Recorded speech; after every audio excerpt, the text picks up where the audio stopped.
Why, hello everyone, and welcome to the official Action RPG live stream. My name is Aaron, owner and operator of the YouTube channel Action RPG, and today we are back playing a little Battlefield. No, a little last Epoch. This last Epoch. I do remember this game. I think. I don't know, something like that. What's up, Den? Hello. What's up, everybody? Who do we got here this morning? Happy Sunday. The Muffin Man's presence so surreal. Muffin just runs up like that. Thank you for the sub, sir. It literally is insane looking at 26 months. It's crazy. Rengar, what up? Brow VC, Toxic Trevor, hello. PoE Grimmy, what's going on? Grimmy, I just keep getting YouTube ads for Crossout. The game wants me to come back, I think. You gotta fight for your right to party. Hello, Brow. Mark, what up? Solo Cup, hi. Richard, yo. TV, yo. TGSA, hi. Who else is here? Luz, good morning. Hi, B, yo. Den, good morning. Divine, hello, Oktoberfest. Hi. Muffin Man, how's it going? I love to Kool-Aid Man your stream. That is exactly what you did. So I'm home because I got bitten by a dog. Oh my gosh. Like, how bad? Like, need to go get shots bitten? It's football season. You're so excited. This is Aaron's life now. That is my life. You're exactly right. Log out. Thank you for the sub. 31 months. Happy Sunday, sir. Did you see the 70-yard preseason field goal? I did not. Who kicked it? How many points does that get you in fantasy? A 70-yard field goal. Doc 2K, what up? Birdie, hello. Just subbed to your YouTube channel and managed to catch your stream now too. Awesome. Thank you for the support. Oh my gosh. Everyone.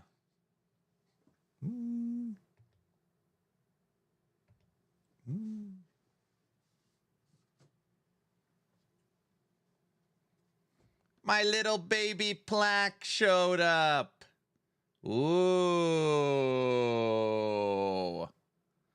I don't know why I thought it would be like way bigger. Yes, that's what she said. Presented to Action RPG for passing 100,000 subscribers.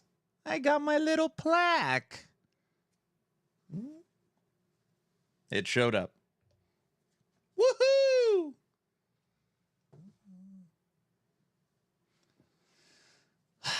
Where are you going to put it? I don't know. My wife wants to frame it and put it somewhere. Put it on the fence. Very funny.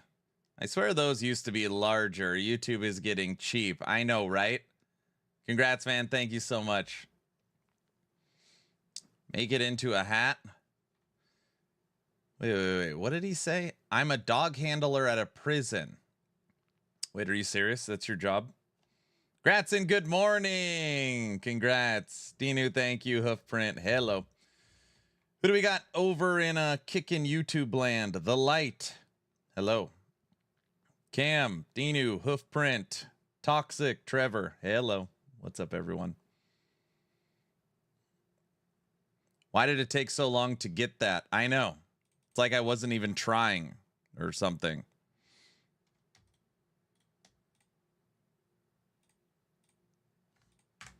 Oh, there's no audio. Put a polka hat on it. Yeah, I am. And the dog that bit me was my... What? Why did the dog go to prison? These are good questions.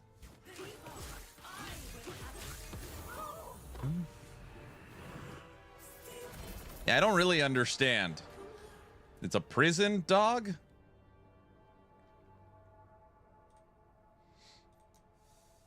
I don't know.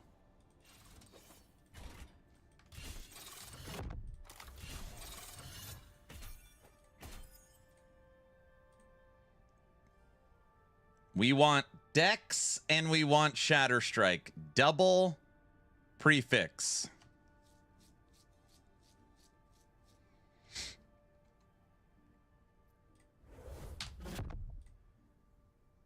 Oh, we missed Shatter Strike. Armor and health. Oh, so brutal. Blah, blah, blah, blah, blah, blah, blah. Here we go. Bad start. That's okay. Yeah, I work with him there. We were securing the prison from the outside. Oh, so it's like a guard dog? It's like a guard dog? Is that what it is? Is that what we're talking about? Got it. I thought it was like, I think me and Luz were like, what did the dog do? Is the kick stream being stable now? Was it not stable prior?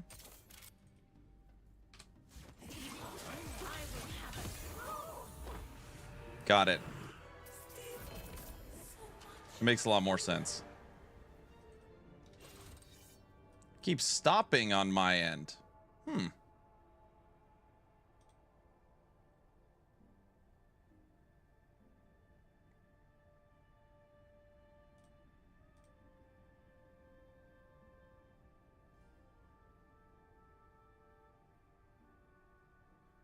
It says streaming session on multi-stream. I don't know. I don't see anything for... I'll have to check it later.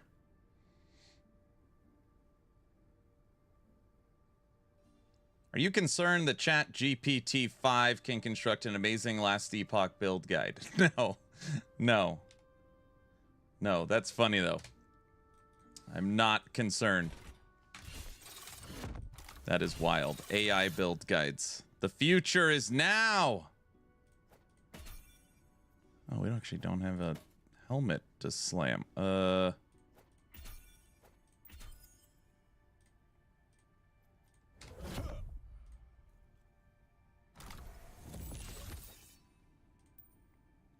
Okay. And we could switch those out. I'm checking with Hoofprint if he's having issues. I'm getting notifications of stream start too. That's interesting. So, Kick is having problems this morning?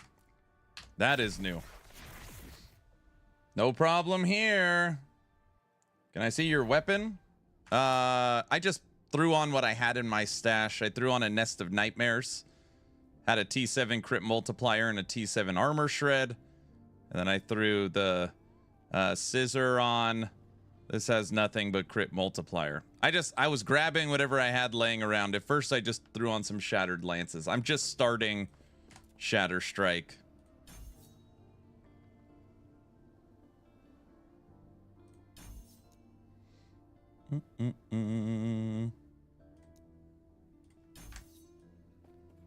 Are we hyped yet? Hype week starts tomorrow. Tomorrow hype week starts. So we'll start our hype. We'll start getting hyped tomorrow. Now he's not online at all, so Kick died.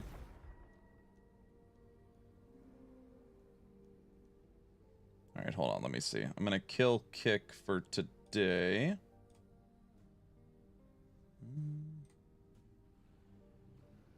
Can I manually end it?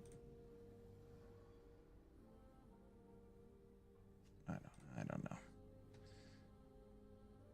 Did EHG reach you because of the treasure hunt? The new treasure hunt item has been selected, if that's your question.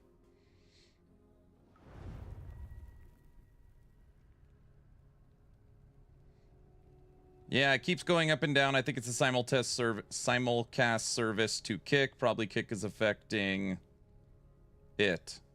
You could check if there's any forum reports on it.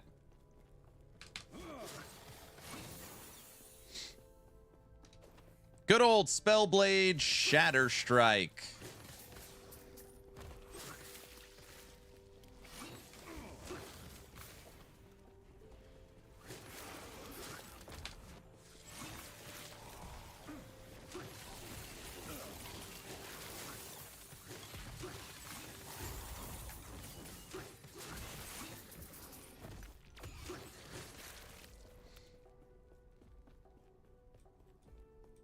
He won't tell us, but I'll ask every time what the item is.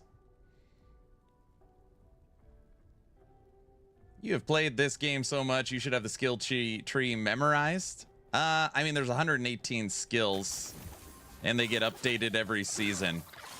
And I don't play a ton of Spellblade. That being said, I do have a lot of the skill tree memorized. So that counts. I'm glad it's kicking, not me. Yeah, that's a weird one. That is it's an interesting problem this morning.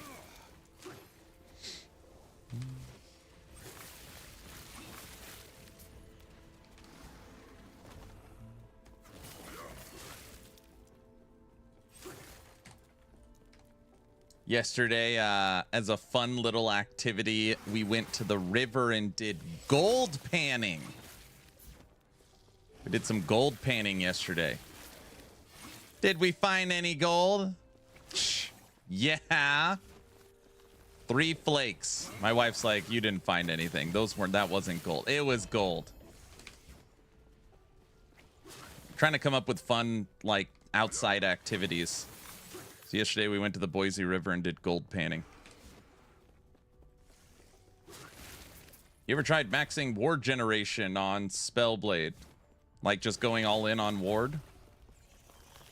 I don't know. The gold is friends we made along the way. Outside, what's that? You gotta be like more specific.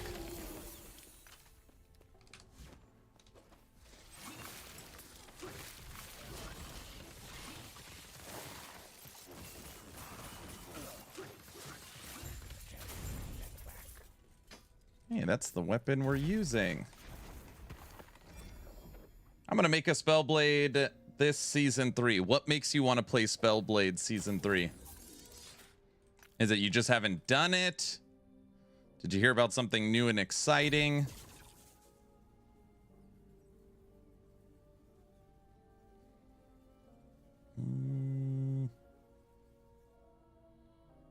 Go mana efficiency, or we can go attack speed. Global cold. Go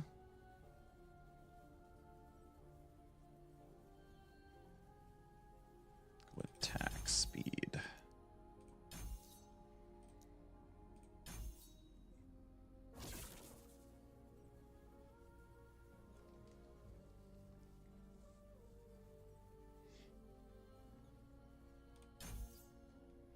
I made one, but the damage isn't quite there. Here, let's see where we're at damage-wise. I'm not exactly sure, actually.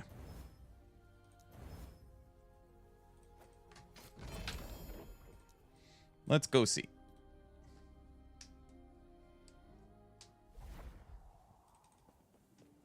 I'm doing Necro if the passive trees support Minion army. That's what I'm doing. If it's just single Minion, I'm going melee lightning shaman. Dude, if the passive tree, the new passive tree for Necro does not support Minion army, it'll probably be like the most disappointed I've ever been at EHG.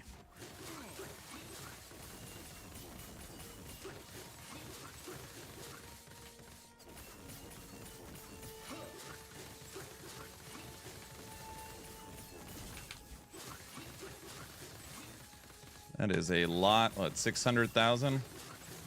Billion? Million? Yeah, damage feels pretty good. Same. All aboard the Lich train? Yeah, Lich will be the Sentinel. It'll be the Judgment Paladin of the season. Any news on Minion changes, buffs? Any idea how Necro's gonna look? We know we're getting a T-Rex Minion on a new relic. We know...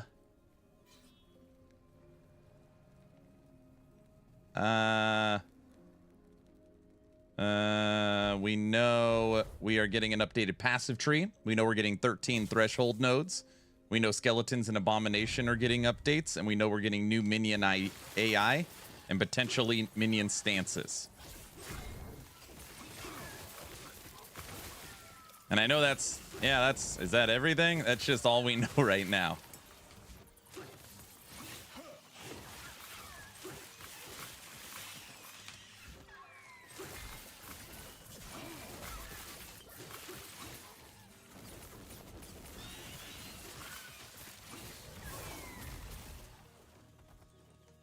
Set ring, fire wisp, amulet. Yeah, he talked about what minion changes.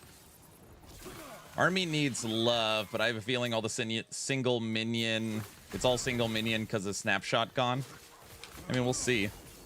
That'd be so unbelievably silly. I mean, they said skeletons is getting an update, so that right there is minion army. No one's gonna run single minion skeletons. Right?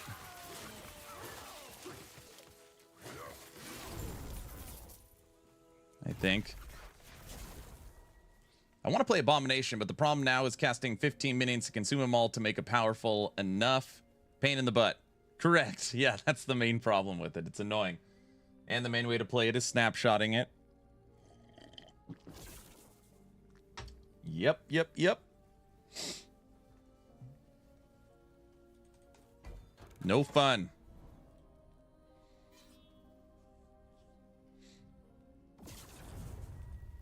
Why is it taking so long to get to the 21st? At my age, you want the days to go slower, you know? I'm okay with it.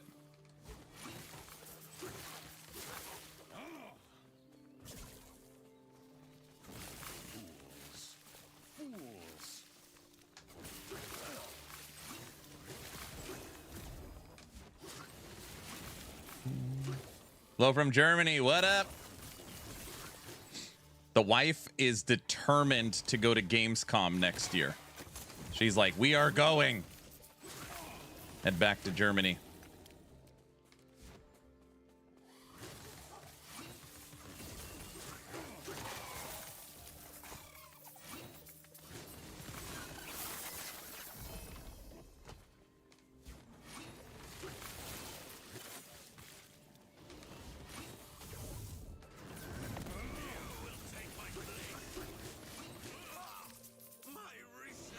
Well, damage is certainly there on Shatter Strike. We're evil. We're playing Necro without minions. And we don't play Warlock. Okay, now you're just messing with me. That's not allowed. Everybody knows that.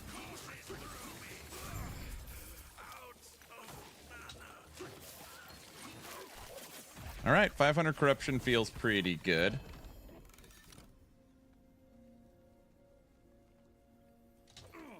You're looking handsome today on this new AMD 9070 XT video card on my new laptop for gaming. I mean school. I see.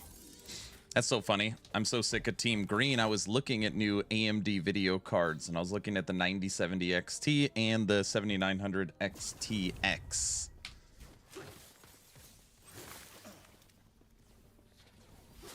Supposed to be for school, sir. Not gaming. Everybody knows that.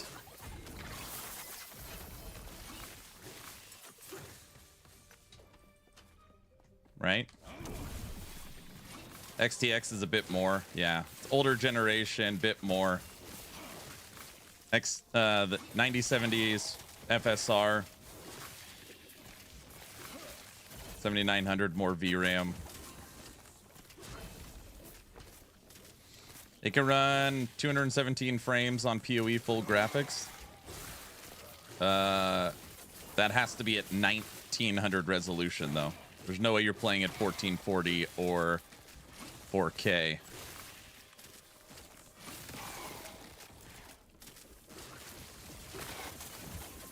No way, Jose. I'm busted, you got me. See, come on, don't try and trick me, sir. All right. I have a feeling we're gonna see D4 expansion and PoE 2 revealed at Gamescom this month. I could see that happening. They have to fix Minion Army, the very nature and definition of Necromancer's Minion Army. I could not agree more. Dwarven Realms Friday. Yep. 4.5. I'm tricky, but you're smarter. I don't know about that. I got this computer less than a year ago and it struggles with WoW over some BIOS error. What are the specs? Good morning, King. Might check out Wraithlord this season. Hopefully it's still powerful. Wraithlord, they've tried to nerf it 3 seasons in a row and it's still an absolute monster. absolute monster. Wraith Lord's a lot of fun. It's a lot of fun. Aaron, for the items that have been released to be viewed for season 3, if you had to choose one of the chase items this round, which one would it be from your perspective? Well, that is very easy. Everybody from stream could probably, most people from stream could answer for me.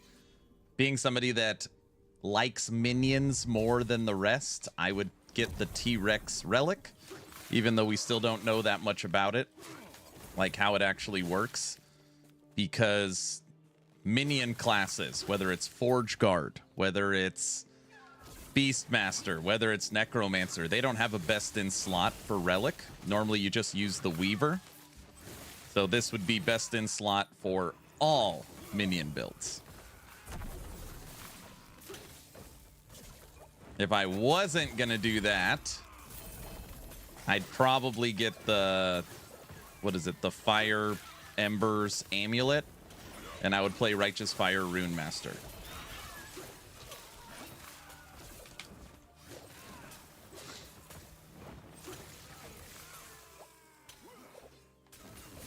Ooh, I hear plates in the kitchen.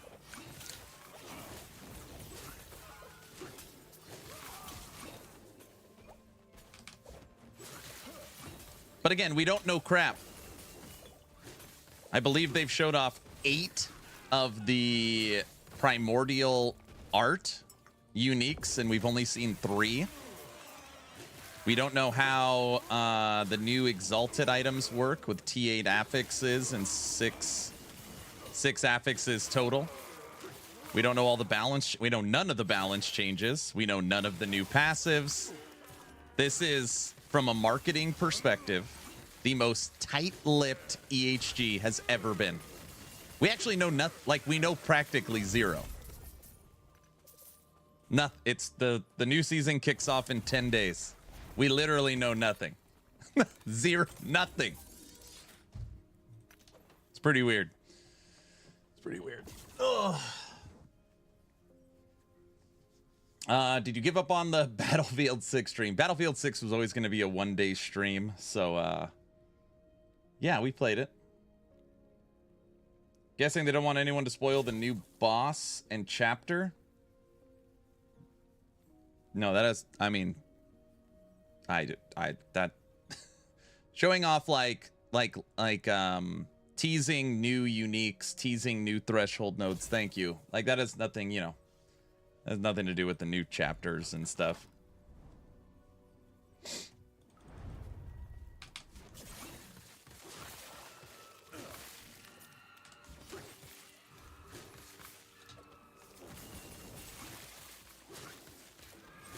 This is my guess. Hype Week kicks off tomorrow. Okay. Hype Week kicks off tomorrow. It'll be a post Monday, Tuesday, Wednesday, Thursday. Friday is patch notes. That gives us Friday, Saturday, Sunday, Monday, Tuesday, Wednesday for Theorycrafting, 6 days. Is that right? It's my guess. Because that's normally how Hype Week works. 4 days of blog posts followed, and then the last day of Hype Week is the patch notes.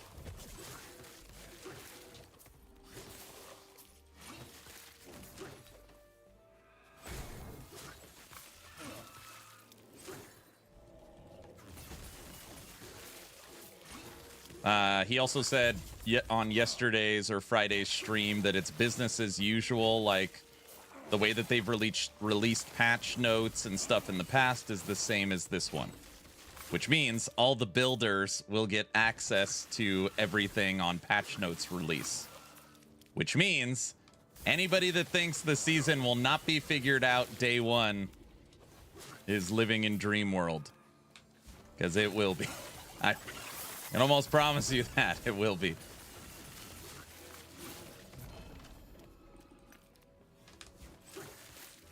Hello, ladies in Crafton. Wait, which one am I? PoE 2 League starts. What's your plan? We're gonna play Last Epoch until we're done playing with Last Epoch, and then we'll go from there. I'm not making any plan with PoE 2 until I see what it is. If it's literally a new trial, a new campaign chapter, and a new like class, we won't be playing it. I don't think. I don't know. We'll see.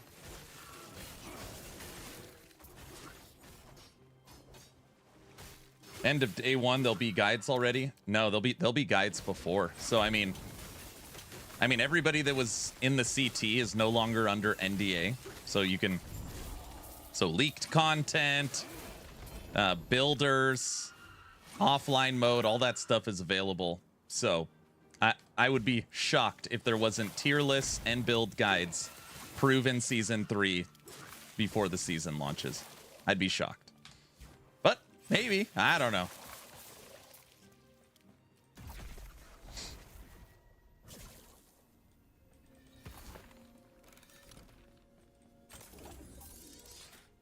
Rax crashed his PC playing Grim Dawn. All right, hold on. Let me catch up in chat. There's a lot of good chat today. Oh, we don't even know how the new season mechanic works. We do not. Aaron, watching Grim Dawn Pro go from regular to ultimate difficulty in less than an hour. Amazing. What?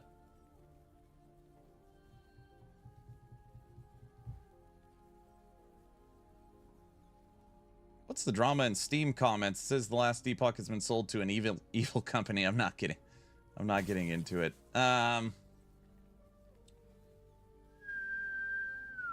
Compared to prior seasons, how hyped are you for season 3? Okay, I'll answer that in a second. We will have it solved in 24 hours. It'll be solved before that.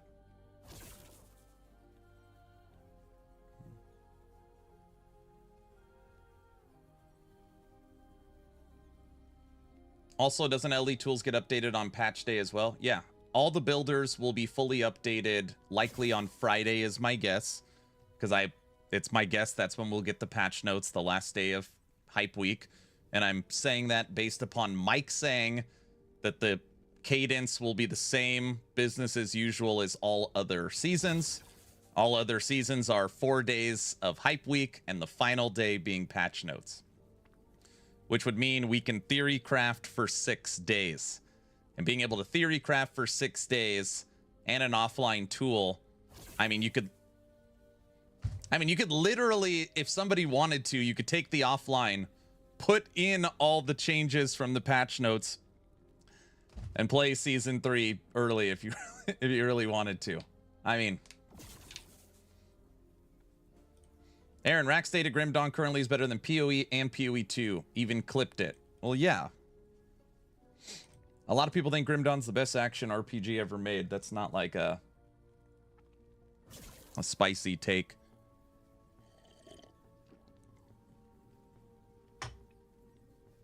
Rax likes it a lot. Yeah, a lot of people like Grim Dawn.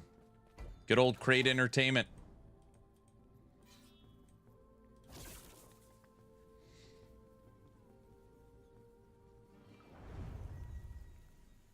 I'm waiting for Rax's honest review about Grim Dawn. No, I like his non-honest reviews. Gosh. He needs to make more of those.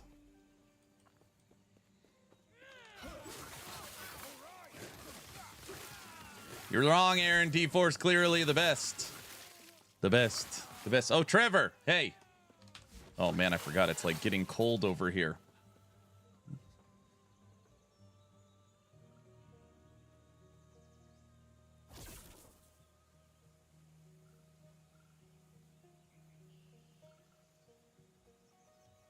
OMG. What? What? The wife brought me that. That's what? Guys? And don't say I'm spoiled. I don't want to hear it.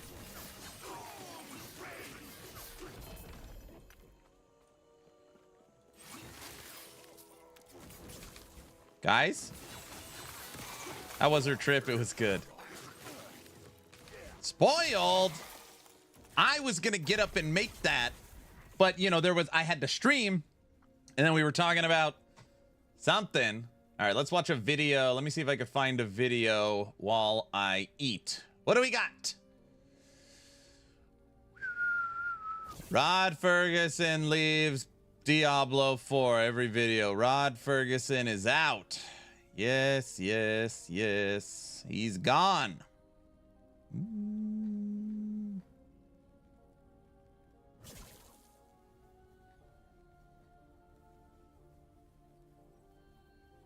It's like actually not in the PC gaming news. There's not a ton.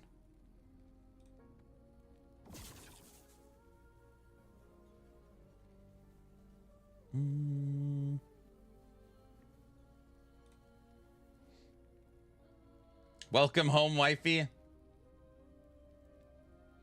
It was exhausting. I'm happy to be home. See, there she is.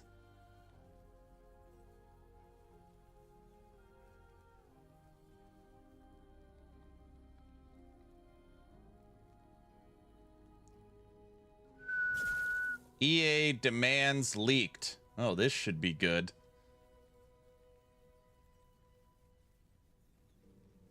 Everything is right.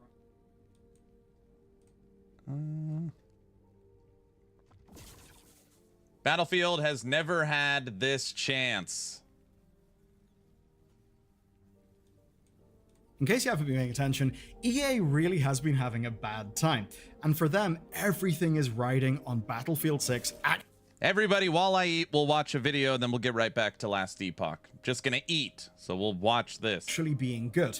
And this is a game with a real tall order. It's got to reunite a fractured fan base, it's got to recover from a previous Dwarven release in 2042, and it's also got to do this small little thing of keeping EA's executives and investors happy, all at the same time, which is tough, but so far, there are some good numbers. 500,000 wish lists in just a few days, millions of views. It really seems Battlefield 6's reveal has been perfect. But you know how things are in this channel. Behind the scenes, we've got reports that not all's great. Apparently developers are burning out, and one of the reasons why is insiders report that EA expects 100 million players, which is actually more than Battlefield has ever sold. And I don't just mean any given Battlefield, I mean all of them, combined, ever. So it seems that something doesn't quite add up. There's another fun thing going on. Vercel's V0 and every no-code tool on Earth have empowered a whole generation of vibe coders. I'm sure you've heard the word. My editors are now making internal tools for our team that previously I need an engineer for. That's awesome, but there's a dragon. It's called Backend, and my sponsor boot.dev exists to help you slay that dragon. And I'm not even being cheesy. Boot.dev is all themed and built as a role-playing game. It's made by a gamer for fellow gamers, and it fits my weaknesses. Coming from C# game development and like my education and background, front end has always been kind of easy mode and intuitive, but wiring databases, doing auth, all that stuff feels like obscure wizardry. That's why I swear by boot.dev. Lane and the team have baked the fun of an RPG, so quests, XP, a guild-style Discord that is super active, into a curriculum that's laser-focused on serious back-end chops. So I'm talking about things like actually understanding data structures, API, auth flows, algorithms, Docker, the whole works. You'll build and deploy a server client Pokedex, remake asteroids in Pygame, you'll even tackle job search preparation. Basically, as much fun as vibe coding can be, it does skip a bunch of steps that you really should take, and Boot absolutely sorts that. So no more tutorial hell, no more pricey bootcamp hustle stuff, just a structured path that turns all that vibe coding energy into viable engineering that you can actually depend on. That's right, Trevor. Boot keeps on adding I'm in features full like say, throttle. the I can do searchable it. spellbook and constant new content drops, like for an example, the massive TypeScript module. Pretty huge, and there's a hack to save even more money. If you go to boot.dev/bellytheirnews, code bellytheirnews gets you 25% off your first purchase. So buy the yearly plan for the largest saving, and if you don't gel with it, don't worry, because there's a no-risk 30-day money-back guarantee. Okay, so before the Battlefield 6 reveal, everyone kinda knew what was coming, at least bar one major feature. Leaks from Battlefield Labs and data mining showed us that it was basically going to be the Battlefield reset. Now, there is a strong contrast here. At the very same time, Call of Duty is getting just memed on for these cel-shaded American dad skins. You got Beavis and Butthead cosmetics. What the hell is Call of Duty anymore? It's completely deviated into the lands of slop. So, for Battlefield, that's fairly good, right? Their big competitor is kind of on a downswing. And because of in Call of Duty you can get a Beavis and Butthead skin?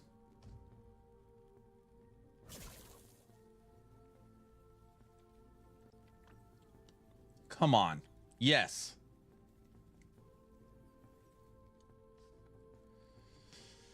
Oh my gosh.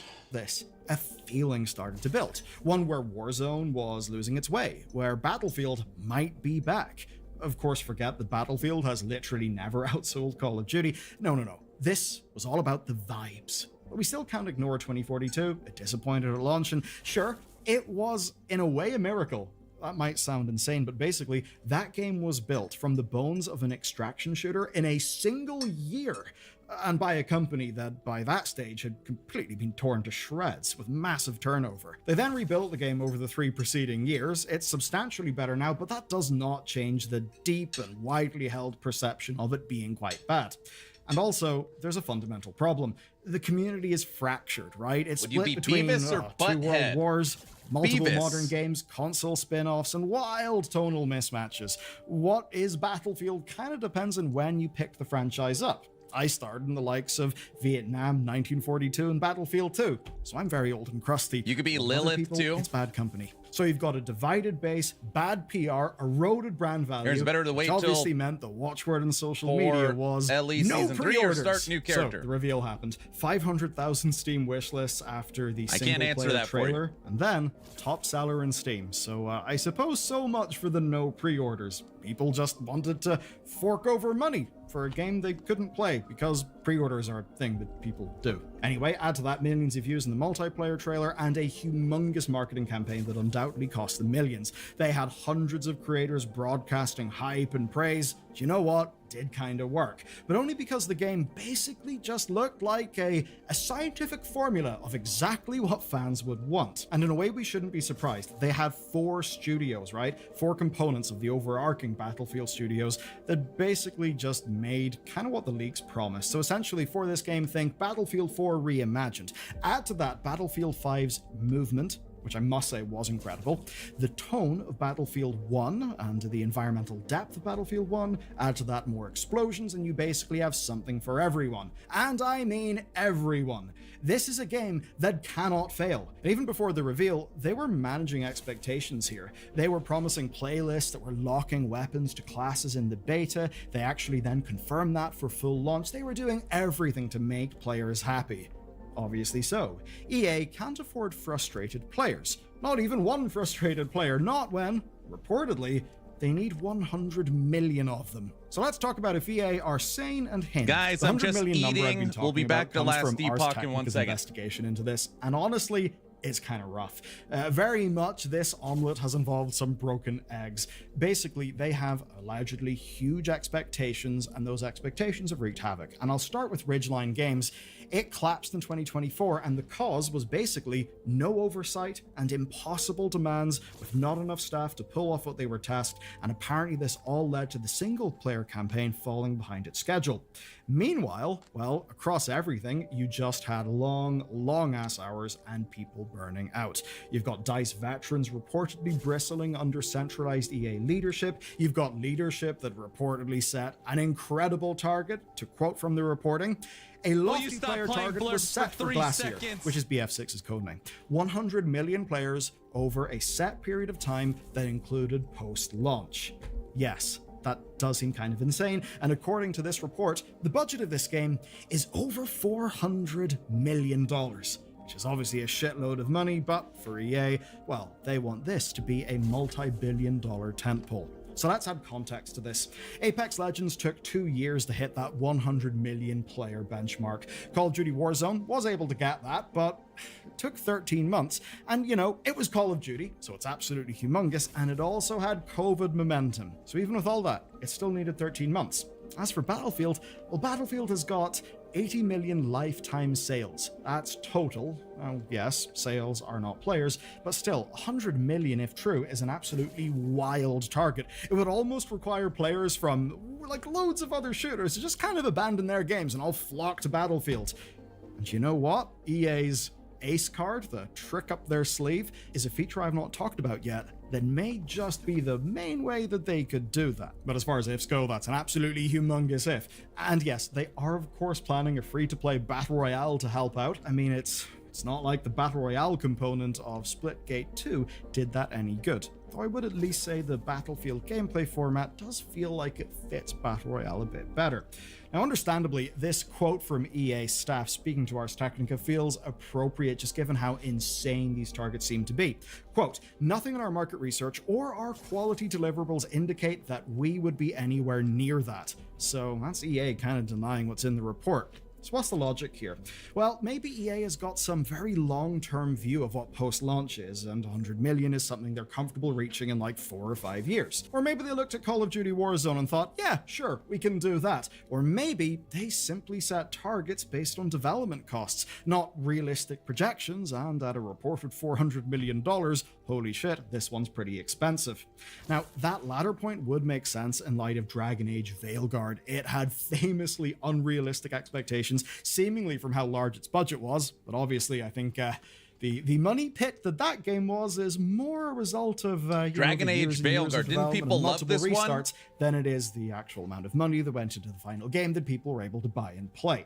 Now, of course, these sources may just be reporting old goals to Ars Technica. I do believe and imagine that they would stand behind their reporting and that they do believe that, look, what these sources are telling them is true. But still, things can change, sources can be out of date, but the one thing I've not talked about thus far in this video is the new feature, or humongously upgraded feature, that could be Battlefield's single best chance at achieving anything near these insane goals. To be honest, as a longtime Battlefield fan, I did not expect any crazy what else's, and that's because most of the multiplayer reveal had leaked. But there's one thing that didn't. Holy shit, it does appear to be pretty damn glaze-worthy. So, context. 2042 had something called Portal Mode. That was pretty cool. It allowed for custom game modes, and pretty in-depth ones. But BF6 is going way, way further. This is kind of insane. It is not just about changing settings in a server or making a custom game mode. It's actually full map customization, granular control over everything. What? That means custom UI. It means custom scripting. Yes, scripting, code. And it turns out it's actually built on Godot. Godot is an open source game engine. It's a big up-and-comer, especially with, our friends at Unity making things a little bit spicy over the last few years. Now, of course, it is Godot hooking into Frostbite, but basically it's there as the front end. And if you want an example of what this actually allows for, I mean, shit, this brings me back to my StarCraft 2 days. We've got a map that's basically a sky platform climbing challenge that they showed off. Basically think Halo's Forge mode, but I'm gonna set something up in stream. And the value here can really multiply fast. As an example, the press saw new modes that included top-down shooters. There's apparently arcade puzzle games. There are horde modes with custom UI, and most importantly, verified modes. Now, those verified modes would grant XP and progression. For me, that would be a really big thing. As fun as UGC stuff can be, it's user-generated content, if it doesn't hook into the core, numbers and things that they want your monkey brain to be very happy about, as you make your numbers go up, then for a lot of people, it's just a random side distraction. Yeah, we could talk about the over-justification effect and why we should really just be playing games for the fun of playing games, but look, the reality is that matters. That they're actually seeing that ahead of time is pretty good, especially because the inclusion of XP and progression is something that 2042 just went back and forth on, but for Battlefield 6, they've actually got a day one I want to plan. finish this video. So, I'm only in the going bazaar back to for the a idea second. Of this is de-risked and there's truly something for everyone. Yeah, holy shit. I mean, clans can finally get the 24/7 Metro servers of their dreams. If you're a content creator, you can build some mini games. But I've got to stop for a second because we all know who's really important, and that is, of course, the shareholders and their value. So let's talk about that, because what Battlefield Studios gets is audience-generated content, the big industry buzzword of the day. And that brings me back to one of my favorite men on earth, Andrew Wilson, the interesting CEO man of Electronic Arts. One of my favorite quotes from him is he called future game content future innovation creativity, or something like that. I've never seen a man with such an ability for just pure CEO waffle. But this is kind of relevant. So at an investor call before the showcase, he said this: "We've been investing more behind this Battlefield than any Battlefield product before it. And really the big reason for that is this isn't just a product. Everyone was hating on building out Veilguard. Battlefield as a platform." Now, I assumed that purely just meant skins and microtransactions. And obviously it does, but that's kind of indirect. You see, back in 2022, during Battlefield 6 planning, Wilson told investors something key, that 20% of EA gamers make in-game content. That's kind of shocking stat to me. I wouldn't have thought that was true, but anyway, apparently 50% of people engage with that content. Maybe The Sims is what drives those numbers, but anyway, then he dropped this, quote, "Minutes engaged and money spent correlates on an almost one-to-one basis. So whether we create the content or our community creates the content, provided it's high quality, provided it's engaging, it represents an extraordinary opportunity for us." So, in theory, right, creator tools keep audiences engaged, and that means that EA wouldn't need to go as grotesque or perhaps short-term. The Beavis and Butthead thing is so ridiculous in Call of Duty. Firmest with their monetization as some other games. Obviously, they still might, because Andrew Wilson did say, extraordinary opportunity, and I, of course, don't trust him. But still, with that context in mind, I think we can understand why they have put so much money, reportedly 400 million, into getting all of this right. Bringing this all together, we've discussed EA's pillar-based business model before in this channel. You, of course, on the sports side have got FIFA, now EA Sports FC, which is a bit of a clunky name, but you got that and Madden over on the EA Sports side of the business. Over in EA Entertainment, you've got The Sims. Battlefield was once a pillar, but EA kind of did see to that, didn't they? And I suppose big BioWare games were also a pillar, but EA also saw to that. But anyway, what then happened is competing demands and executive decisions weakened Battlefield as a pillar and weakened a lot of other things with EA Entertainment. What they need then is for Battlefield to be back as a pillar in a way where it's actually useful to their business and, you know, not just a video game that we could buy, play, and enjoy. Because that would be silly, wouldn't it? The industry's fine. Now, whenever they're investing $400 million in a platform, they do expect returns. And in many ways, EA is a company that would only know how to build big. So Portal and Battle Passes create their revenue stream. But core development is what will define success here. That is the developers who work for years and years trying to give players exactly what they want. If you're an investor type, if you're in the market, you're thinking about UGC, you're thinking about time spent on brand and all of these fun, waffly things. But if you're playing the game, care about the game. COD's Battle Pass has a Battle Pass? What? Actually delivered on the game side of things. A lot of ex-veterans who left in the tumultuous times before Battlefield 6 apparently came back. And overall, it does seem this is a team that has delivered. And I'm saying that based on reactions to the beta. And creativity or something like that. I've never seen a man with such an ability for just pure CEO waffle. But this is kind of relevant. So at an investor call before the showcase, he said this: "We've been investing more behind this Battlefield than any Battlefield product before it. And really the big reason for that is this isn't just a product. We're really building out Battlefield as a platform." Now, I assumed that purely just meant skins and microtransactions. And obviously it does, but that's kind of indirect. You see, back in 2022, during Battlefield 6 planning, Wilson told investors something key, that 20% of EA gamers make in-game content. That's kind of shocking stat to me. I wouldn't have thought that was true, but anyway, apparently 50% of people engage with that content. Maybe The Sims is what drives those numbers, but anyway, then he dropped this, quote, "Minutes engaged and money spent correlates on an almost one-to-one basis. So whether we create the content or our community creates the content, provided it's high quality, provided it's engaging, it represents an extraordinary opportunity for us." So, in theory, right, creator tools keep audiences engaged, and that means that EA wouldn't need to go as grotesque or perhaps short-termist with their monetization as some other games. Obviously, they still might, because Andrew Wilson did say, extraordinary opportunity, and I, of course, don't trust him. But still, with that context in mind, I think we can understand why they have put so much money, reportedly 400 million, into getting all of this right. Bringing this all together, we've discussed EA's pillar-based business model before in this channel. You, of course, on the sports side have got FIFA, now EA Sports FC, which is a bit of a clunky name, but you got that and Madden over on the EA Sports side of the business. Over in EA Entertainment, you've got The Sims. Battlefield was once a pillar, But EA kind of did see to that, didn't they?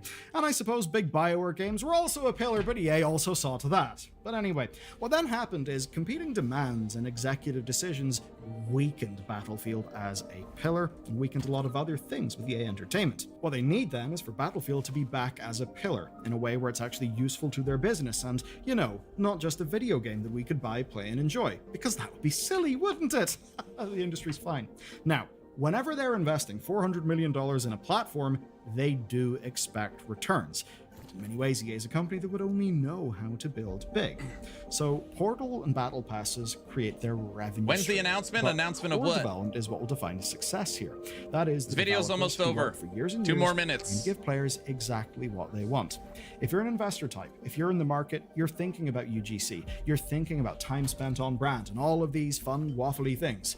But if you're playing the game, care about the game. And you know what? It seems the developers have actually delivered on the game side of things. A lot of ex-veterans who left in the tumultuous times before Battlefield 6 apparently came back. And overall, it does seem this is a team that has delivered. And I'm saying that based on reactions to the beta. So the developers delivered, regardless of the business demands. And if Ars Technica's reporting is anything to go by, well, it may not all be okay. I desperately hope it is. I want Battlefield to be a mainstay, and good lord, Call of Duty needs to be smacked about. It is an absolute embarrassment to games as a medium. Just the way it's developed, the shameless microtransactions, and just the point where, as someone who genuinely enjoys Call of Duty, who bought Call of Duty Black Ops 6 and was happy with his goddamn purchase, I wouldn't want to go anywhere near it because, you know what, in my Call of Duty, I don't want to see Nicki Minaj knifing American Dad with some Zoomer,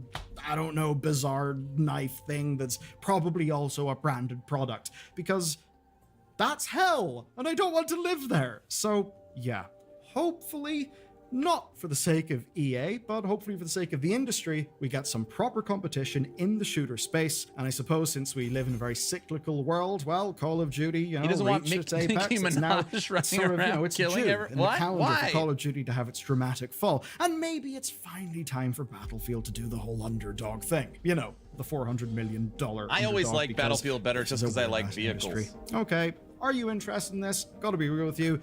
I am. I love Battlefield, and I at least don't think we'll be getting American Dad, Homelander, Space Marines, Helldivers, or just any other weird shit in Battlefield. At least for now, because, as I said, it's cyclical. And if Battlefield 6 is the success EA hopes it'll be, then maybe in 6 years it will turn into Fortnite-ified slop. So yeah, I look forward to that. I'll see you in the next one. If you want another fun video, like the thing that's a... Bellular News. Good guy. Met and spent some time with him at BlizzCon. Let me share his video. Like, share, subscribe. He's a good guy. Well, bam. Battlefield 6 was a great time. Excited for the next beta and the launch. What have they held back? All right, breakfast done. Still sipping on my coffee. I played a day of Battlefield 6. There was a couple people in chat saying that I was average. I'll take that. I will take that. Yeah, American Dad is also a COD as in Call of Duty as a skin. Nice. Hello, Aaron in chat. What's up, big guy? Hello.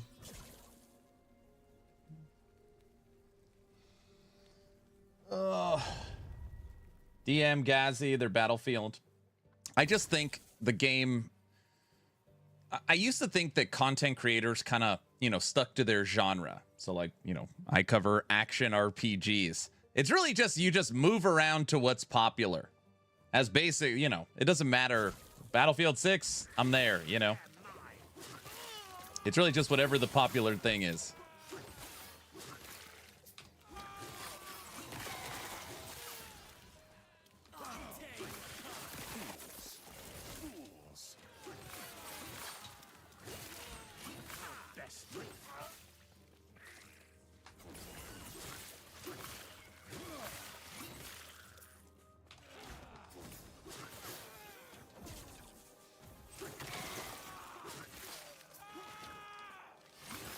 So is it Lich or T-Rex starting this season? I'm not playing Lich to start. Lich will be the Sentinel of Season 3, and there's nothing wrong with that.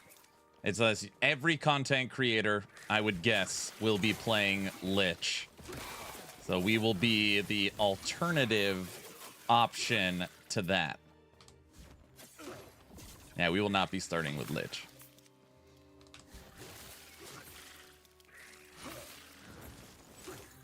Paladin still OP. Well, I mean, they haven't announced any of the balance stuff yet. I mean, Sentinel's still going to be great. They've already said that Sentinel's getting adjusted, which, you know, it should. It's too good. It's the spirit born of Season 2.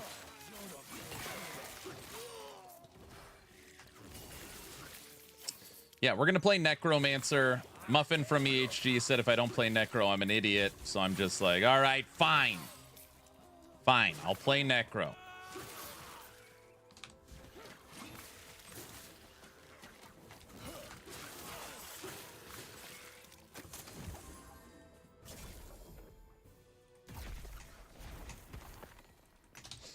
Thoughts on COF challenge run while waiting for the 21st? I mean, the problem is, big guy, is that I'm actually like kind of up against a time wall right now. You might not notice it, but I'm strategically playing builds that are on actionrpg.com that have not been updated for Season 2. So each day I play one different build, and then we're going through and just refreshing them. I don't want any builds on actionrpg.com that are from Season 1 and have not been touched for Season 2. Phrasing, yes, I heard it. Ah, got it. Yeah, so I'm just not picking like, oh, Shatter Strike, I haven't played this. Well, I mean, I am, but there's a purpose. Speakus, will Locust Swarm summons turn into T-Rexes too? Wait, turn into T-Rex? No summons turn into T-Rexes. The T-Rex will buff Locust Swarm. It is of my opinion, any minion build, whether it is forged weapons, necromancer minions, single minion, beastmaster minions, locust, swarmblade, druid, crows, it doesn't matter. If it functions how it looks like it functions, the T-Rex relic will be a must take. And the reason why that is because every affix, it buffs all minions, and it's an affix stacking item. And it resummons itself.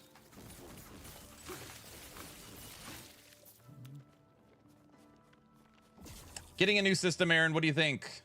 Core i9 14900K, 5060 Ti, 2 terabyte NVMe M.2, 32 gigs DDR5. Listen. When you're building a computer, the sky's the limit. All right? I am an AMD person over an Intel person.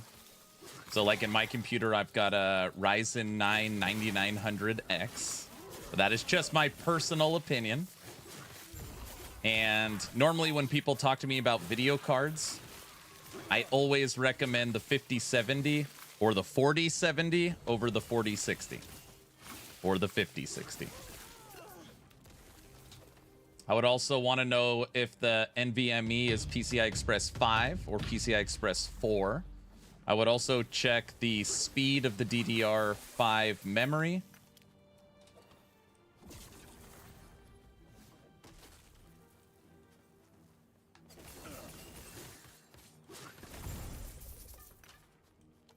And just know I'm only giving you these opinions because you asked.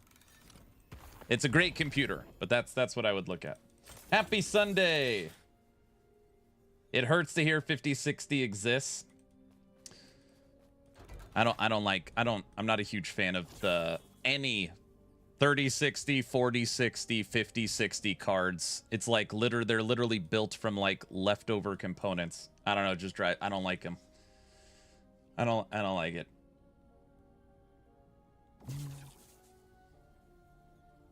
So many other options in that price range.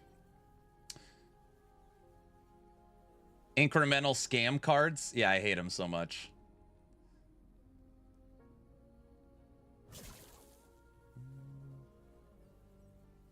I like how Brow comes in with anecdotal data.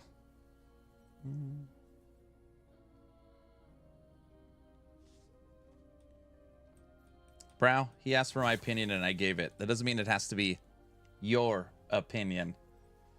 If I was building a computer right now with a mid-range GPU, I would put in I wouldn't even think twice. It would be a 9070 XT.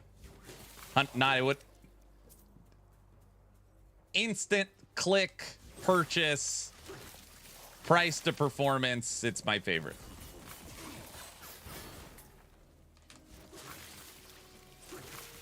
I think it's the best mid-range card.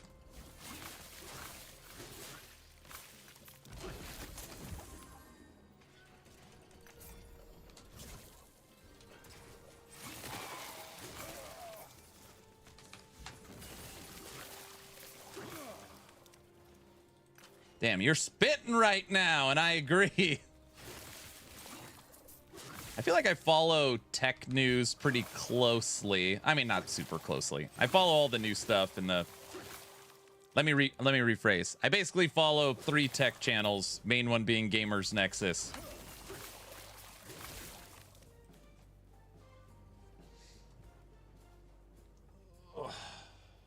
Probably the last GPU getting ever. Anyway, you're getting ever?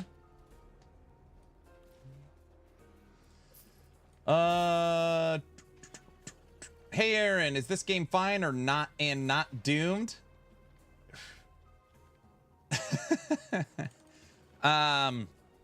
This is very look, I don't have a crystal ball and I can't tell anybody the future, okay? I can tell you that my perspective right now is not doom and gloom and not rainbows and butterflies. Simply wait and see. If there are changes that I feel are a direct correlation for the worse based upon the acquisition from Crafton, I will 100% call it out publicly.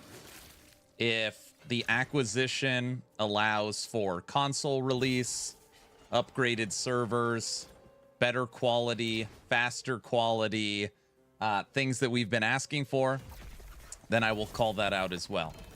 So right now we are hopeful, but I'm just not gonna, you know, I'm not gonna say all doom and gloom.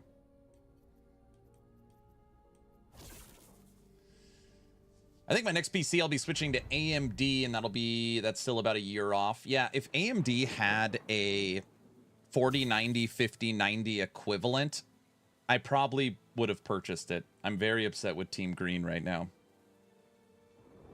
Gamers Nexus announced they're releasing a movie soon. No, what could it possibly... An animated movie with Steve? Come on.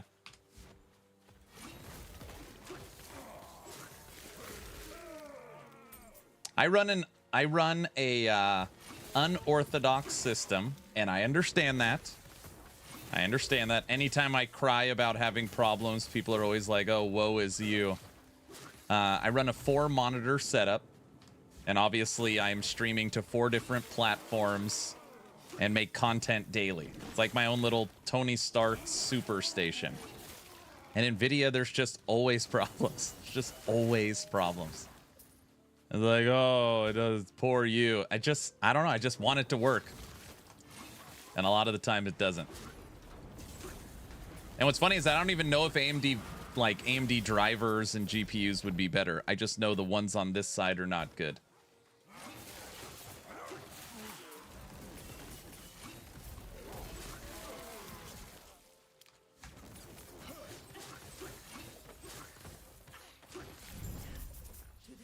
All right, 500 corruption, we're doing pretty good.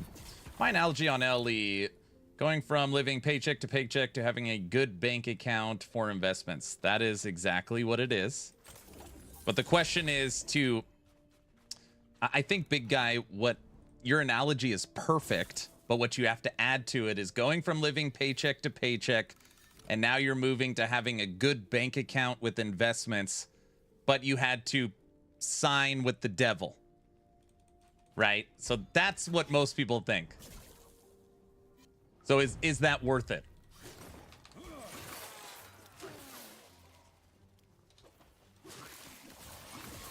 Imagine expecting the products you purchase to function. Yeah, I know exactly. That's the we'll see part, correct? Yeah.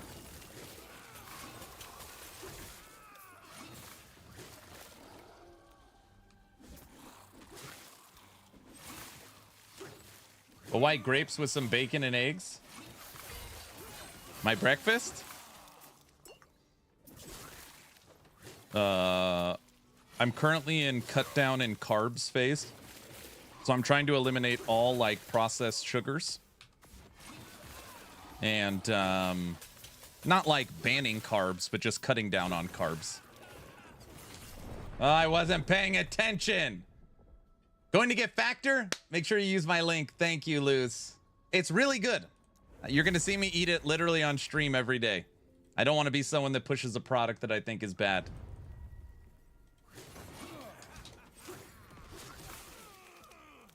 That's why you're cranky, wifey. Get this man a cookie. I'm not cranky.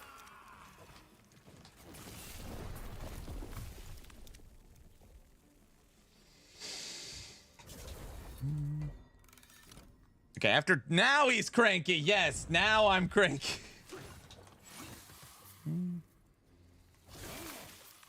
This build's really interesting. When you have Shatter Strike and mana, you are a machine. But then you have to use Mana Strike to get your mana back up. And that is when you are not a machine. Factor have carnivore meals? I think so. Dude, I am very impressed. I'm not just saying this. I got 14 meals with shipping and tax for $85. It's like $5.90 a meal. They deliver it to your house in a makeshift cooler with reusable freezer packs. And it tastes good. Like, it's not garbage food. And it's convenient. I don't know. I really like it.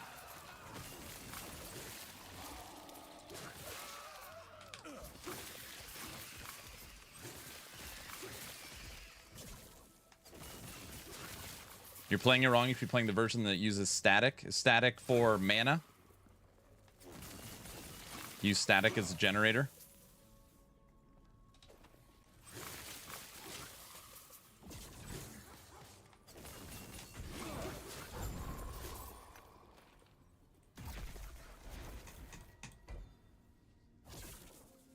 Factor is great. I used them many times in the past, but trying to save money right now, yeah. Factor also lets you just protein on extra, or just protein on the extra. I watch you from time to time, and just recently in the past 2 weeks started playing Last Epoch. I'm not good, nor do I understand totally what to do after the campaign. Which video should I watch?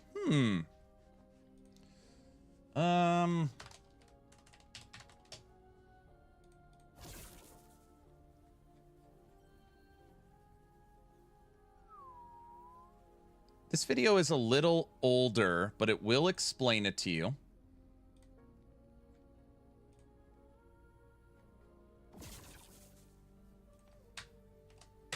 It's a video on endgame systems. Technically, they all look the same and are the same. Check that out.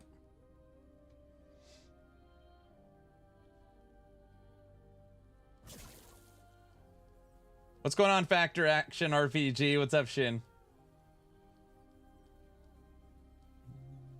Thank you. You're very welcome. That'll get you pointed in the right direction. And then once you start playing, I have more advanced videos. I am Cornholio. I need TP for my bunghole. My bunghole cannot wait. It goes woo woo.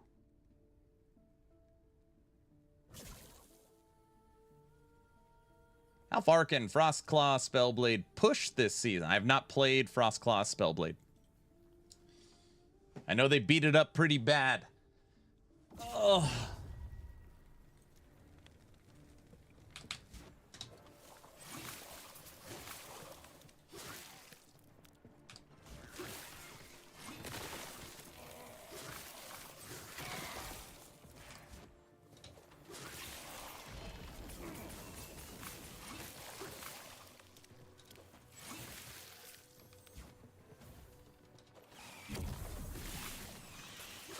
Season 3 is 10 days away. Hype Week starts tomorrow. By the way, everybody, obviously I will not be streaming until the Hype Week post goes out. So for the entire week, I'll be sitting at my computer waiting for 10 a.m. to hit my time and the post to drop. Make the video, boot up stream, talk about it. Where's the marketing? There's no marketing for this season. They've moved away from marketing seasons. I don't know why.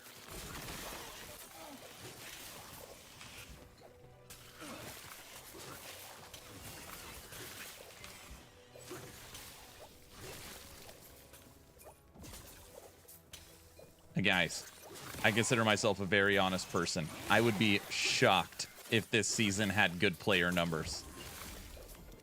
Still, every day in stream, people are like, hey, is this the new season or when is the new? People have no idea.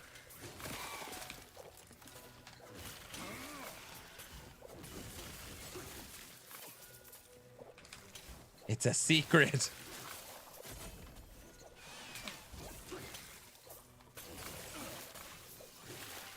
We know why, to calm down the crafting news. That's exactly right. They don't want to do any big public stuff until all the craft and acquisition things calm down.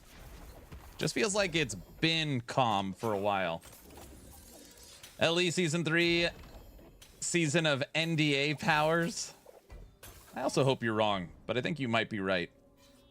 Man, marketing on action RPGs, or I mean, just live service models are so, like, it's so important.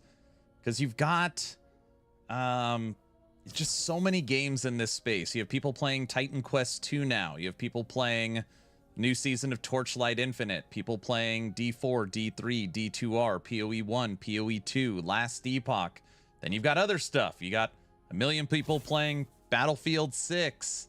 You got people playing Grim Dawn now. It's just and that's just kind of in this space.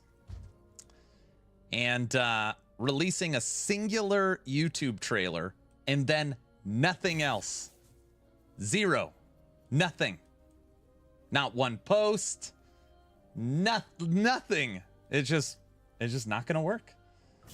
A company will spend $200 million making a movie, and then normally, like, the rule of thumb is you cut the budget of the movie in half, and that's the marketing budget. So you spend $200 million to make the movie, you spend $100 million to market it, so your overall cost is $300 million.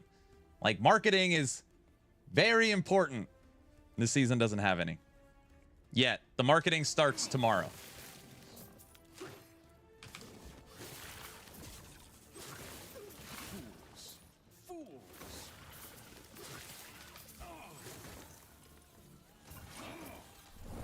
The crafting drama will rear up once people in wait. The crafting drama will rear up once in a while when people get upset about something unrelated. Yeah, I agree with that. August 28th, Metal Gear Solid Delta. August 29th, PoE 2 Season League 3. You also have Gamescom. Third week of August. Dwarven Realms 4.5. That won't be, like, yeah, there's stuff.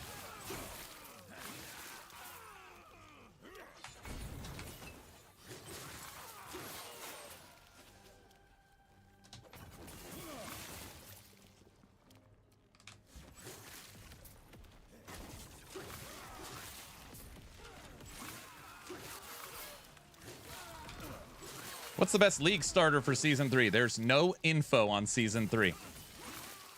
There's yeah. And also, like, what's the strongest league starter? Like, just what's the most broken? Like, that's a hard question to answer, because I'm not, like, what's the most fun?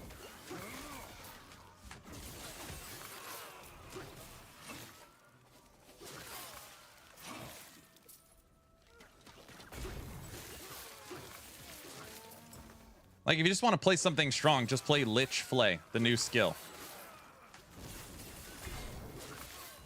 It's a new skill. Everyone will be playing it. People will probably find broken stuff with it. No.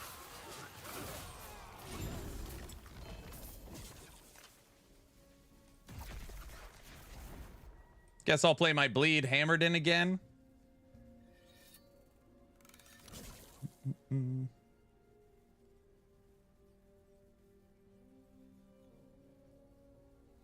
Aaron is good with secrets. Look what he did with Torchlight Infinite. That wasn't me. I say that all the time. Can you stop talking about season 3? People aren't supposed to know about the season.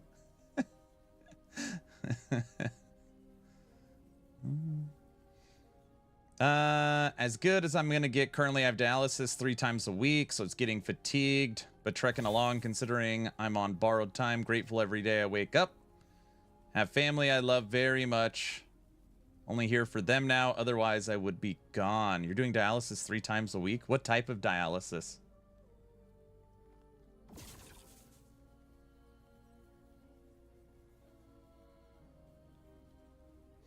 You don't need a starter in LE. It's not PoE. Just play what you like. The correct answer is Rune Master. Always and forever.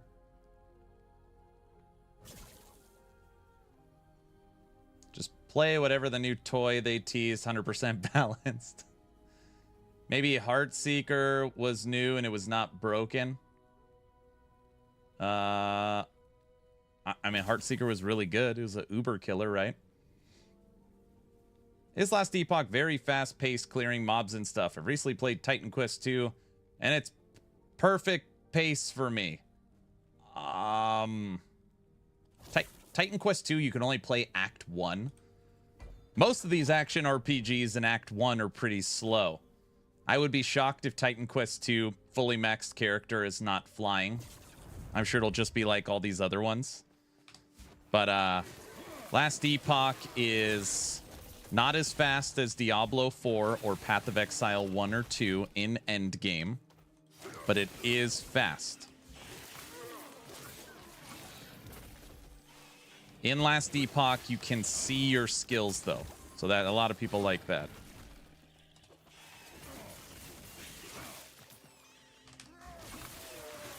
Bleed Hammer is mid, tanky AF, and it never gets nerfed. Oh, it'll be nerfed for sure. For sure. It's because all the passive trees are likely going to get nerfed. So all of your survivability is going to be nerfed.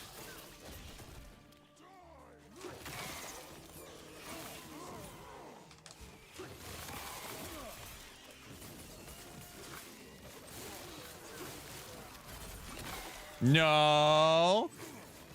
Dude, and I mean, listen, I don't know. I would be shocked if EHG does not go in and just, like, you could literally cut Sentinel in half, go to every node on every tree, and just, it was 100%, make it 50%. It's probably still the best. Like, it is the best by a mile. Like, that class is actually really hurting the game.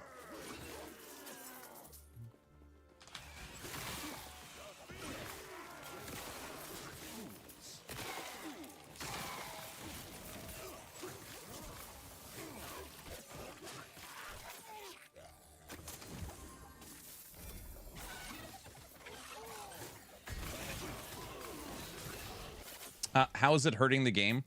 Action RPGs, even though action RPGs, one of the biggest problems they have is balance, right? It's very hard to balance these games. You take a look at like the Spiritborn in Diablo 4 with their Vessels of Hatred. You don't play any class, you just play Spiritborn, and Spiritborn negates the whole game because it's so much stronger. You can almost use that same case for last Epoch. You know, we played 40 different builds. 2 of the builds, we literally walked through 1500 corruption, spin to win, and rive.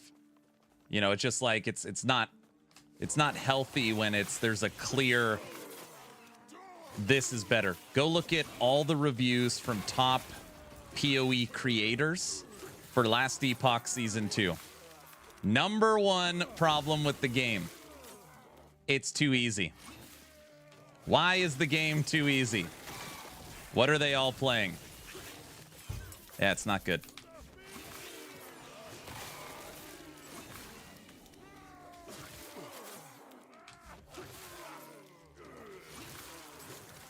Let's hope Lich is good.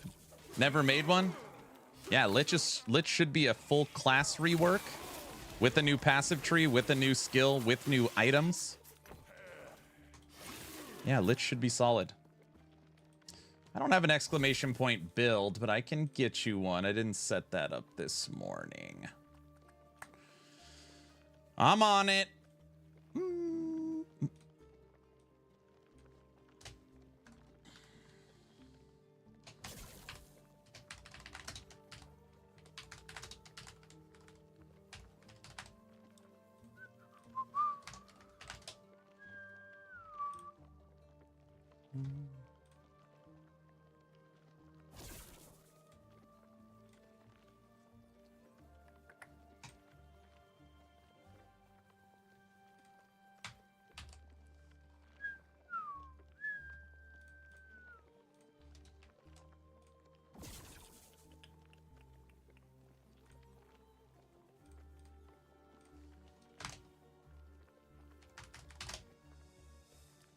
Booyah!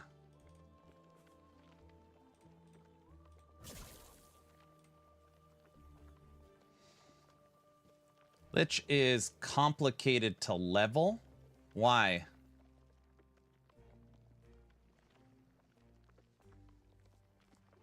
I kind of disagree about balance. Action RPG balancing isn't that crazy hard. It is just D4 uses stupid, clueless multipliers everywhere.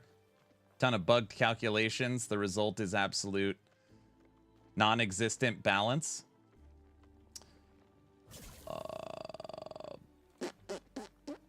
Because minions is easier.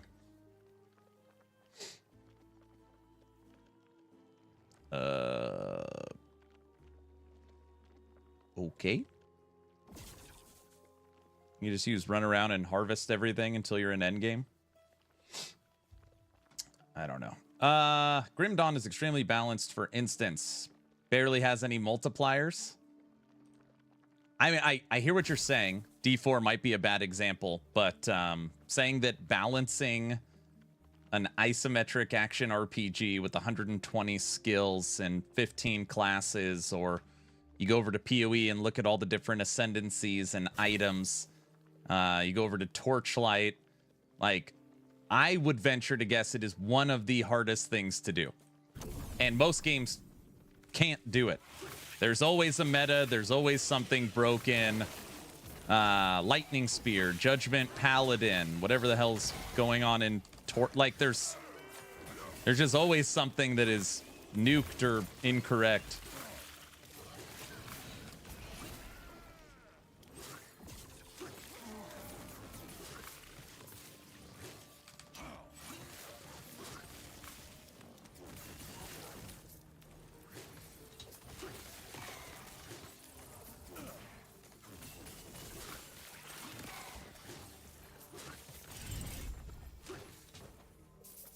D4 does use tons of multiplicative damage.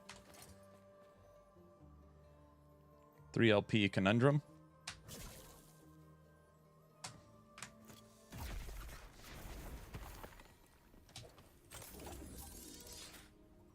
They better hype me good tomorrow. Hype me real good.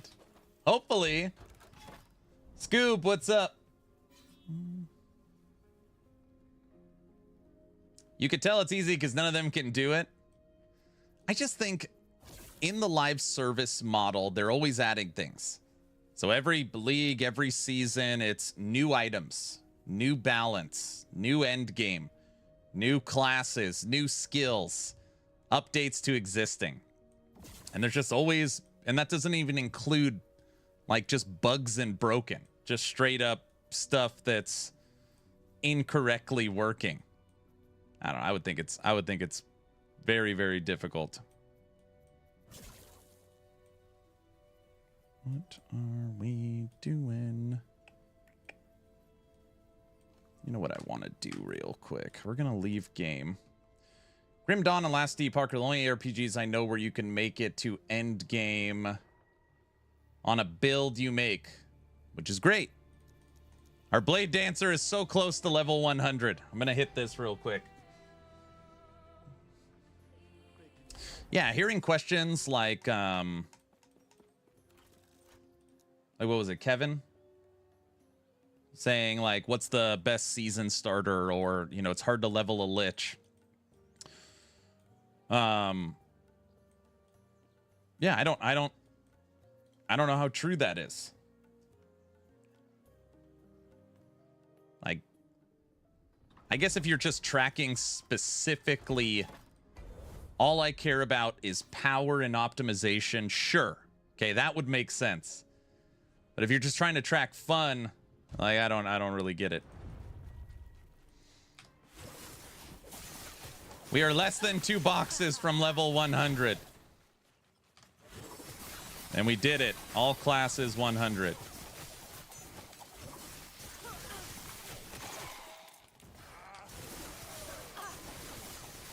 I'm going Necro. I'm going Necro as well. Muffin from EHG sold me. He said if I don't go Necro, I'm an idiot. So now I have to.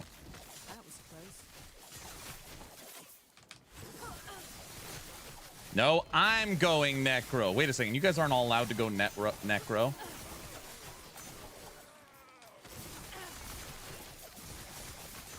Why Necro, though?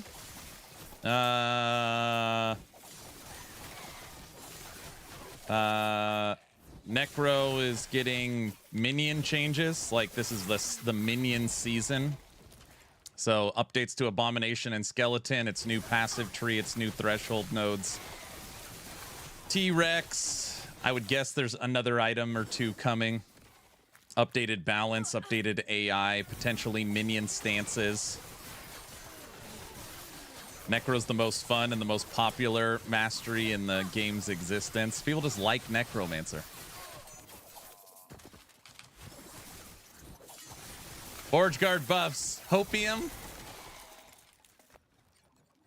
Forge Guard, man. We hit 1,000 corruption with Forged Weapons. Forged Weapons was in a decent spot.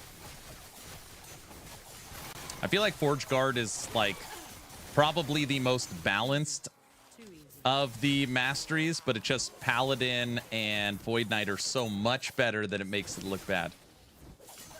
Necro's crazy good in Grim Dawn as well. Whenever I play Grim Dawn, I play skeletons. And I like that when you summon the skeletons, you don't know which ones you're going to get. It's like a box of chocolates. I said it before you log out. I'm not going Necro, maybe Warlock. That's fine.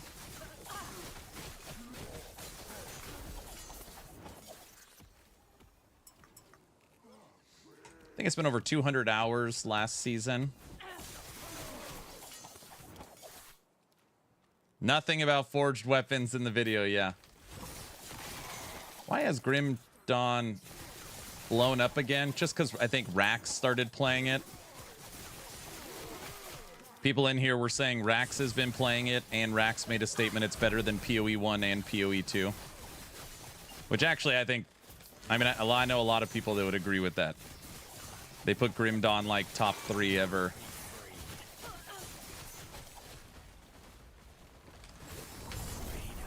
BS.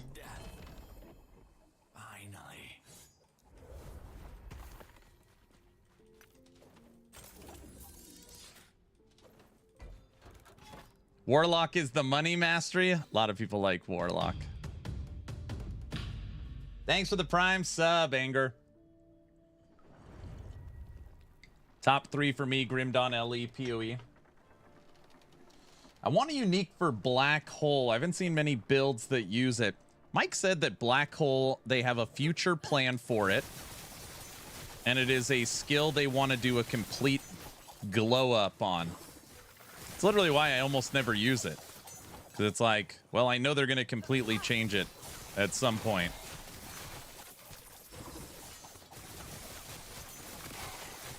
All right, hold on, everybody. I'll catch up in chat after this echo.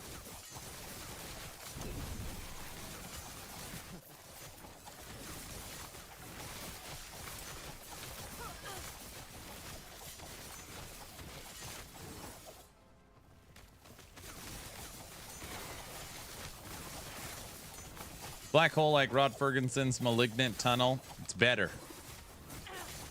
Wait, what did I say?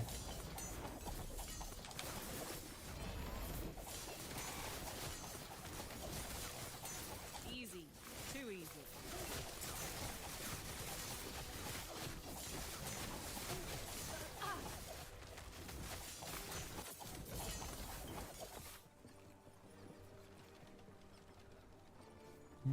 Huh? Is 720p the highest res for the stream? No.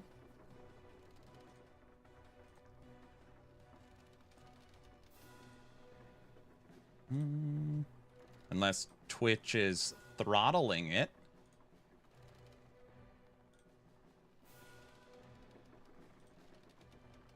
That is pretty interesting.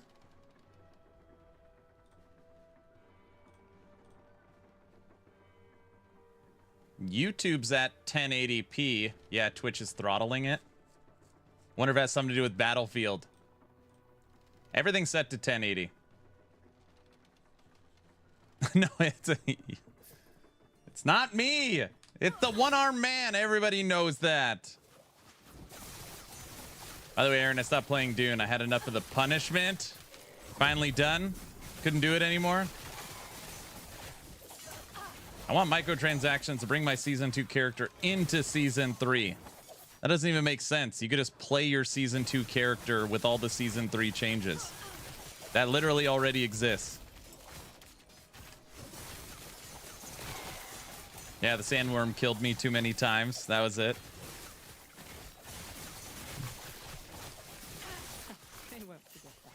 Instead of a 4K stream, now we have 720. YouTube gang, rise up. Yep, YouTube's over there sitting at 1080p. Yeah, there's no season exclusive content in Last Epoch. You never have to make a new character.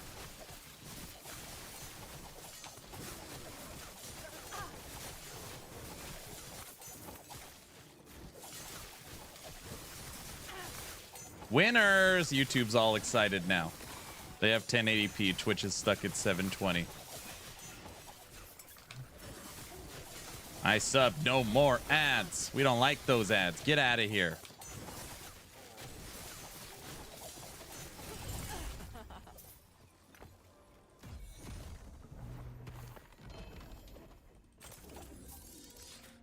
Bro, come on, Twitch. I can't be a YouTube chatter. Why?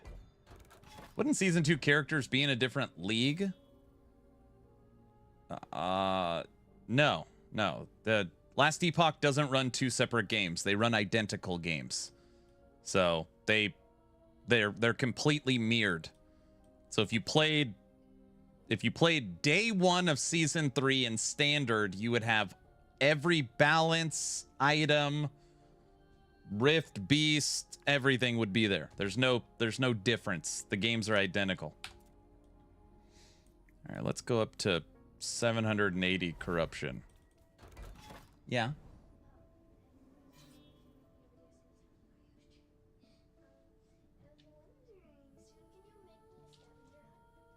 Yeah, after church. Okay. Okay. My daughter walked up to me and asked if I could make her a scavenger hunt. I'm on it. What do you mean if you win, you get money? Then what do I get? So if I win, we go gold panning again. Exactly. Deal. They go to Legacy, which will get all the Season 3 updates same day. Correct. Yeah. Yeah, you never have to make a new character in this game. Kick crashed. Twitch is capped. X is X. YouTube chat is small. You have to squint to read us. Your rig is about to blow up. No, it's fine. It's fine.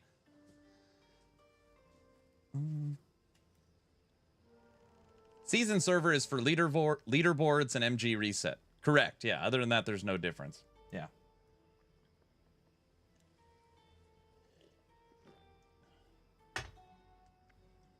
All right. If I missed anybody's chat, you could re-put it at the bottom.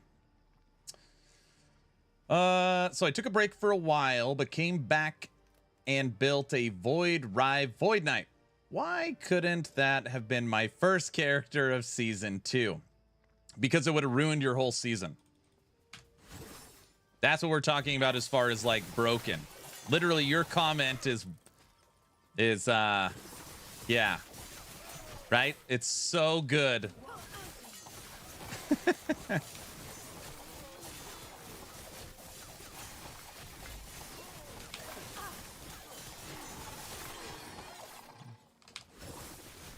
I played Pally first. I was bored after. Bingo! I love all these comments. Yes. Which was the main feedback from the community.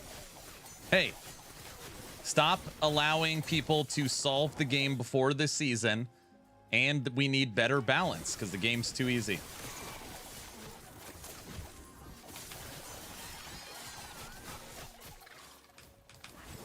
I played Hydra Rune Master the whole season. Someone told me there's some weird snapshot tech or something that's bugged about Hydra Rune Master.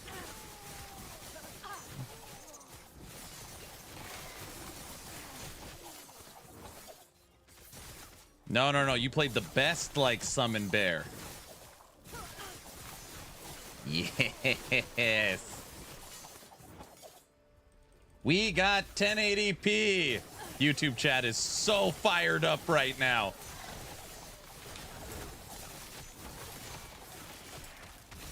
Easy. Too easy. There's snapshot bug tech for Hydra. Yeah, somebody told me about that.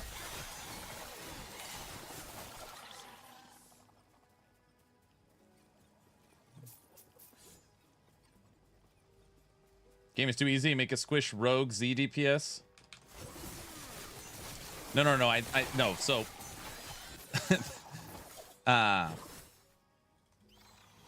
people get upset when it's I'm sitting here putting everything I can into rogue, and then someone makes a paladin and or a void knight, and it just crushes the whole game. Like it's not good for the health of the game when you have such horrible balance and one clearly being superior.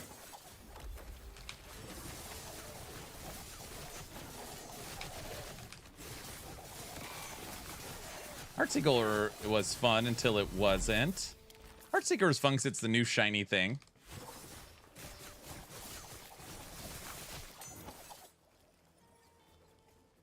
Is there anything from the team as far as season 3 teasers? No. There is not.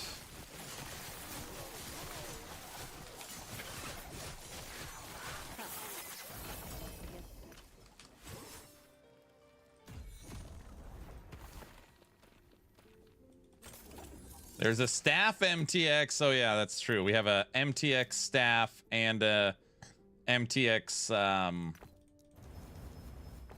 swipe.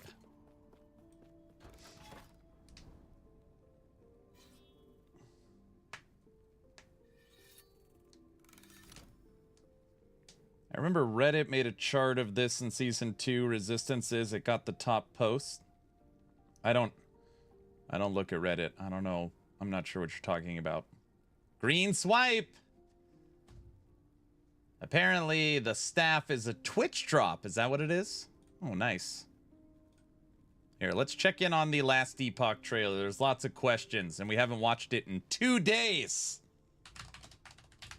And you know, it keeps my hype going.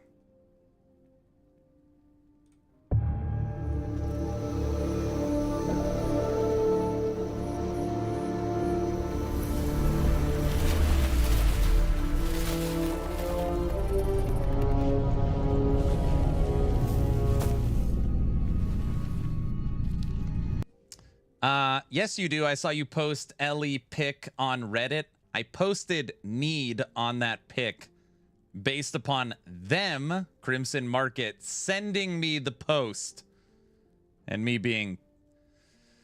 Never mind.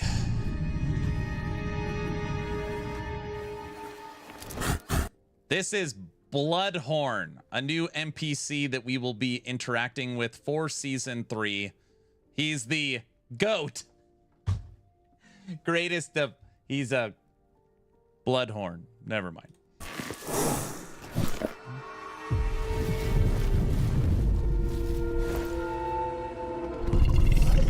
Oh no, what? Clever girl.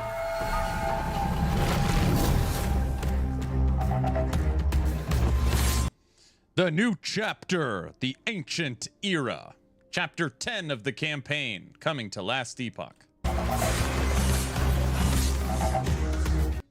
And if you look right here, inside of Last Epoch, when you go to the map, we've gone through the Runed Era, Imperial Era, Divine Era, but the Ancient Era is practically undiscovered. And if you scroll in right here to the Temple of Atera, you will see that the Temple of Atera is connected by these chains. The chains are anchoring it from floating away. And when you look, these are the chains that we are walking on headed to the Temple of Atera.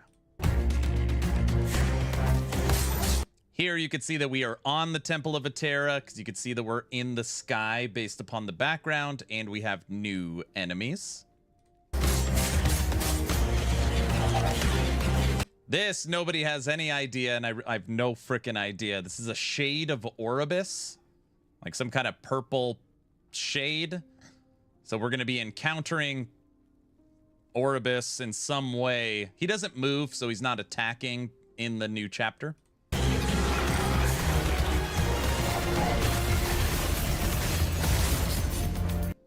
These are the new primordial uniques. They are unbelievably powerful, and you can only wear one at a time. And even though it has not been discussed or told, which is insane, the guess is that you can only get this from the new Rift Beast endgame mechanic. And this is what everybody is looking at, the new T-Rex one. These are the new primordial exalted items. They can have up to 6 affixes on them, and one of the affixes is T8. So exalts are now adding into endgame with primordial uniques. And on here, it's like 2 to companions, 200% minion damage, 17% base crit, or 6 to meteor. But we don't know if every affix can be here. We don't know if they always roll tier 8. We don't know anything. It's been an ongoing joke for a long time that the Lich, when you turn into Reaper form, is holding 2 weapons, but you can't dual wield. Moving forward in Season 3, you can now dual wield with the Lich. And you can do that and unlock it from this node. This is the dual wielding node right past the breakpoint for Lich. Lich is getting a brand new passive tree with 12 threshold nodes. Necromancer is getting a brand new passive tree with 13 threshold nodes. I have this passive tree memorized. This node is new. This node is new. This node is new. They've axed a ton of the connection points, so you could just take the nodes in the back. And this node is very interesting. It's the same picture. This is the +1 to Mage node. It now has 5 points and a threshold node. It's gonna be very interesting. And then obviously I love golems. This is a brand new node that has a picture of a blood golem, and it has a threshold node. I really want to see this one and this one. Brand new skill for Flay. It kind of like has a built-in dash for it. This will be the 5th skill for Lich. We know that it could be physical, bleed, poison, and cold. So it'll have multiple conversions. It's also kind of been teased that it'll have interactions with Harvest. And that little thing you just saw with Flay was auto-triggering Chaos Bolts. Quality of life updates for 6 different minions. Abomination, skeletons, raptor, bear, sabertooth, scorpion. New AI for all the minions. Potentially new stances for all the minions. Buffs for minions. The removal of snapshotting on all minions.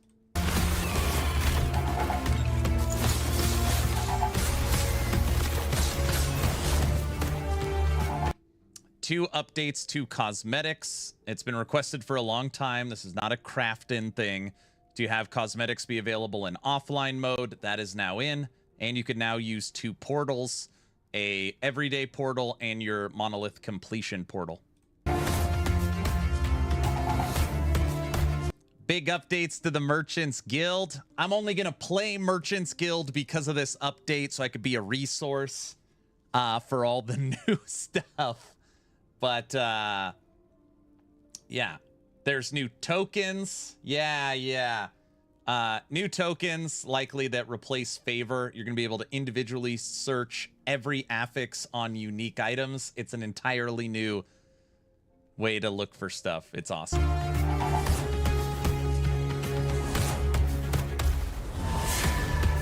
Okay, this is the brand new Bazaar Abuser. Me? I don't have Last Epoch, but would you guys think they'd run a small team Steam discount with the big updates out? Maybe. I can tell you that their update normally goes from $25 to $22. So you save $3, which it's $3, but normally it's very there's no, 35 to 28, $7 discount. It's a $7 discount. It's not nothing, but they don't do big discounts. This is the brand new endgame system, the Rift Beast. Now, this video does a terrible job of explaining what this is.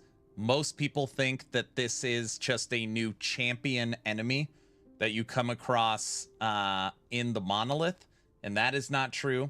When you come across these Rift Beast portals in the monolith, you will enter the portal, almost kind of like a Val area in PoE, and it'll take you to a procedurally generated side zone where you are tracking the beast and building out your reward. The guess is these new eggs that are going to be there. And this is where you get your primordial uniques. Supposedly this is a full-blown system. And Mike teased on a Friday dev stream that there will be new crafting for Season 3, but you won't use the Forge. So the guess is that with the new Rift Beast system, you'll be crafting and building your rewards through this.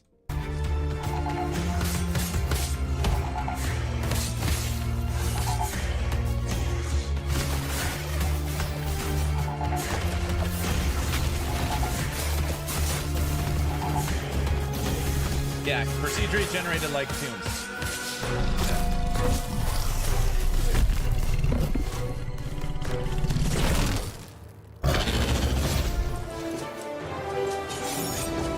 Yeah, Hunson Wolson. That's a good way of looking at it.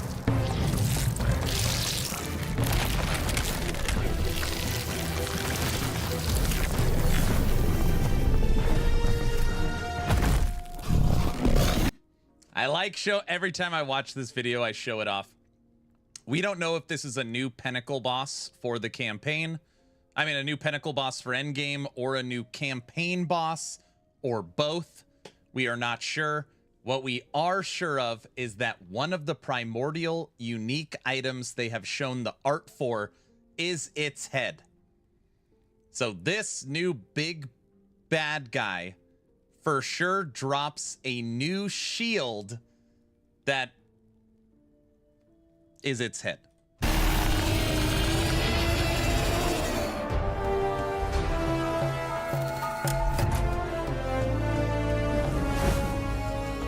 Drops in 10 days, August 21st.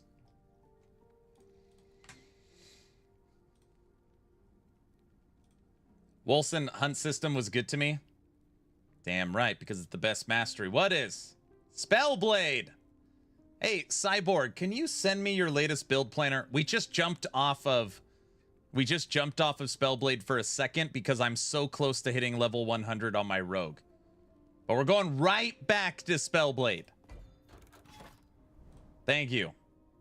Cyborg is a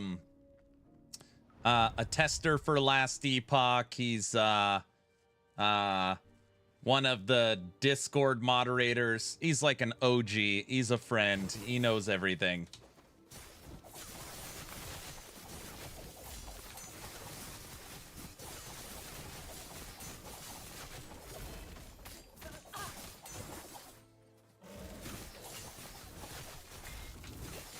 Oh, I don't know if he's a CT tester. Poor Cyborg. He's a Spellblade main. He's almost as abused as Blade Dancer mains. He is a Shatter Strike main. Yes. New DR season this Friday. Guys, I don't want to lie to you. I'm very undecided if I'm going to play DR. I don't know. I just feel sad and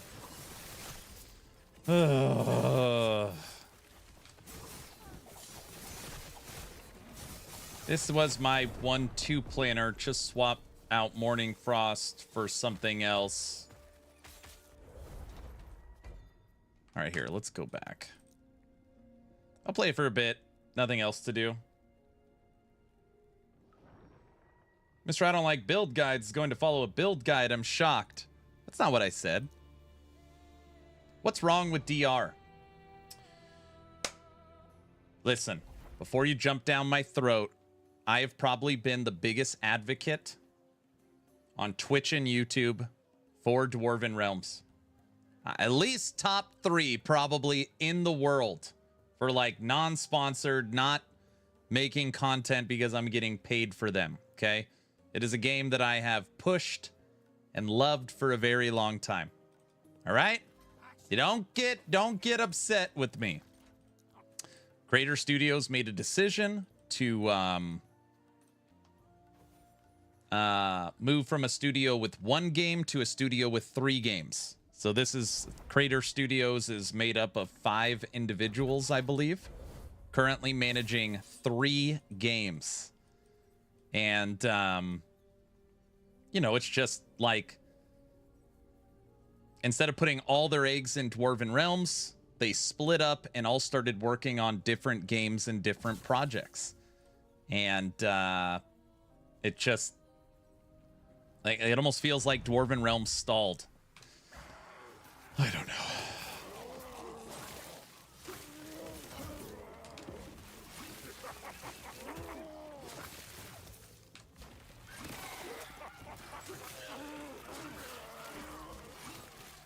Where would you want those eggs? Dwarven Realms had a lot of momentum. Had all the big creators that played it. Lots of first impression videos on positive.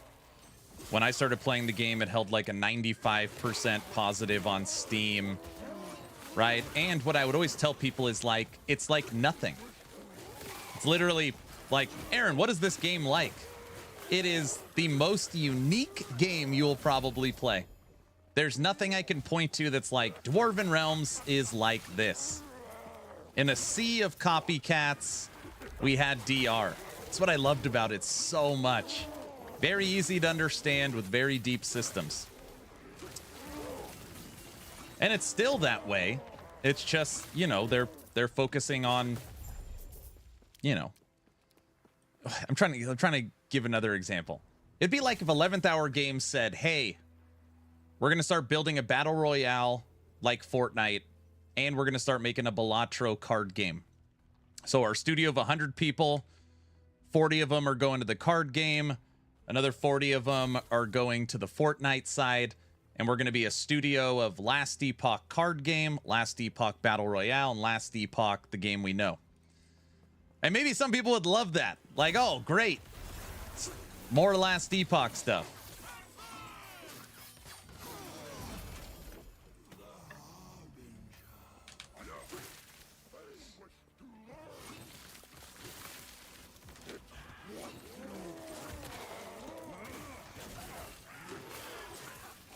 But that's what they're doing. They've worked on a new extraction battle royale, and they've made a new card game. So Crater Studios now has 3 games.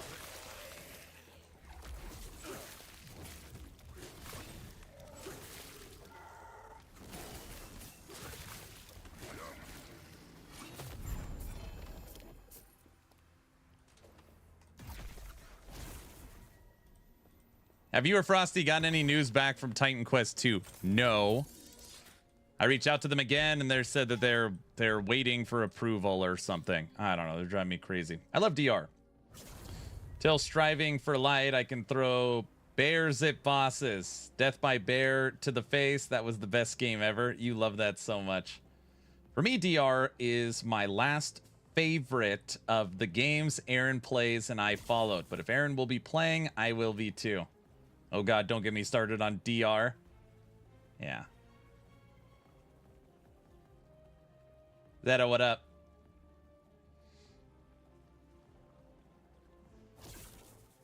Yeah, you got me into DR. I know.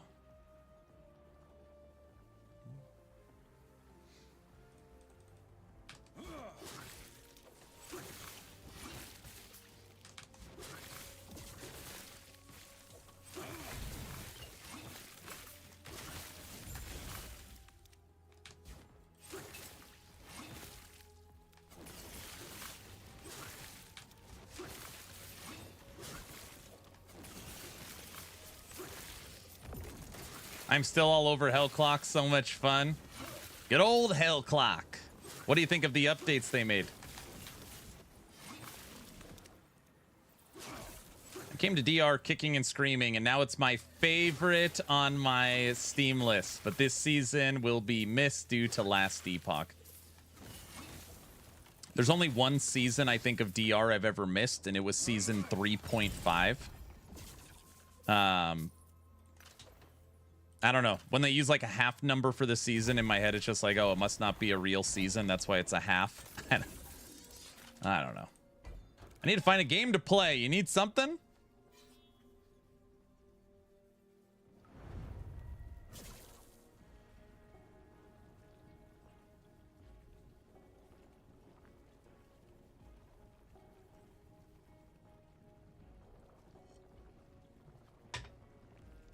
What is DR? We're talking about the game Dwarven Realms. It was one of my top games for the last couple years. I've played it probably 15 seasons. At one point, the developers, I had Action RPG Village.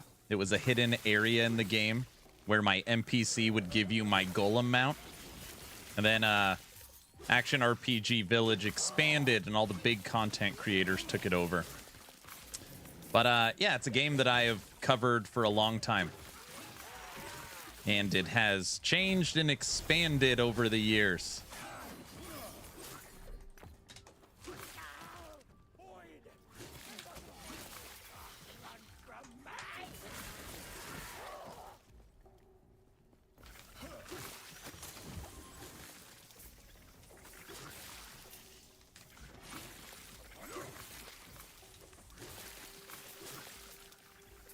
I don't know, in my head, I just always think about, you know, a studio of 5 that have done so much. Like, instead of building 2 brand new games from scratch, if they would have put all that time into DR, that budget into marketing, I don't know, like what it could have done.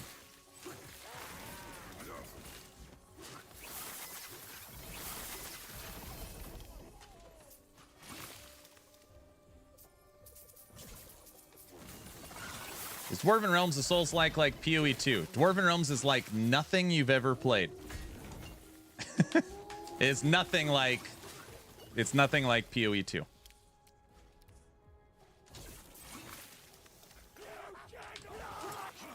Is DR hard? Like hard to learn how to play, or it's not Souls-like combat. Yeah, a casual person would enjoy it.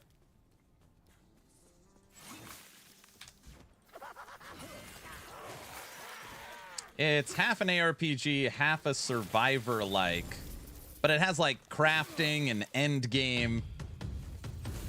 Basically, the premise of the game is as follows. You enter an area. You kill enough enemies to challenge the boss. You beat the boss. You move on to the next level. And you keep doing that. But it has deep progression systems and end game and bosses and side zones and gear and character customization and passive trees and skill trees. But ultimately, that is the premise. Enter an area, kill enough enemies to challenge the boss, beat the boss, move on to the next level.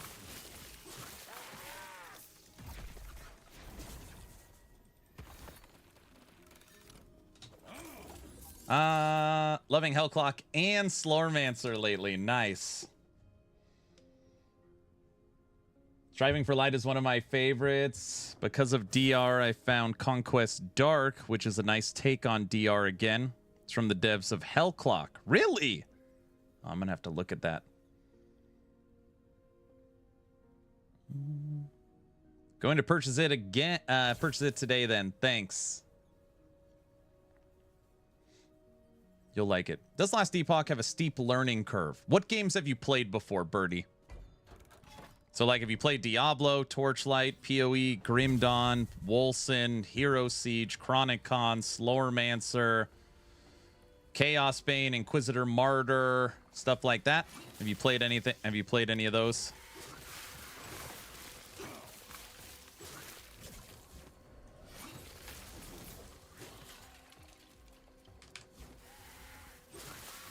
Conquest Arc is great. So is Hordes of Hell.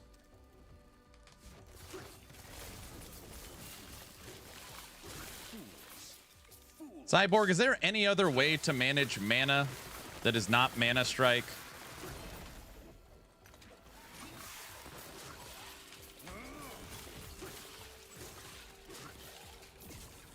I own every one of the games you just listed, Aaron. Everyone?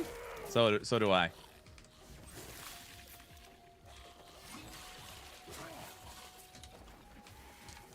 What about Titan Quest? Anniversary? No, I don't want to use focus.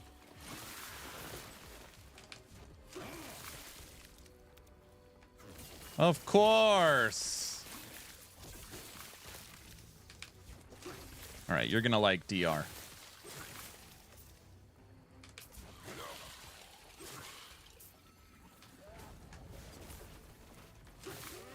What game are you guys talking about? We're talking about the game Dwarven Realms, commonly referred to as DR.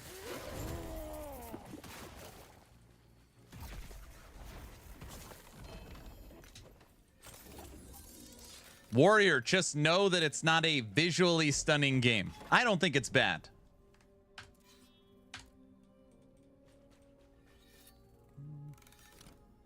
I think LE is smoother gameplay than PoE 1 or 2 or D4. I really hope it takes off this up-and-coming season. DJ, you and me have the same hope. I kind of wish Chaos Bane was remade or received an expansion or another DLC. They did. Chaos Bane had its final shot. It put in the... Was it a rogue or a shooter? They put in some expansion, and that was like its last shot. I don't care if I don't care about visuals if the gameplay is sweet. Nice. I may be in the minority, but Titan Quest 2 really isn't getting my attention. I tried it for a bit. It's missing something for me. A lot of people think it's slow. But people like the slowness as a change of pace. It's floaty. Combat feels okay. I've heard a lot of people that on the negative side say that it's just another, like, there's something about Unreal Engine 5 that just kind of makes, like, it doesn't give the game personality. They all look the same, like any Unreal Engine 5 game. But more people love it. More people are like, oh, I love it.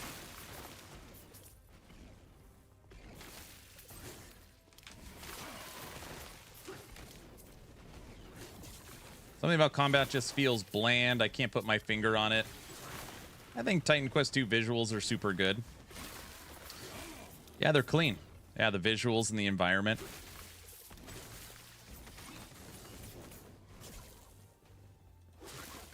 Jeez, Twitch is Garbo today. My eyes feel better watching it here on YouTube. Yeah, Twitch is all jacked up.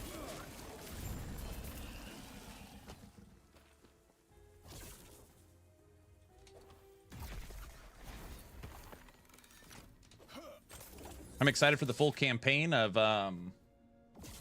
Titan Quest.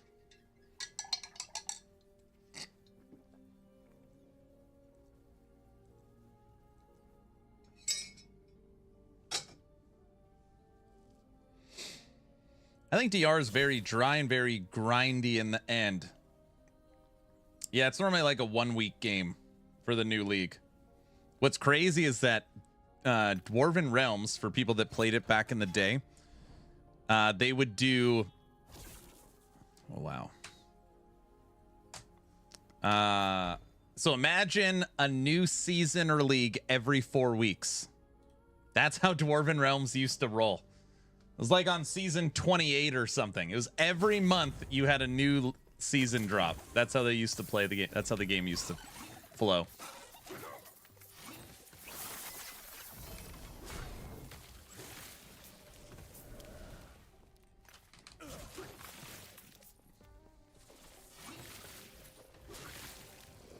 Hellclock is better than Slormancer, but Slormancer has a full end game. Slormancer is good. Titan Quest 2 seems to have the best story, in my opinion, and music, too. I thought they did a good job on the story. I think my favorite part of Titan Quest 2 was Pan. The whole Pan part. I thought the boss fight was good. I love the part where he's like, now you're stealing from me. I love that.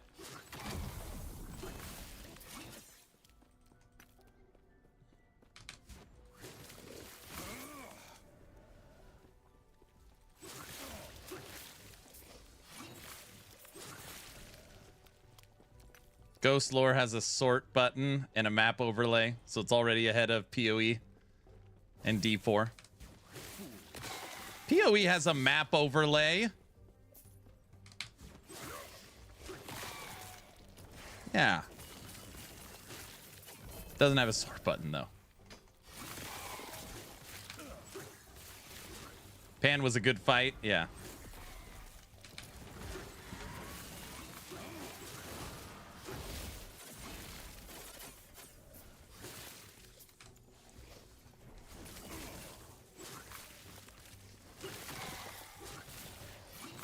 Titan Quest 2's music reminds me of BG3.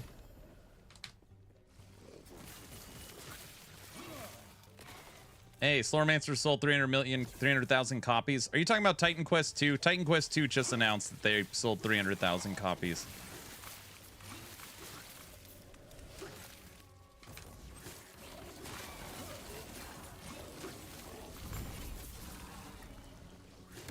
No, Slormancer did too.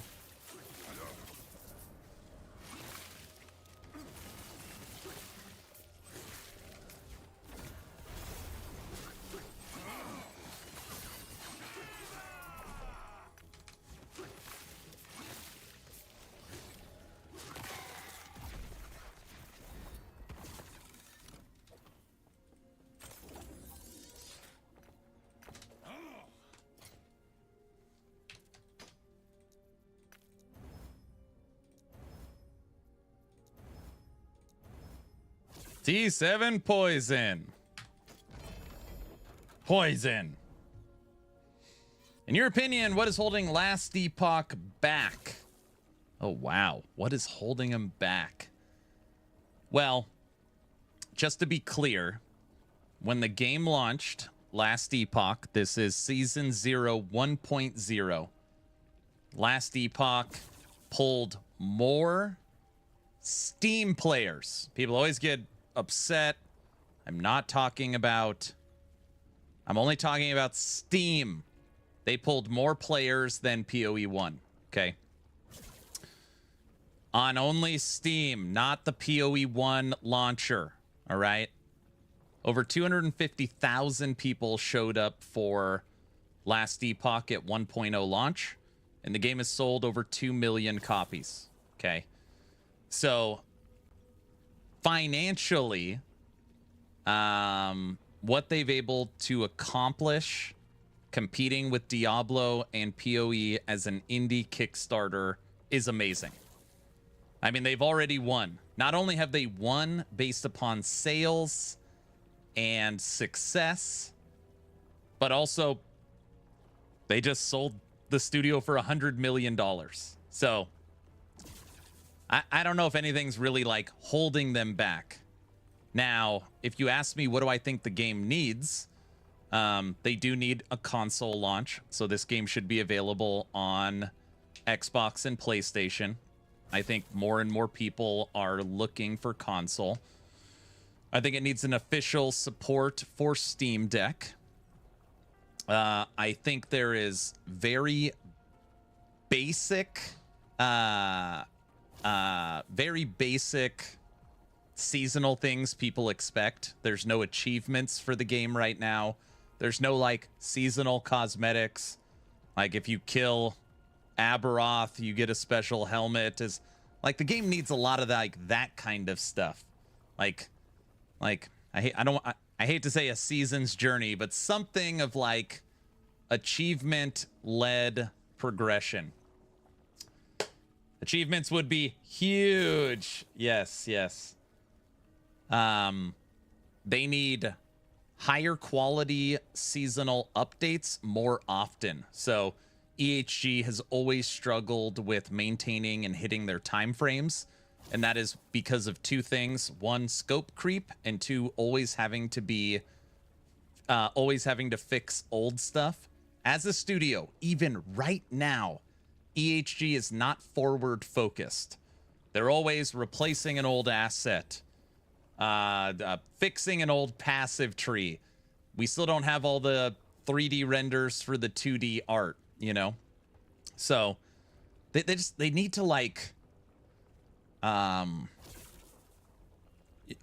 season 4 of Diablo 4. Does anybody remember season 4? No one remembers it. It was Loot Reborn, where they're like, okay, there's technically no seasonal mechanic. We're rebalancing the whole game.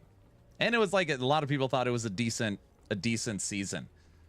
Last Epoch just really needs Paladin needs its final skill. Blade Dancer needs its final skill. Shaman needs its final skill. Lich needs its final skill.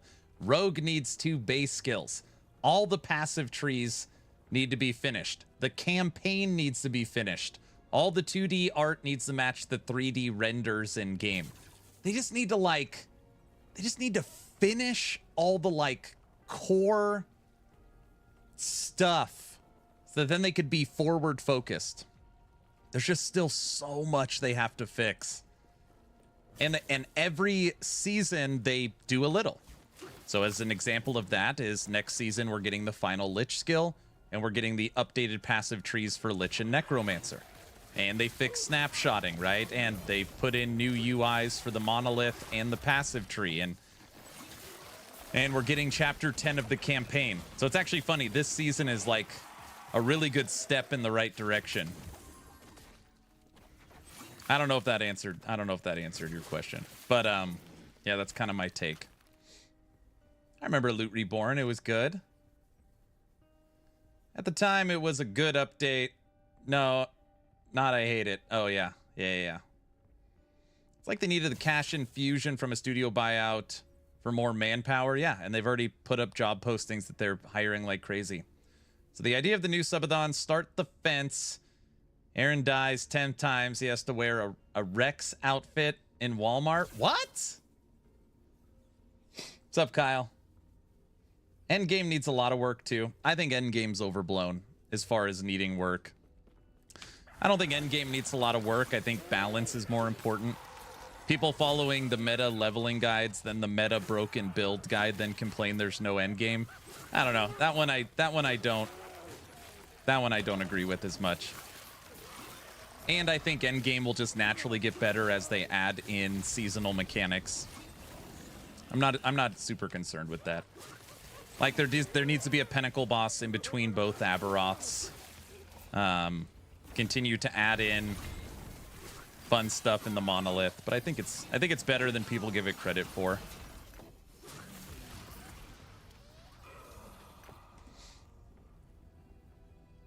This looks like what Hog was playing. Hog was playing Shatter Strike.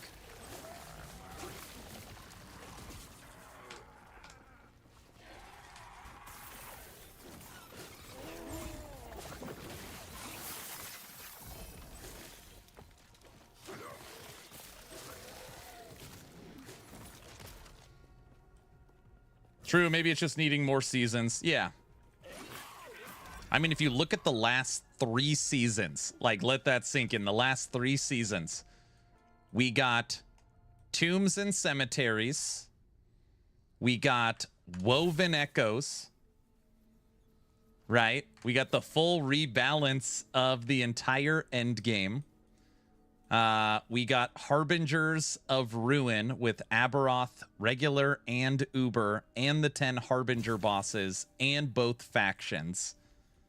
And inside of Monolith Echoes right now, you've got caches, lizards, shrines, exiled mages, nemesis.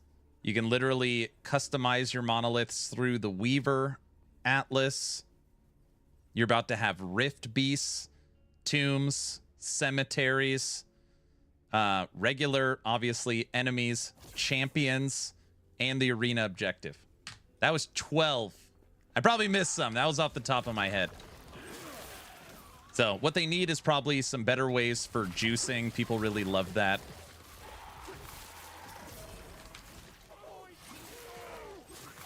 Especially as they kind of go the more PoE route.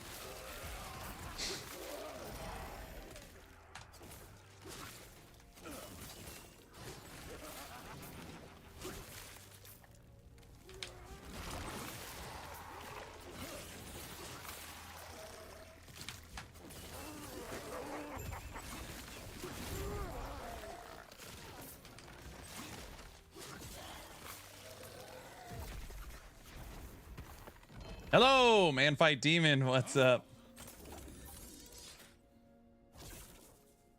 That's a great suggestion from Twitch. A Rax blue hoodie cosplay.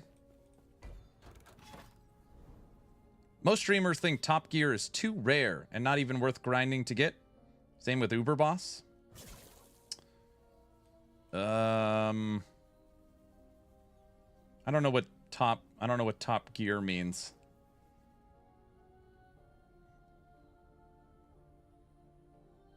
I guess I mean for current popularity, they got their money for sure. Yep. That they did. Wouldn't that just be a blue hoodie? If I was wearing a blue hoodie and it was like over my head, I would guess 50-60% of people would be like, what? They would know immediately.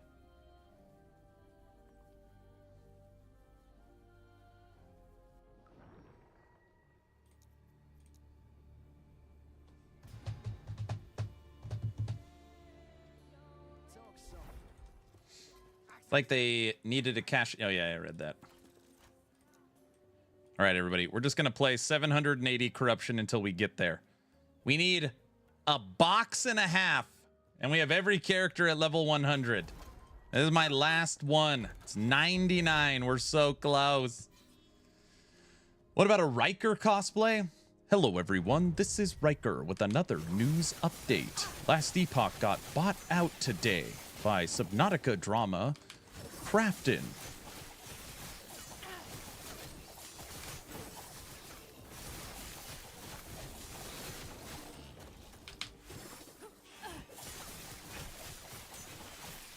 What's up, Mr. Exatheus? Good morning. Not bad. That wasn't bad. Oh my goodness, that was spot on. What?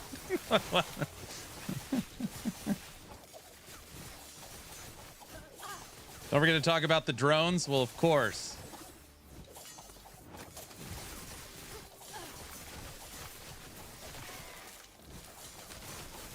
Happy Sunday. Oh, Exatheus, he's in Australia. He's a time traveler. Happy Monday to you, sir.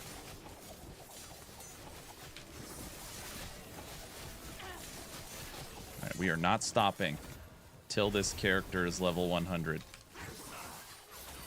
Whoa.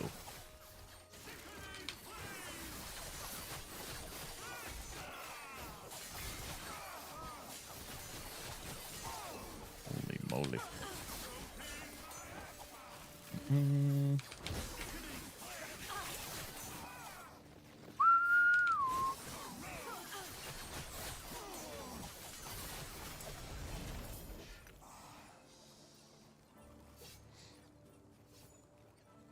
It's a public holiday today? Or there's wolf spiders in Australia. All right, hey. Xathius, if you'll just indulge us for a second, what is the biggest bug you have found in your house?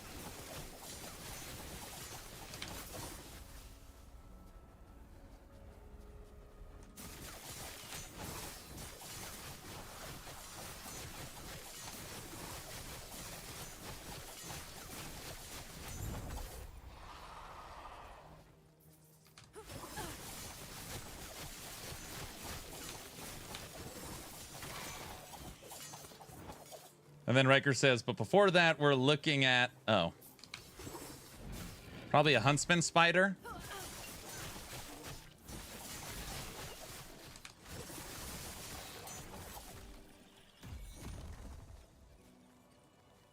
Okay, how big are we talking? Think of like a 12 by 8 sheet of paper, right? A sheet of paper. How big is the spider? Like bigger than the piece of paper?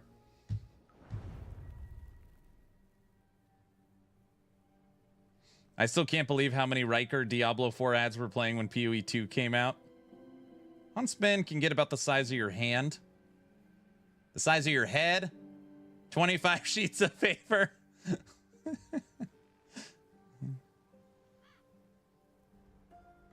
Insect, get those stink bugs about the size of your thumb. Spiders, then huntsmen. I've seen the size of a dinner plate.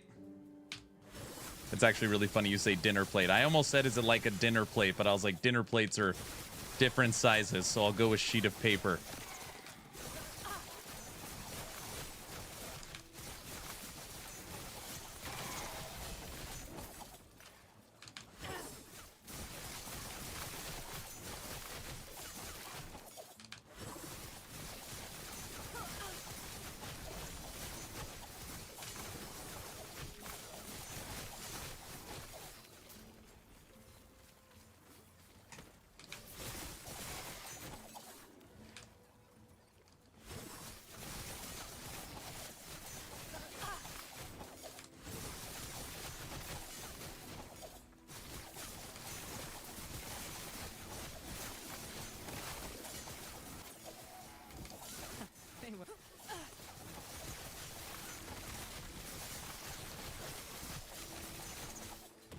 Dude, what is it with Australia having so much crazy stuff that lives there?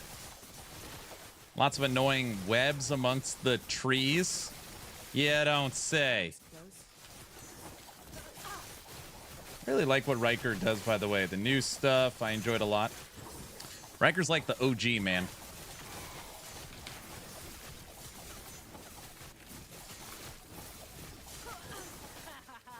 Riker's a really good guy. Like, in real life. I like Riker.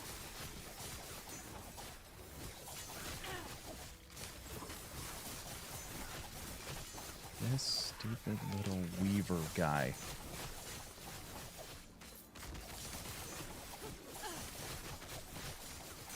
Where is he?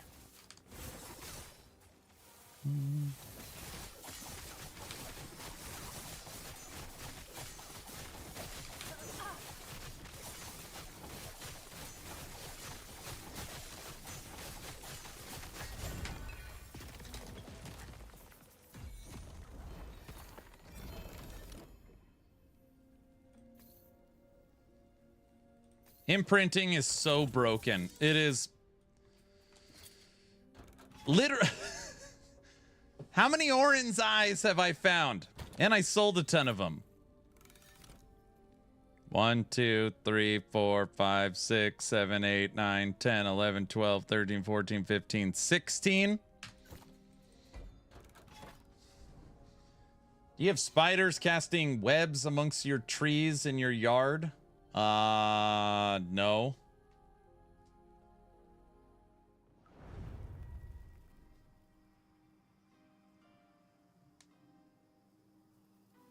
Riker gets so much respect for the D4 ads while playing PoE 2.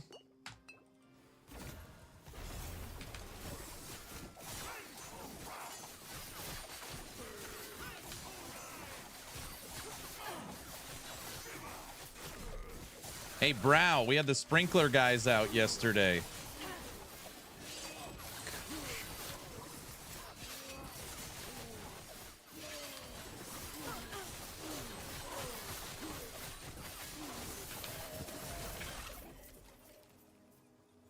So are they fixed? Well, as of yesterday, they were fixed. We'll see if they remain fixed.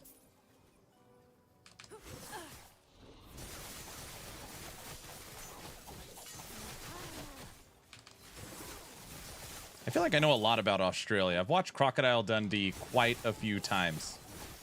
I feel like I could survive out there. They need to stay busted until season 4. Great. Dundee tells you nothing, really. What? Come on!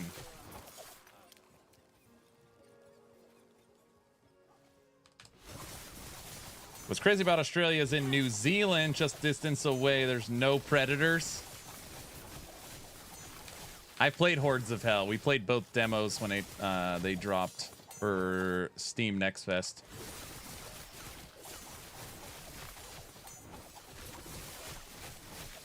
You know what's interesting about Hordes of Hell? Found it difficult. It's actually one of the harder bullet hell games.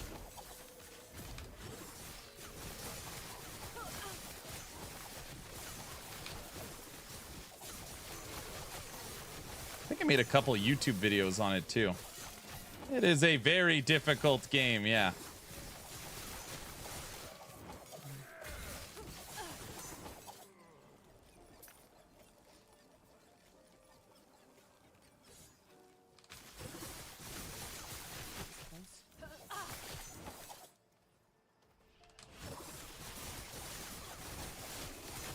Aaron, you should do what the Max Roll guys do. Light, medium, and strict with their loot filters. Loot filter's always a hard one. I never know what people want or need or care about. I was actually, last season, I was just trying to teach people how to make their own. Also, my loot filter is like kind of MG. It's like I'm always looking for stuff not just for my build, but stuff to sell.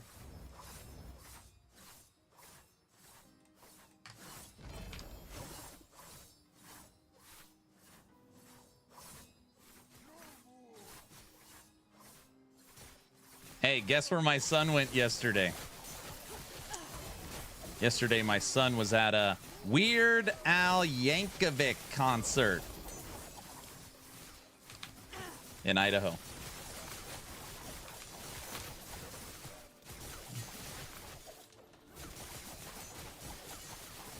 Which Woven Echo is the turtle? The one that says turtle in the name?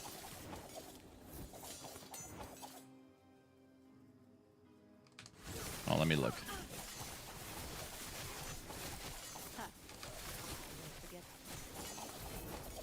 I wish I can get as far as you are in end game. I can't seem to get to empowered monoliths.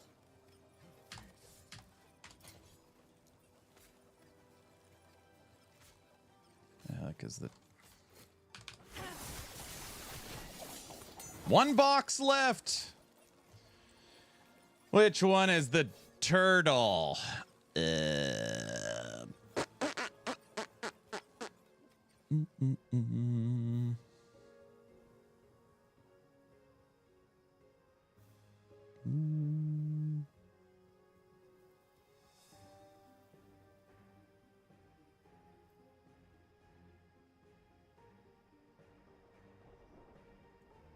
I'll find it. Farsight turtle. I found it. That wasn't that hard. It actually has turtle in the name. He loved it.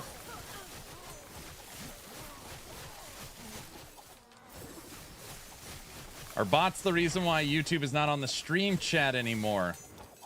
Bots is not the reason. It is not on the stream chat anymore because I had to take it off after we had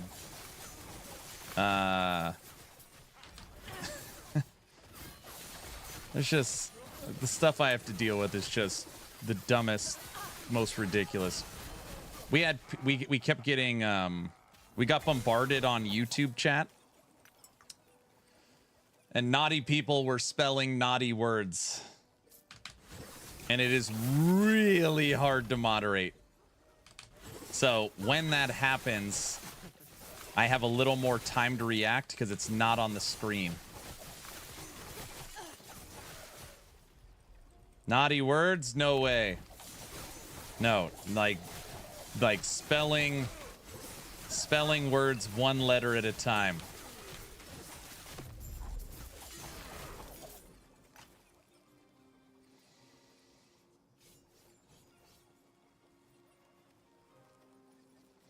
I started on my first ever LE Minion build, Aaron, going lich with it. Are you proud of me? I'm very proud. Good job. I was there. Let's just say it was bad. Yeah, it was horrible.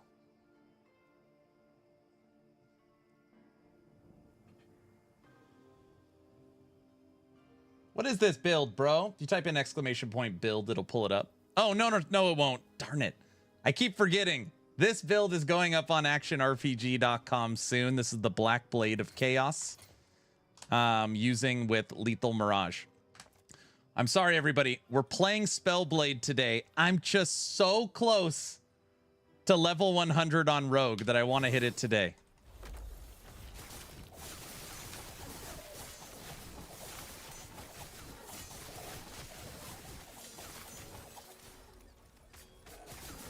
Yeah, this build right now that I am playing does not have a build planner, build guide, or video. It will, but it doesn't right now. I'm just trying to get this last box of experience.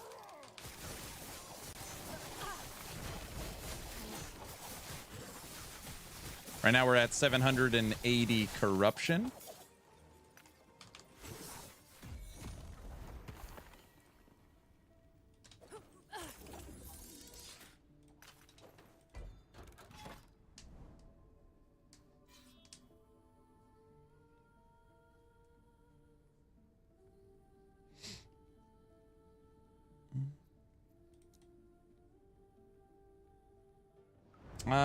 Sorry for asking us. How do you know if you won a giveaway? I keep track of all of them.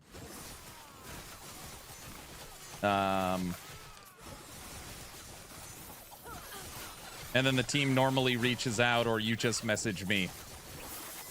Pretty simple.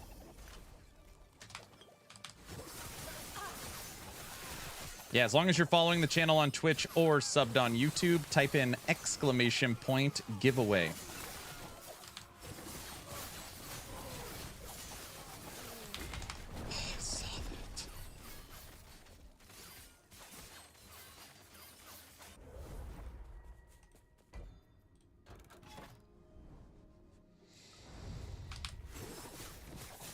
Yeah, the YouTube stuff was crazy. It was a weird one too. It was like a Discord targeted us on YouTube, and they were like systematically going to streams, basically trying to get the creator to read it out loud so that they could clip it out of context. It was some weird stuff, like weird stuff. Yeah, it's just dumb. Just stupid people. Easy. Too easy.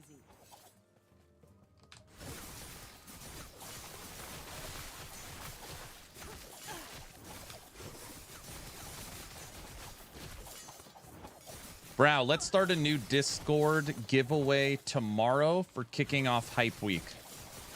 We'll put up a new one tomorrow.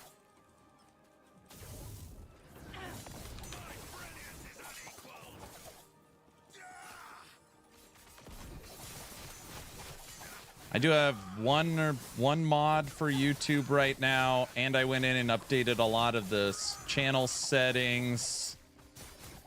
I stream to 4 different platforms, so I just, you know, I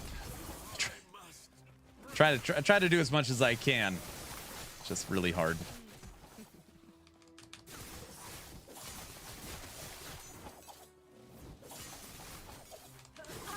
Let me think about it. You know what? Do this. Tomorrow, for kicking off Hype Week, put as the giveaway an Action RPG hoodie. We'll do a hoodie giveaway on Discord, and we'll start the entries tomorrow.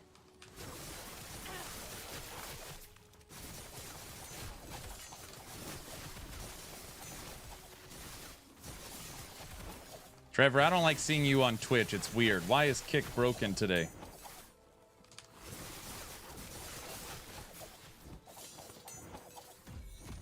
Almost there. Any experience books? There's one. There's one. There's one. Boom. Isn't Kick always faulty? I've never had any problems with Kick at all. Today is day 1 of the stream not working with Kick, which is also weird because the stream was fine on Friday. So I don't know. Again, I don't want to sit here and blame Battlefield 6 for everything. There's like so many people on streaming platforms playing that. Like Twitch is throttling today and Kick is broken.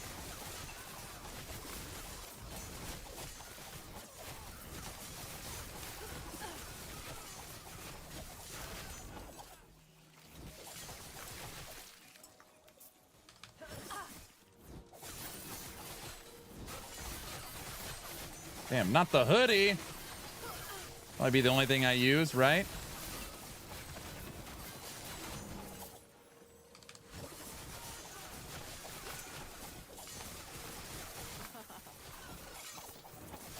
Zippy, I just jumped over to my rogue for a second.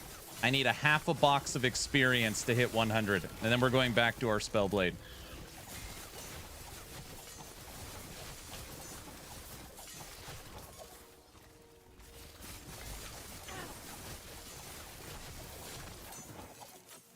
Wait. I want that EHG hat. My EHG hat?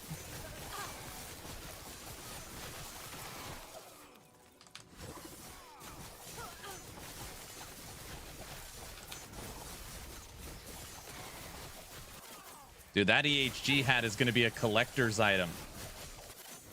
That's a OG EHG hat owned before the acquisition. Oh, that's going to be the new thing. That's like... What do you think? You think I can get 50 bucks for it? Going once. Going twice. Doubt it.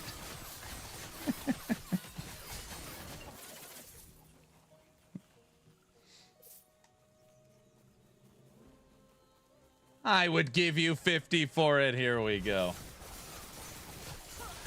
We all want EHG merch, been asking forever, right? 60 if you don't wash it. What's wrong with you?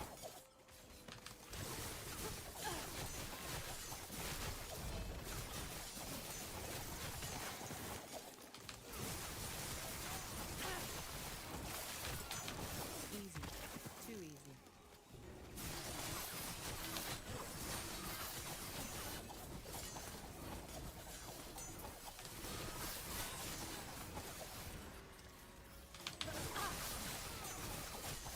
Holy moly.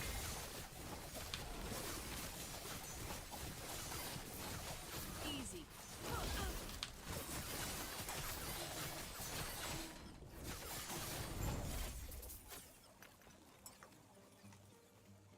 Aaron's bathwater is coming soon. Or genuine Boise River water. That's unbearable. Bear suit bathwater.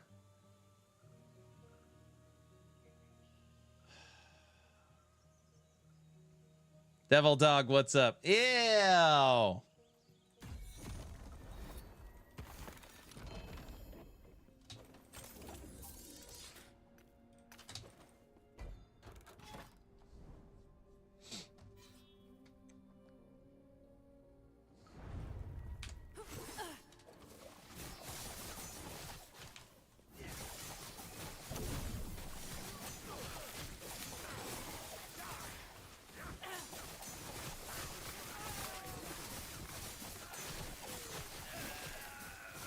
Almost there.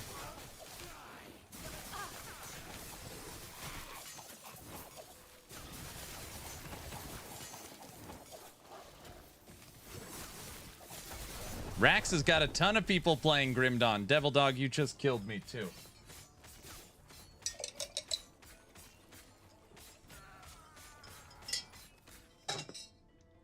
Chad is just another kid, obviously. Everybody knows that. It was.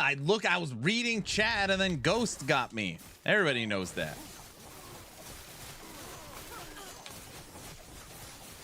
I can't believe we're already 3 hours into stream.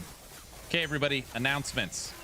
This week, starting tomorrow, is last Epoch Hype Week, which means every single day, at least for me at Mountain Time, 10 a.m., we will have a blog post.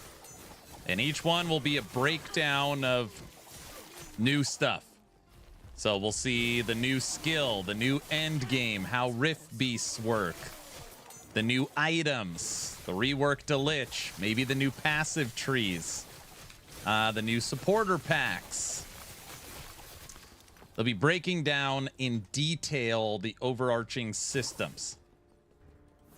I was watching Rax play Grim Dawn, made me play it myself. Exactly. So starting tomorrow, I will be like literally sitting at my computer, fully prepped and ready to record. The blog post will go up. I'll make the video, post the video, then we'll boot up the stream and talk about the Hype Week days. So that is tomorrow. It better be good. Just show me some examples of the Necromancer passive tree. If you made me guess, the first Hype Week post probably be the most boring. I know that doesn't make sense. I feel like the first Hype Week post would be like, let's talk about the Ancient Era and Act 10 of the campaign. Probably what it's going to be.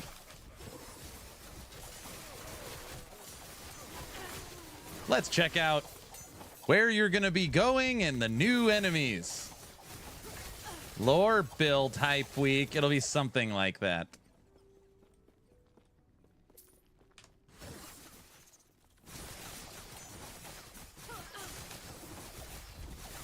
The Ancient Era will be the main focus. You're right. Nobody has heard anything about anything, and what people care about is the lore. Let's go watch the Diablo 4 campfire. Nobody. Sorry. Most people want to know. Break down for me the new skill, Flay, please.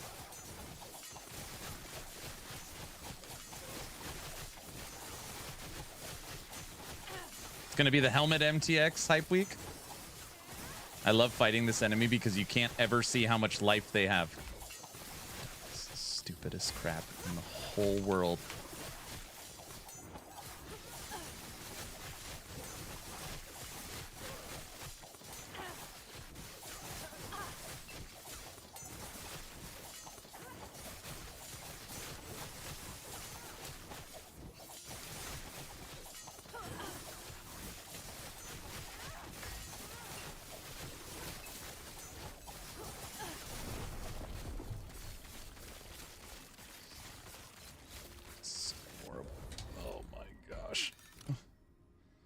What are the D4 cookbook hype? Yeah, that'll get it going. So horrible.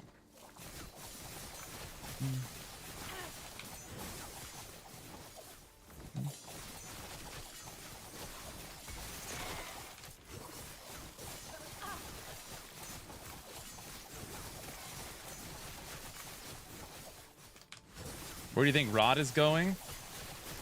Wait, is that a real question or are you joking around?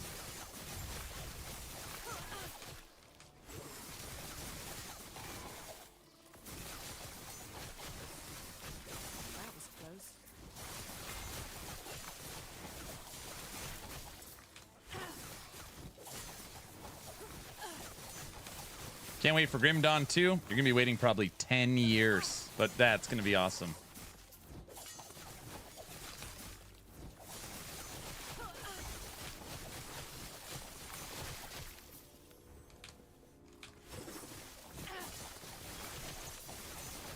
Where's Rod going?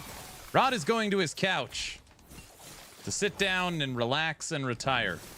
I don't think you ever see him again.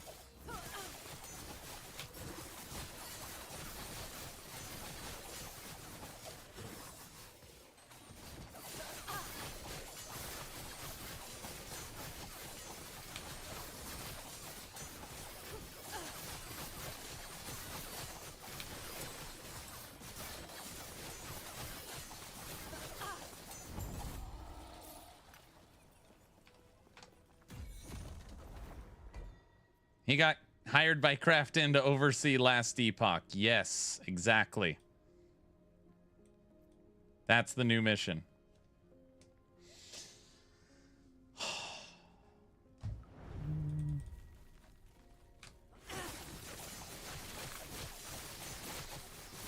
One, no smaller studio could afford him, even if they wanted him. Like, no, he's not going anywhere.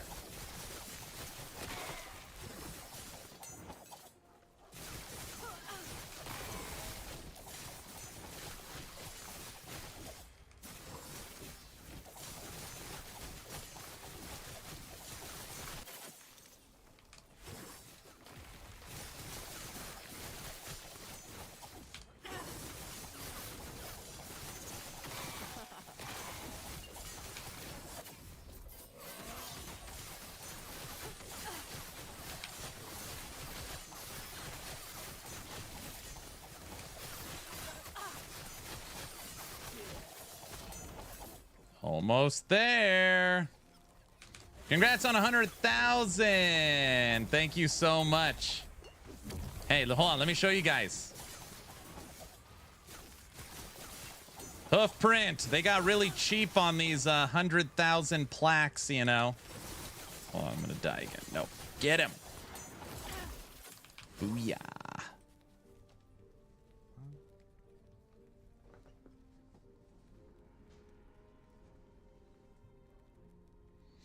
Presented to Action RPG for passing 100,000 subscribers. Ooh. Huh?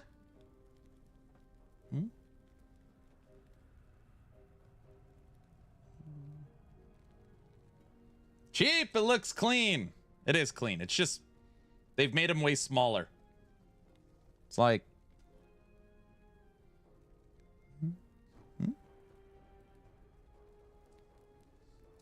I saw it. The last picture before Kick died was you spooning with it.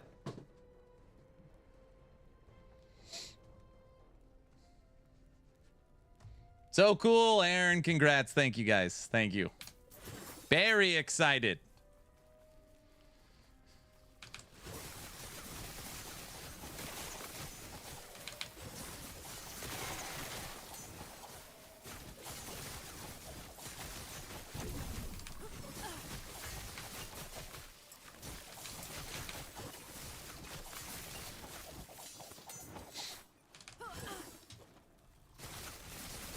Hey, Trevor, did you do any research? Is anybody else reporting any kick problems today? Or is there something I need to look at?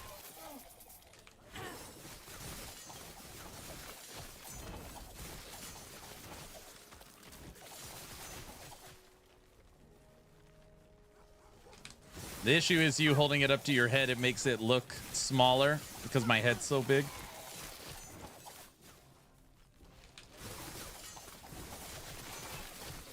Kick says no one is streaming last Epoch. Yeah, I had to shut it down. It was like doing weird stuff.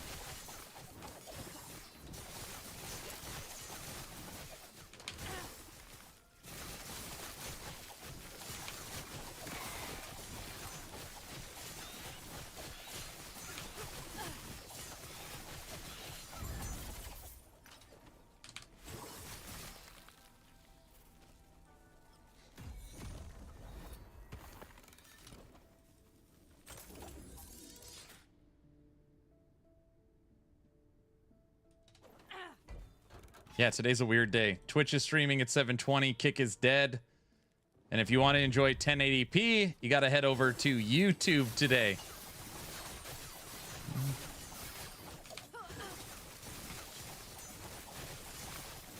No. That is weird.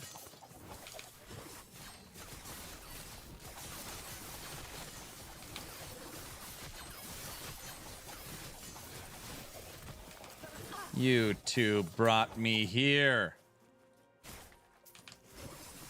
Dutch, now it wants you to go back. It misses you.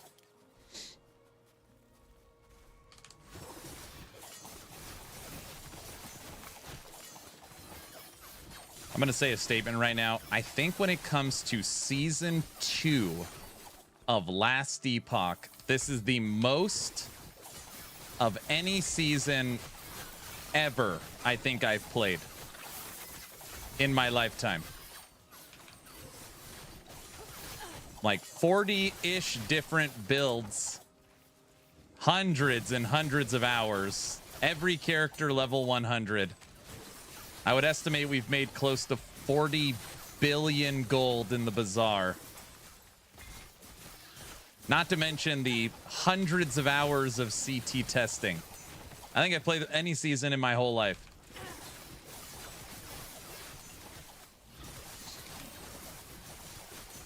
The gap between season 1 and season 2 was large. You played a ton in the gap of season 1. We did play a lot of season 1 because we also had season 1 basically had 2 subathons in it.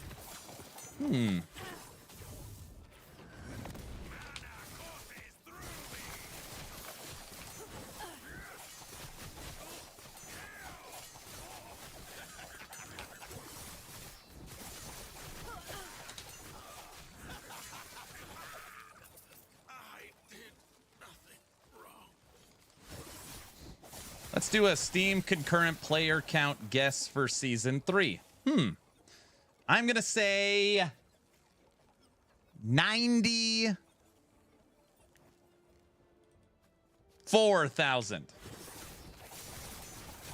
94,000. Somebody clip that so we have like a...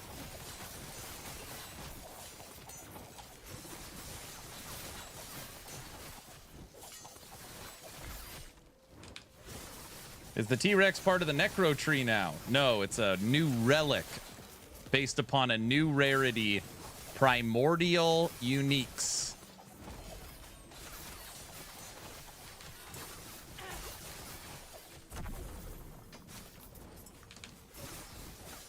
We're about to ding it. Ding. Come on. You can't even see the XP bar.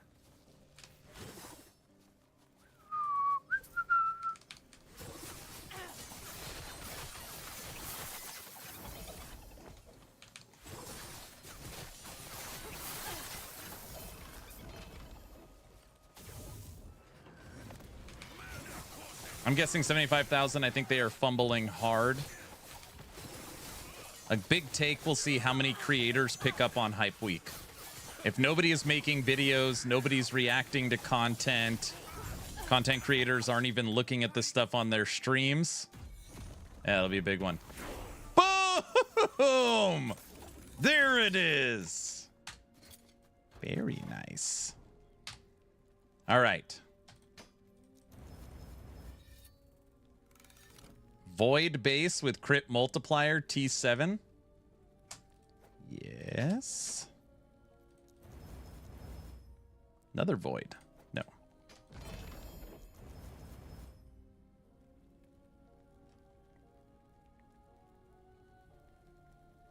Perfect T7 armor shred.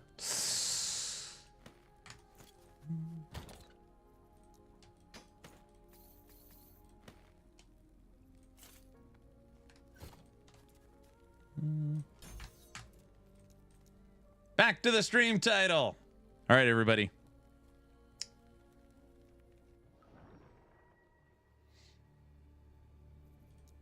No, I didn't.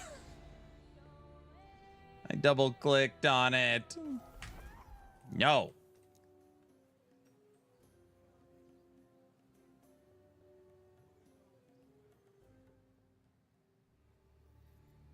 All right. Rogue, level 100. Mage, level 100. Sentinel, level 100. Acolyte, level 100. Primalist, level 100. Done. Oh. Imagine if Monday PoE 2 trailer drops. Live stream Wednesday. One that is very possible that would happen. Wow, what a disgusting Sentinel player. And that would completely kill Hype Week for Last Epoch. That would be all Friday dev streams negated because there was nothing really shown. No podcast press tour. So that's gone. Hype Week completely covered by PoE 2. Which leaves only the Friday Last Epoch dev stream. That'd be their last hoorah. That's all they'd have left. Oh.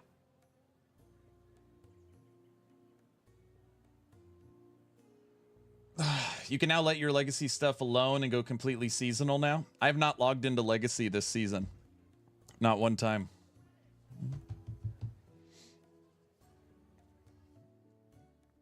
PoE 2 has to knock it out of the park. Folks are not happy. That is true. That is true. That would be like... I don't want to say that would be dirty. If I would actually be shocked if Grinding Gear Games does not have marketing planned this week for PoE 2. This should be trailer dropped. Everything new should probably be coming out this week. I think that's why so many people were surprised that EHG wasn't doing Hype Week last week. That probably should have been. It's just like it's so soon. So what you should do is drop Hype Week last week. Most of the stuff is now out in the open. Then you do a press tour, or when, however you want to get it out, all IGN, PC Gamer, go around talking to people. Allow content creators to push it. I don't.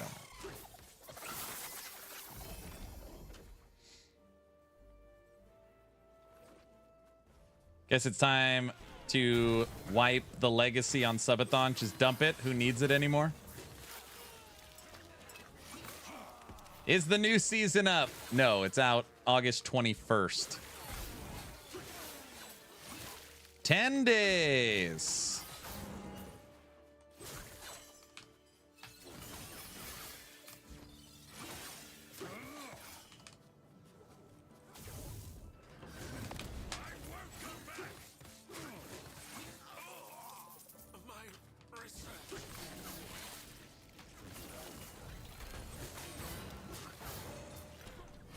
All right, right now we're playing Shatter Strike Spellblade at 500 corruption.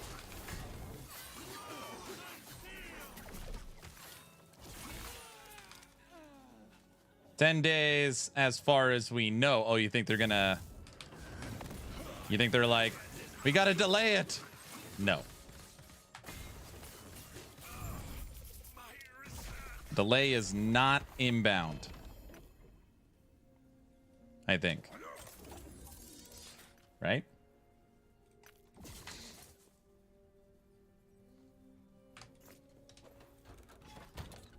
I made a new random stuff. Now I'm officially like Mike on his streams.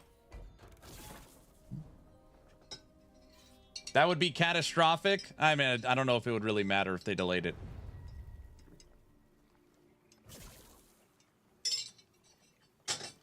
What would be hilarious is you want to talk about spreading the word. If nobody knows that there's a new Last Epoch season, delaying it would actually be a marketing technique to get the word out.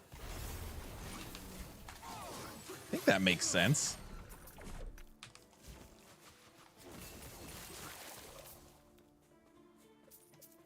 Maybe not.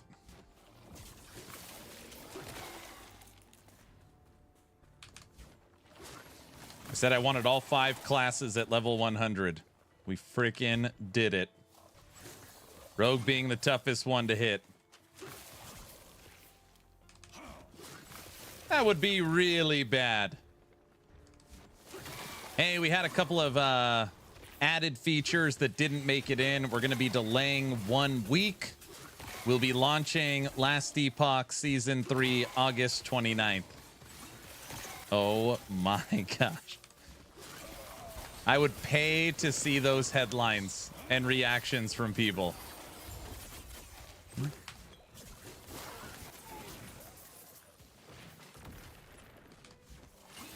Ellie's shadow dropping Season 3. Hey, it worked for Titan Quest 2. A week is not bad. No, August 29th is the launch of PoE 2 League 3. 0.3. They would launch on the same day.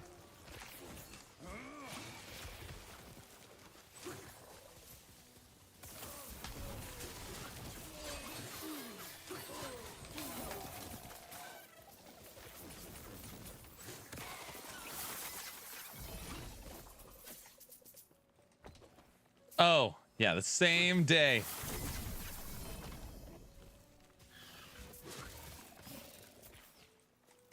I'd be playing Last Epoch, so would I. They would say they're adding MTX that week.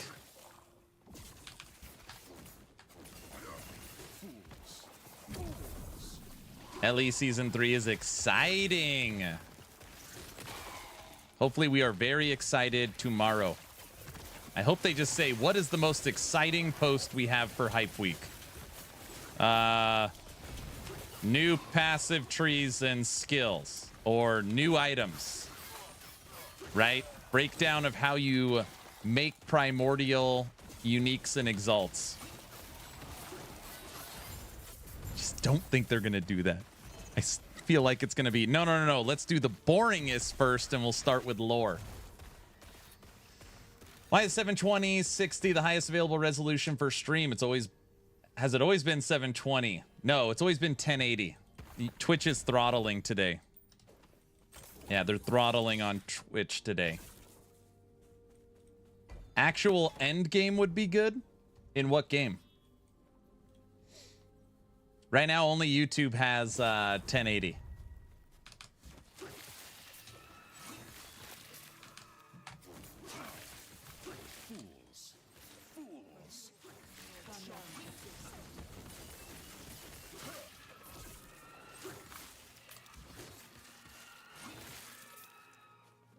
Yeah, only YouTube stream today has 1080. It's weird.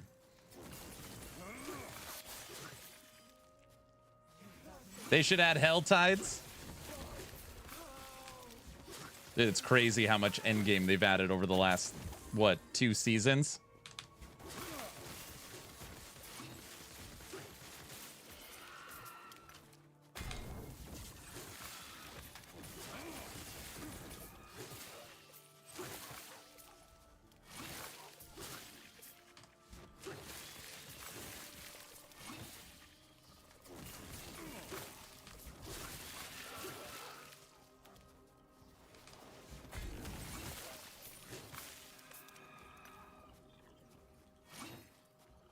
LE, even D4 has better retention right now.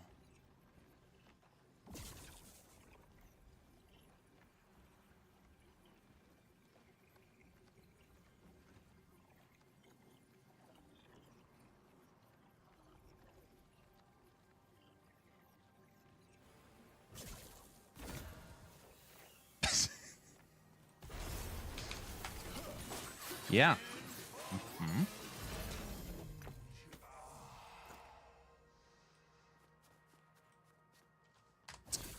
That's true.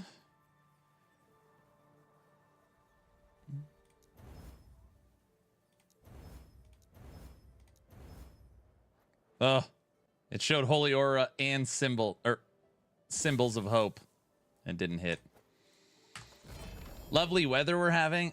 I mean, it's just like, it is a really interesting take. We can go look. I don't want to. I believe that Last Epoch hit 151,000, and it was 2 or 3 weeks after season launch. They still were hitting 65,000 concurrent players. I believe from a retention standpoint, it had its best season of existence. And if you're looking at numbers right now, it is 10 days until the new season. So, like, I mean, if you're literally looking at numbers right now, you don't follow the genre, because that would be a really weird thing to look at. Because if you follow the genre, you know that most retention, like, games fall off a cliff after a month. That's like saying PoE 2 sold 10 million copies, yet its concurrent right now is 7,000 players. So if you were looking at the raw numbers, it means PoE 2 is like a huge failure.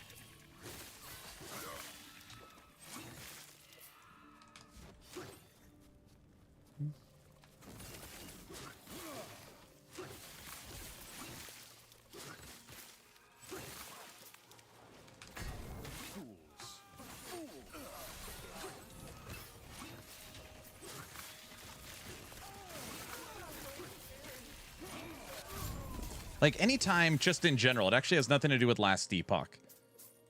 Anybody that says an isometric action RPG game is dead. Torchlight Infinite, PoE 1, PoE 2, Last Epoch, Diablo 3, Diablo 4. It always depends on when you are looking at the numbers. Like, that's it. How many people showed up for the season? That's the number you care about. How many people showed up? And if they continue to show up. That's a weird take. Oh.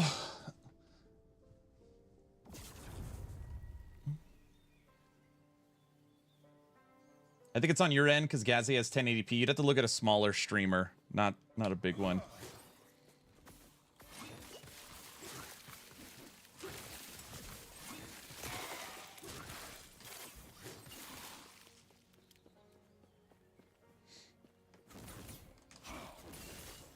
All right, I'll check the settings after. It's pretty weird.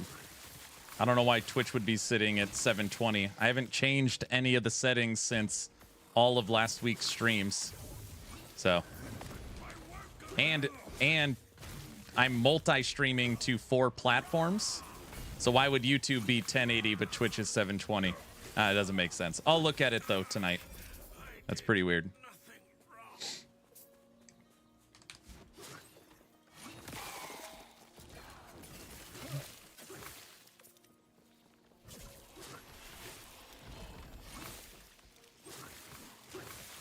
Hey, you know that game that has been a dynasty for 25 years versus the game that has been out for 6 years and has over 200 million in development is doing better? And leave him alone. I think he's just trying to prove his point. It's okay. We like good debate here. Normally when someone brings up endgame, like, oh, Last Epoch has no endgame, or their endgame sucks, whatever. I always just like ask for just a small, like, just pause for a second and just do a little bit of self-reflection. That's the only thing I ask. For somebody that says there's no end game, there's nothing to do. Do you follow build guides? And do you follow meta progression S+ tier build guides? Like, that's normally my #1 question. So, like, do you follow the most optimized there is? And if the answer is yes, then you're kind of answering your own question, which is okay. There's nothing wrong with playing that way.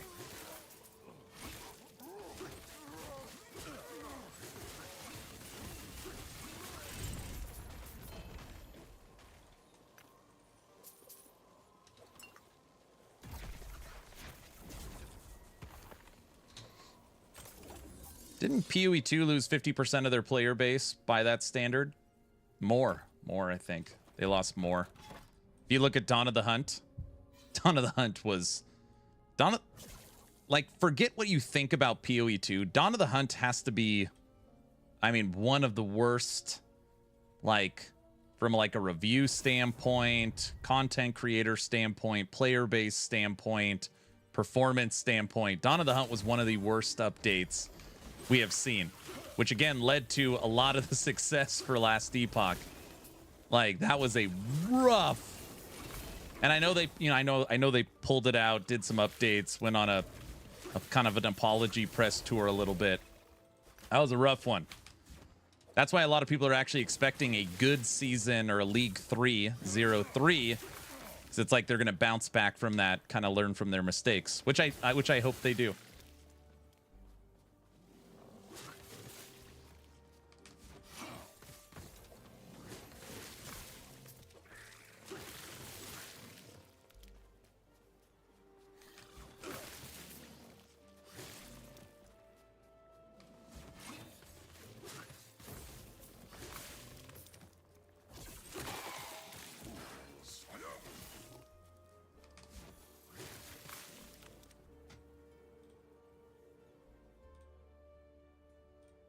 Hold on, bro.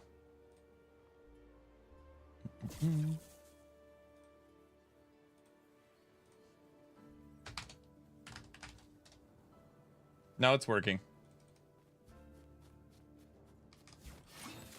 I heard Tyler from Forever Exiled says PoE 2 being unfun has ruined his fun in 4 PoE. Like, PoE 2 has ruined PoE 1.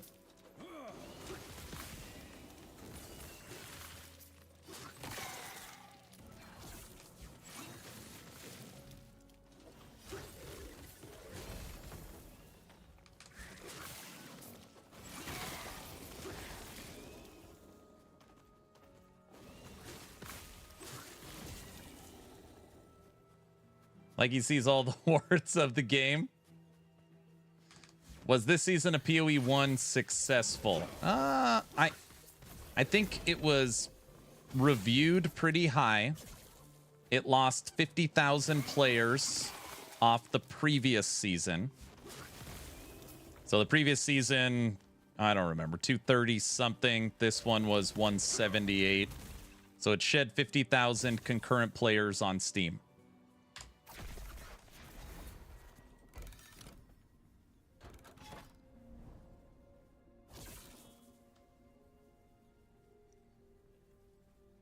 My question is, why are they doing leagues in early access? I think people want them, Toxic, to be honest.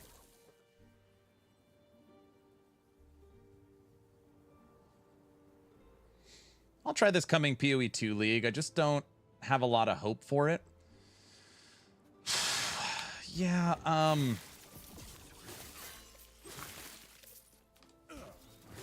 don't know. Maybe it'll be good. We'll see. Maybe it'll be good. I haven't even played since they put in all the changes for loot and progression. It might, hopefully that, all the changes they made with Dawn of the Hunt and all the changes that we're gonna get with League 3, hopefully it makes for a much better experience. Be honest, Aaron, you're dreading doing the campaign. I'm dreading doing the PoE 2 campaign. Yeah.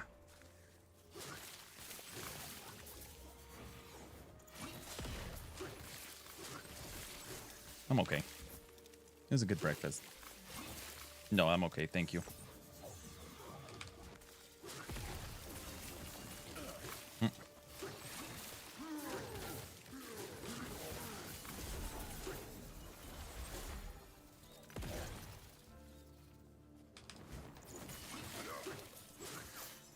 I'm not playing PoE 2 until they figure out a crafting bench. I'm just very biased. Like, I can totally sit here in front of all of you and say it. Like, I don't think there's anything wrong with that. Saying that you like Battlefield all over Call of Duty or Call of Duty over Battlefield or whatever, you know. Like, everyone has their preferences. It's no big deal. Like, when I play Last Epoch, I like that I'm crafting and using the Forge right at the beginning. I like that I know where to go in the campaign. I like that I have a plan for my build and I could feel the progression of power. I just enjoy the game more. When I play PoE and I wash up on the beach and it's like, you know, I'm hitting the wolves with my first weapon, I just, you know, and you have to pick up every blue item and pick up every, you know, and you're always interacting with NPCs and you got to gamble for your starting gear. I just like the progression. I just want to blow my brains out. I don't know why. I feel like it is like the antithesis of anti-fun. It's just so like, oh, it's such a slog. And then people are always like, Well, speedrunners do it in 2 hours. It's like, what does that have to do with anything? Like, what? So? 1000% agreed.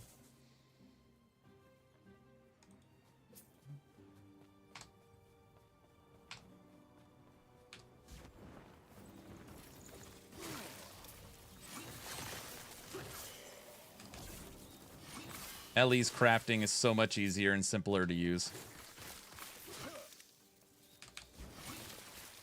Aggression doesn't bother me, it's the skills. I want to press a button and kill stuff, not press button and wait 20 minutes. Yeah, I don't know. But in my head, it's like, wait a second. When you played, because now I'm just like gonna, contradict myself. When I played PoE 2 early access launch, I had a really, like, the first playthrough of the campaign was fine. Going through mapping was fine. Getting all the keys for the Pinnacle boss. I mean, we put 300 hours in it. We made multiple builds. We're bringing PoE 2 to actionrpg.com. I don't know, like the first run through of PoE 2, I was like, yeah, this is great. And then this, like, when I had to redo the campaign, I don't know, like, I could not bring myself to do it. It was just, I don't know. We'll give it another shot for sure.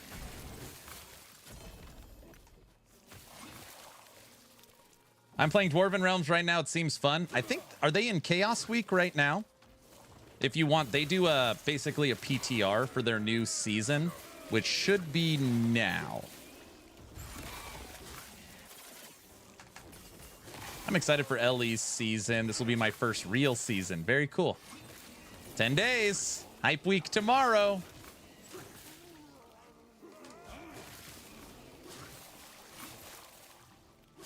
The 12th, is that Chaos Week?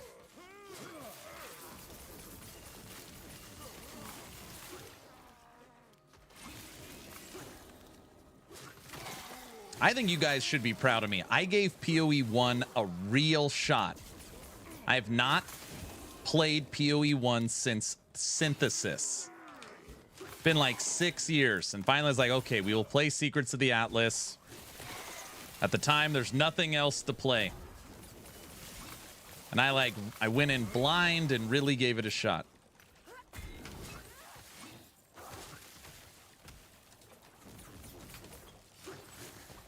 I freaking hate this guy. I don't even want to fight him. With every fabric of my being, that rogue enemy is the worst.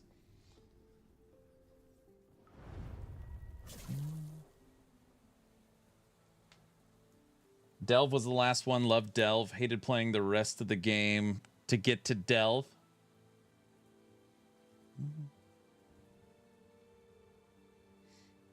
Slicing them up like butter. We're using a Spellblade. It's a melee mage class. And we're using Shatter Strike. This is 500 corruption right now. And we're slicing them up.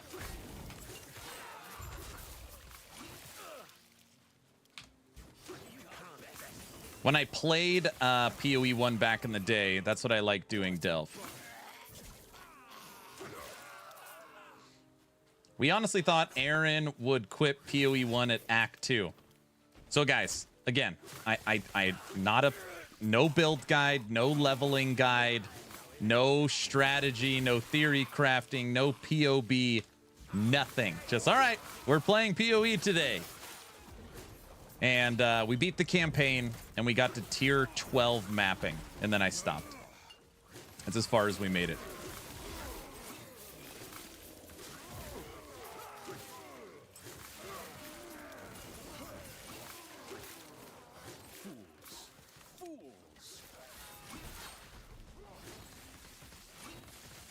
It's like I know most people get that like in their first hour or something.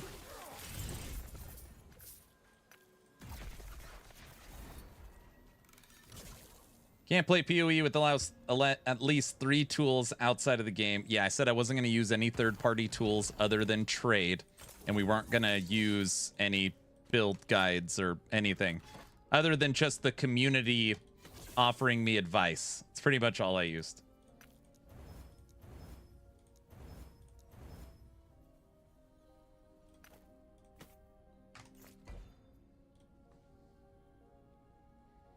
That's a genuine college try right there. Yeah. Not bad without using POB or a guide. Yeah, the problem I ran into, and now I sound like a broken record because somehow this keeps coming up every stream, and I'm not ripping on PoE, is that I like tinkering and trying different builds. And I just was always out of regrets and gold because I kept trying different skills and different passives and people are always like, you're crazy. The game is not designed for that. Respecking and trying multiple skills and builds, it is not. You have to grind for hours to get enough currency to respec, right? Unless you're like, you know, you obviously know exactly what you're doing. And that's why a lot of people were like, well, you never have to respec because if you're following a build guide, you know exactly what to do because you don't make mistakes. But I was always out of currency, and then I didn't make enough divines or chaos to basically inflation was outpacing me. So it'd be like, I want this item, but the amount of currency I was making wasn't enough, so that the item just kept outpacing me. And then it was like, all right, we're done. Like, again, we played it 6 days, 8 hours a day. So basically a full week.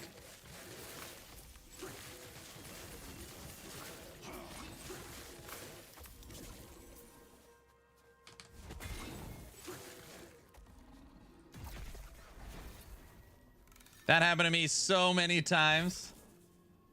It's not. Community Rage has made them kind of implement it, but it's behind a huge pain in the A. What? Trade? Aaron's biggest accomplishment was getting the Golem unique helm for 10 chaos when it was normally 3 divines. I got an item for 10 chaos that was worth 3 divines. That's literally what kept me in the game. I've always been, I shouldn't say good, that's silly. I've always been competent at player-driven economies. Buying, selling, flipping, building currency without actually playing the game. I've always weirdly enjoyed that part of it, and it worked out really well on my PoE 1 playthrough.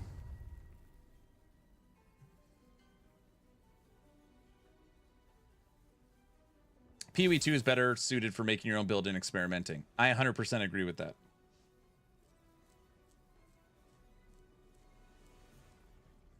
Not having a DB or lookup in-game is crazy, though. What does Onslaught mean? What are the 20 buffs in the top mean? Not even a POB. Yeah, I played it completely. None of that. 0.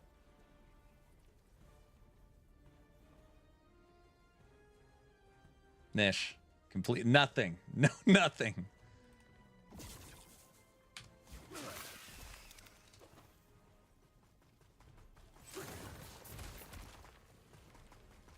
Ellie is even better for experimenting, yeah.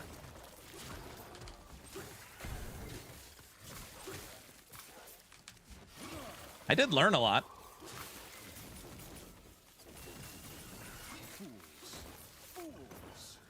I remember people were complaining about PoE 2 and its map size. In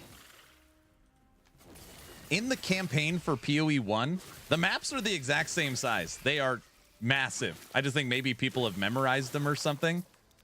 It took us forever to beat the campaign. No interactive map. No idea where to go. It took forever to beat the PoE 1 campaign. And that's why people are like, oh, he's going to quit. There's no way he's going to do it.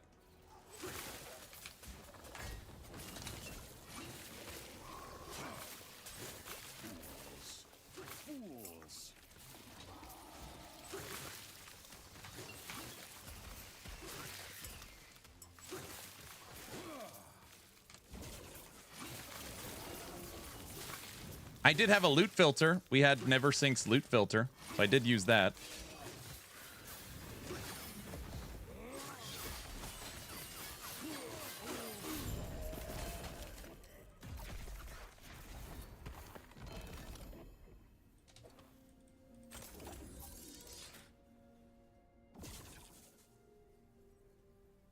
It's not the map size. You have to complete.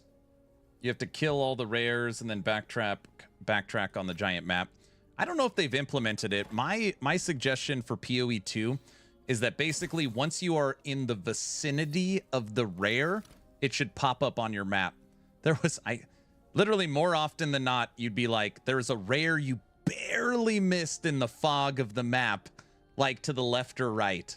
And if you knew they were there, like, you obviously wouldn't have ran past them. So you got to use the teleport back to the start and then run back to the area. I was like, if they just popped up when you're in the vicinity, that would make such a huge difference, quality of life. And it wouldn't, like, take away from the game in any way. Every rare is marked on the map from the beginning. It's really not an issue anymore. Okay, well, there you go. See, I didn't know that.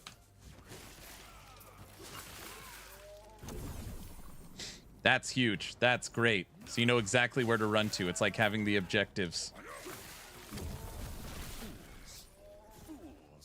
I'm with Ziz. Go back to bosses on the map. People really like bosses. And it's PoE 2 strong point.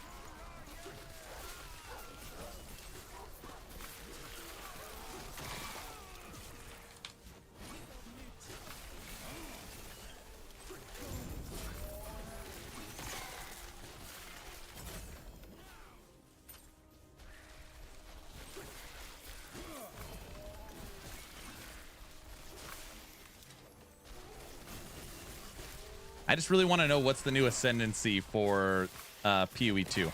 Is it Druid? Is it the Shadow guy? Curious what we're getting.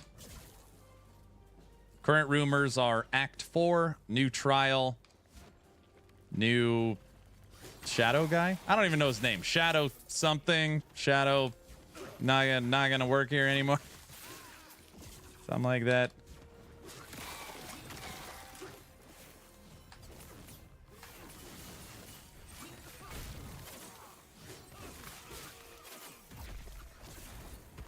Oh, I hope it's Druid. Druid's a lot of fun.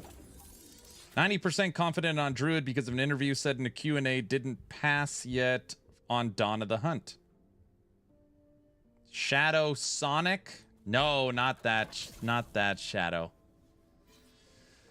It's just Shadow? That's what it's called?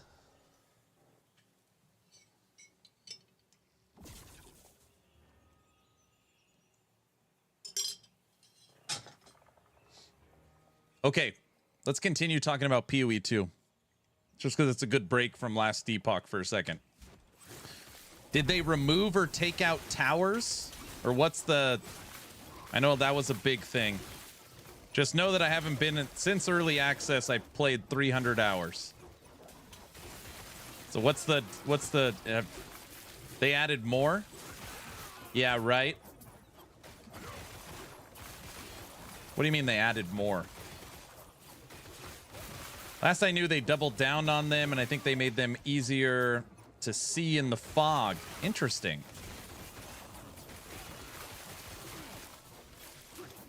They made it have better overview. They tripled down?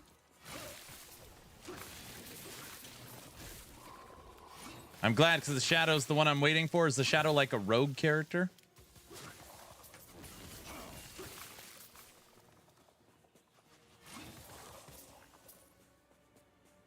Why hasn't anyone come up with a Witch Doctor yet? It was my favorite in D3. You want to throw spiders at people?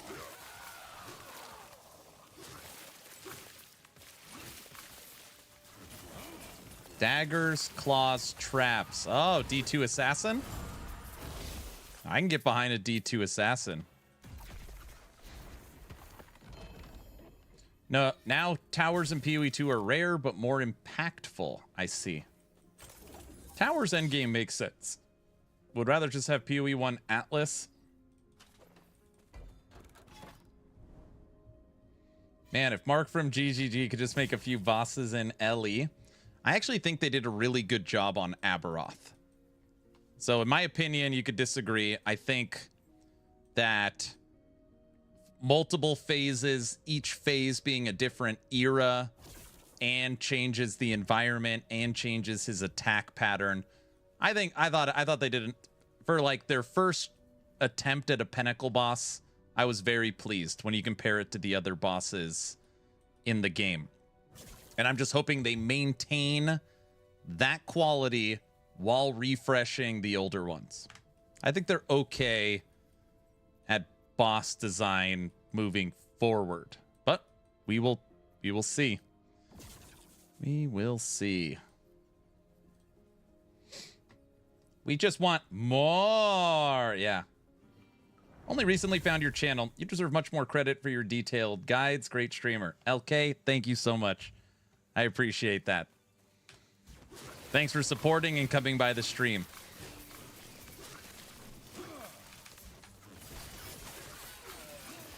Subathon starts August 21st. Me and the wife were planning stuff for it.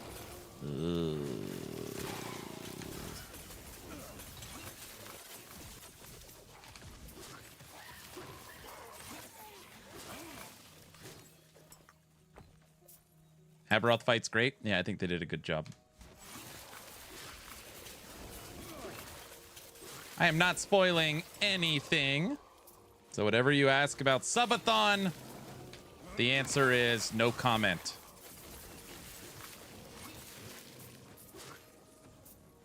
D4 Pentacles have no voice lines, aside from Belial. Is like Uber Lilith still in D4? Is that still like a fight? Planning stuff for it. You'll be busy for 150 days. No, this subathon is going to be way shorter. I'm telling you guys, I got a feeling. Right? There's no way Drayden shows up again. We just had another one. No one's playing last Epoch. Don't say copium. No, it's going to be shorter. Right?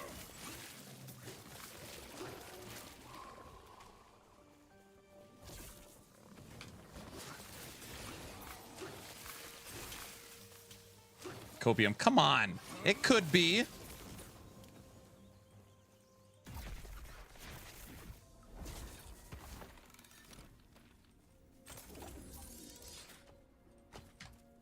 I think.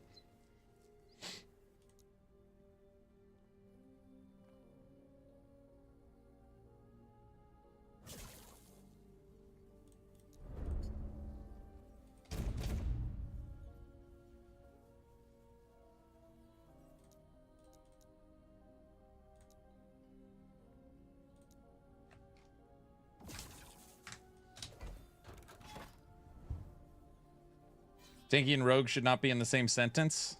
Dodgy and Rogue. It's going to be late at night one of these days, and we will hear Mortal Kombat. It's still in there. Drayden's walk-on.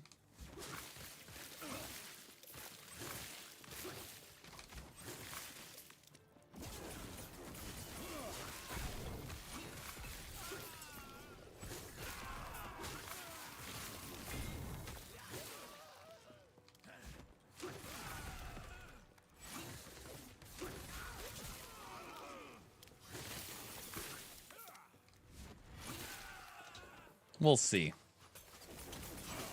On the LE Season 3 trailer, 52 seconds, what the Mage is casting. Hold on.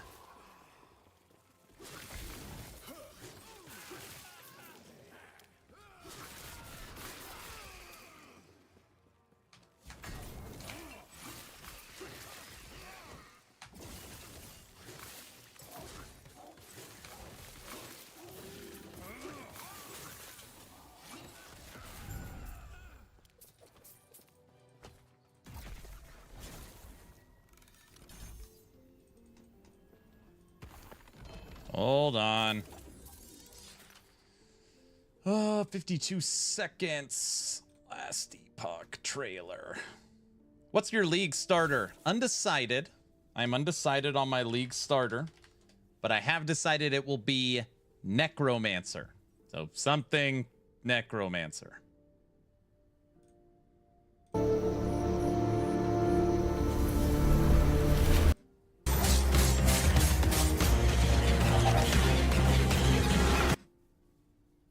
That's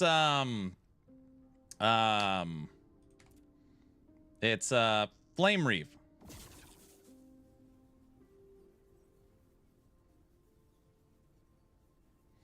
It's Flame Reeve.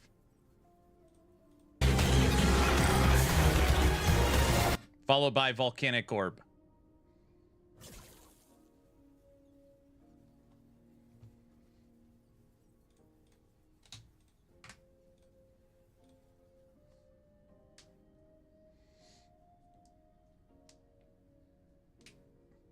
I'm not playing. I mean, I'm going to play a ton of Beastmaster.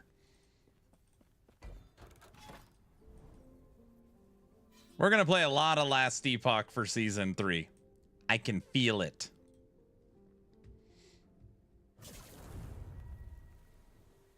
Sounds weird, but I hope Mage gets more mana regen skills. Yeah. I don't want them to increase the difficulty. If you want harder difficulties, just ask them to add more. Playing DR and loving it currently. Thanks for the new game suggestion. You're very welcome.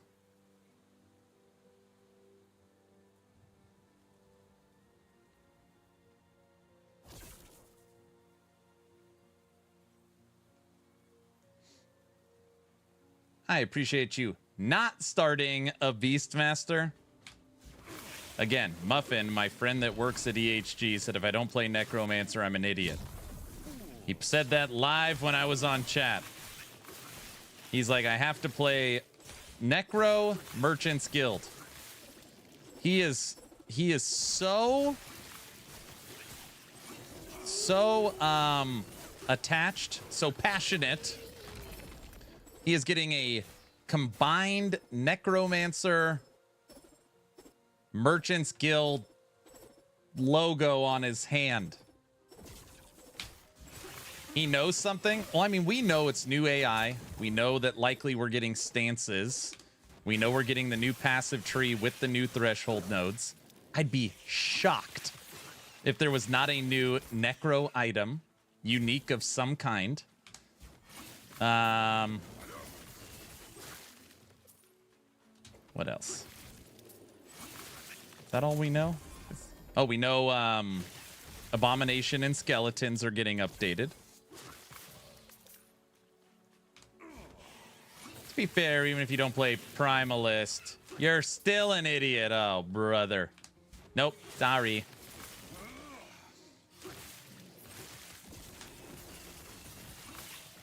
I'd be sad if there wasn't. I'd be sad if there wasn't a Necro unique.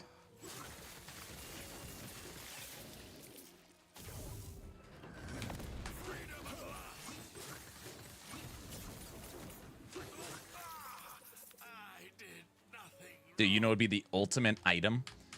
Some item that when you wear it and you use Shatter Strike, it automatically uses Mana Strike at the same time. That is like, okay, I know it's wishful thinking. You'd never have to worry about mana again. Muffin knows about the new Golem MTX.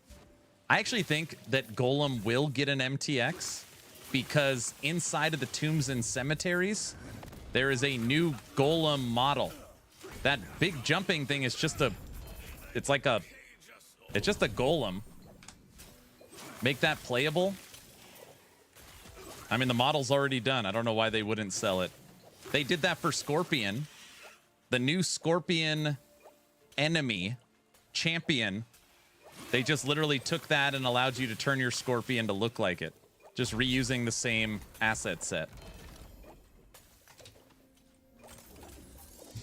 Lies, that's not what Muffin said. Muffin said COF Necro. He did not say that. Yeah, Abomination is getting a full rework. That's what they say. As long as it's not Blood Wave again. But Muffin knows you like Minion Army.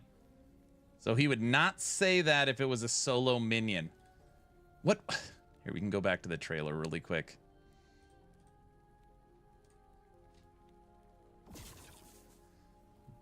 Oh. This is the weird one for me. Why? So this picture that they have used is the picture for blood golem.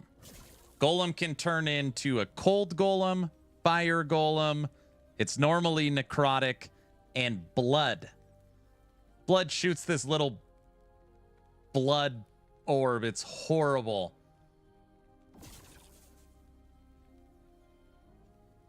Oh my gosh, what if this threshold node is when you take blood golem, it could shoot those rip blood balls that they showed off to us. Do you know what I'm talking about? It is the literal blood golem node. Toxic, right? I was thinking that. It can rip balls. What was the thing they showed us? He showed us Rip Blood's new sub-skill. Blood golems can use the new Rip Blood sub-skill? That would make sense.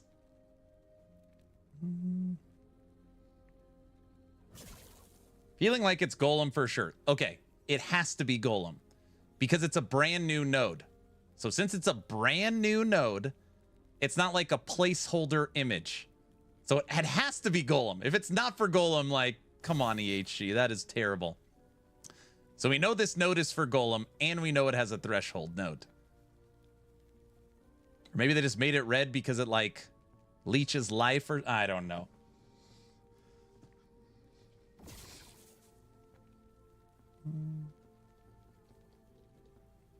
Blood tethers in the game already?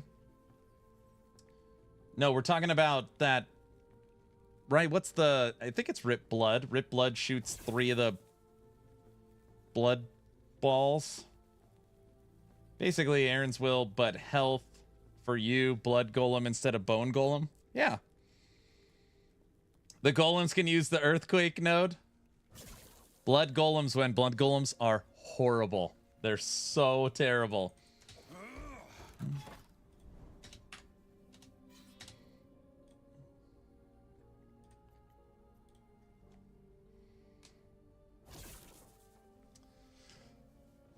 Blood golems can now use Rip Blood. Rip Blood's tree scales with Minion.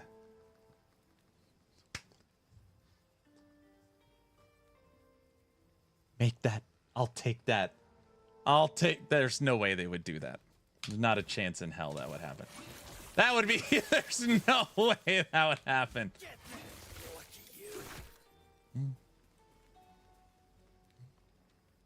That might make me play a Minion build.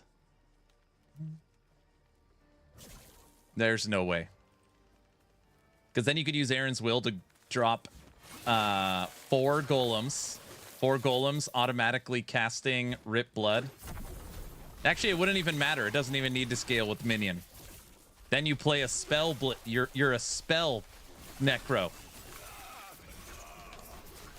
Actually, no, you play Warlock. You don't even play necro.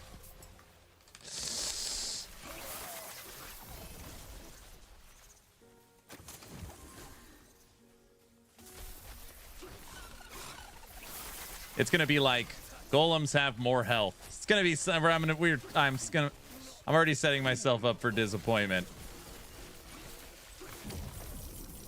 Isn't it fun not being in CT? No, it's not fun.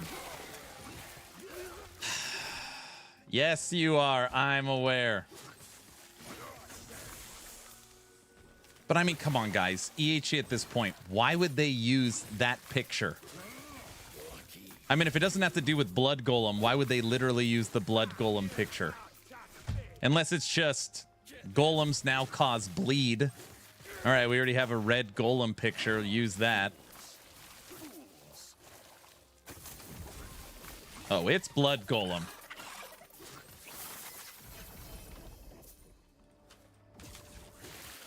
Yeah, so that's what I mean. Like, golems have more health, make it red. Golems leech life back to you. Golems leech life back to other minions. I don't know.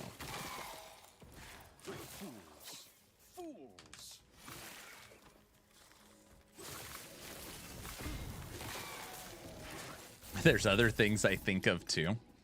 So remember that skeletons is getting overhauled.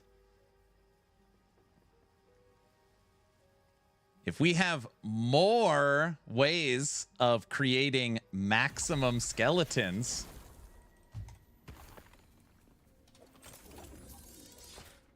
one, that would lead to maybe a 5 golem build, or 2, it will kill the need for hollow fingers.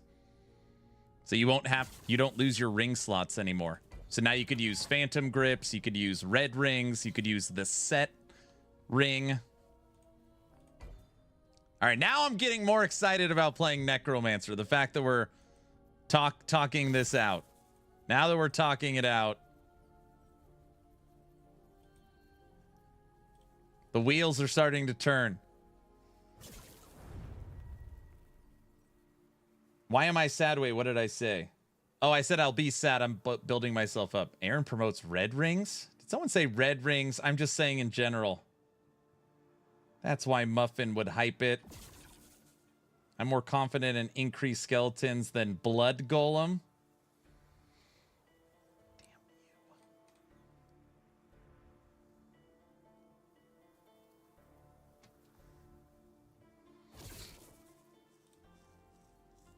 This node right now is a skeleton node, and it's 1 point.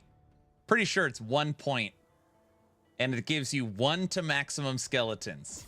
It's now a 5-point node and as a threshold node. This node is brand new, and it uses the exact same picture as this node. And this node gives you 1 to maximum skeletons. And this has a threshold node. So it's 1, 2, 3 potential ways of getting more maximum skeletons. On top of that, the skeleton tree, skill tree is changing.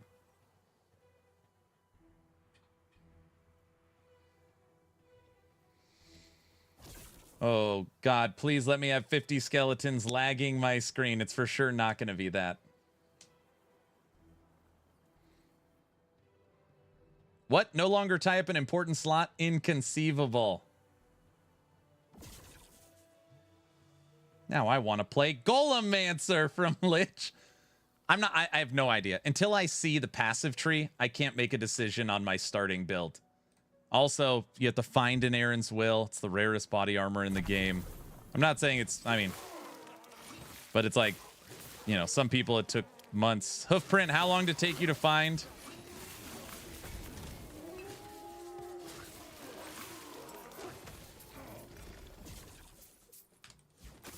I'll just buy it. Well, that's what I was going to do. That was my plan.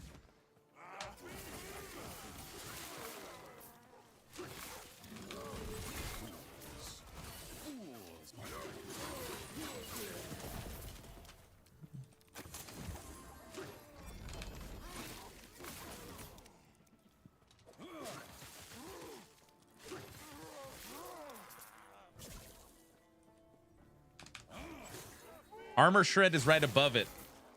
Armor Shred is the node cluster right above it. That node is 1 to maximum skeletons.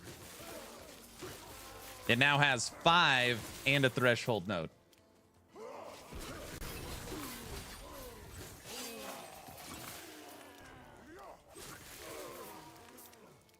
DB says a 1.59% chance of getting Aaron's Will.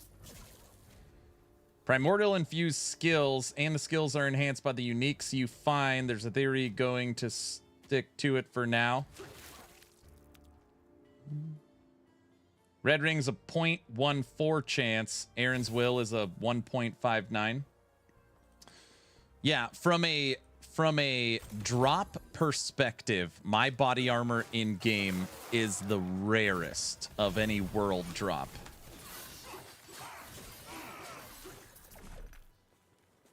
Bless you.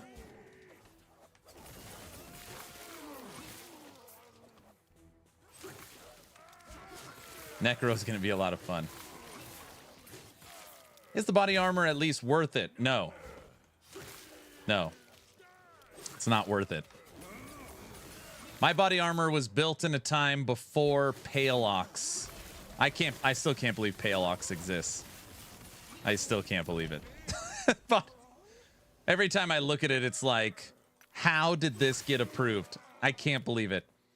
Insane max life, insane damage reduction, stats, and 2 to skills. Pale Ox is so good. That being said, my body armor is the only item in the game that unlocks Golemancer. It allows you to have up to technically 5 golems.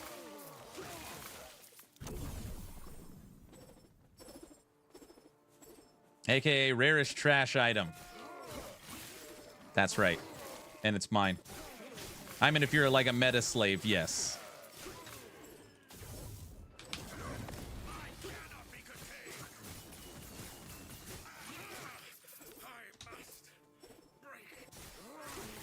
I'm not sure if a creator made Pale Ox.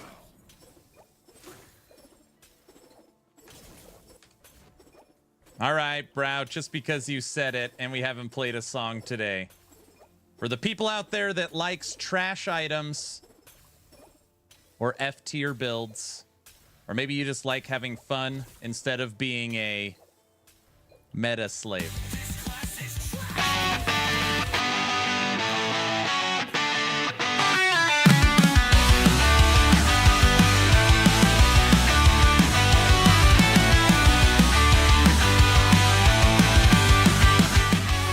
Used to be a player with your own way to play. Now you're stuck chasing builds that the forums all say are the best of the best. Gotta follow the crowd. Lost your spark, lost your edge, but you're gaming so loud. Every patch note you hang on the line, waiting for the nerfs to crush your design. You're not a player, just a pawn in the game, grinding out the meta while you crush your own name.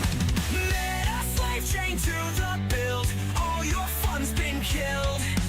Copy paste the guide, don't think twice. Meta slave, where's your dice? Can't break free, you're in too deep. Reroll your soul, but you'll never sleep. You had a rogue that you specs for a flare, but the damage was low, so you didn't dare. Now it's paladin this, sorcerer that. You follow tier lists like a rat in a trap. Every hot fix is a nail in the plan. Playing like a robot, not like a man. Trade your freedom for a win-loss stat, but you forgot what it's like to just have a laugh. Meta slave, chained to the build, all your fun's been killed. Copy paste the guide, don't think twice. Meta slave, where's your dice? Can't break free, you're in too deep. Reroll your soul, but you'll never sleep. Remember when the game was fun, when you didn't chase the number one. Every class was fair game to try. Now it's all spreadsheets, do or die.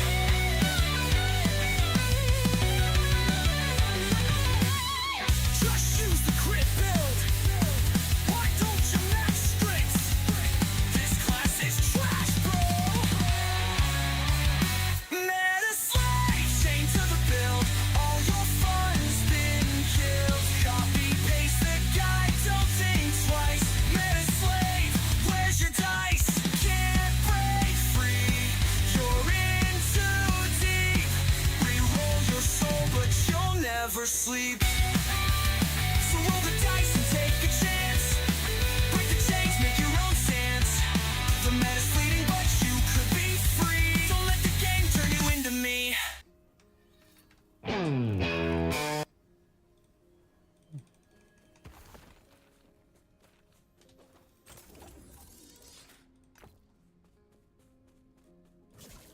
Why copy paste and don't think and follow the guide? I love you guys, but they just buy the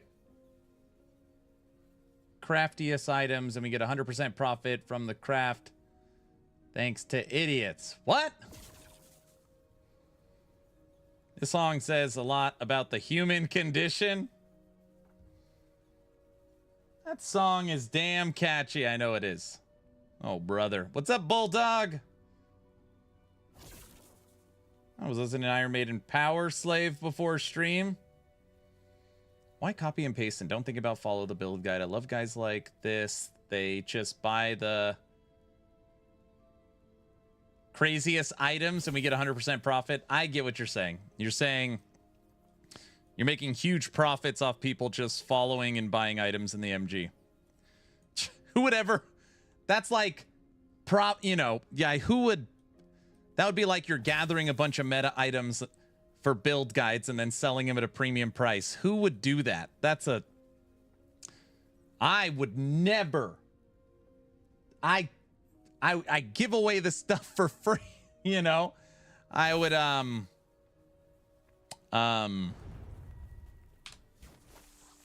yeah, right. What do you mean?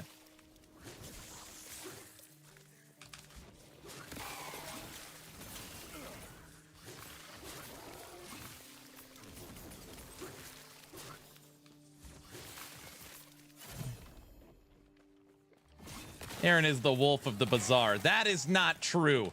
That's not true. I don't even think we made a couple 100 million this season.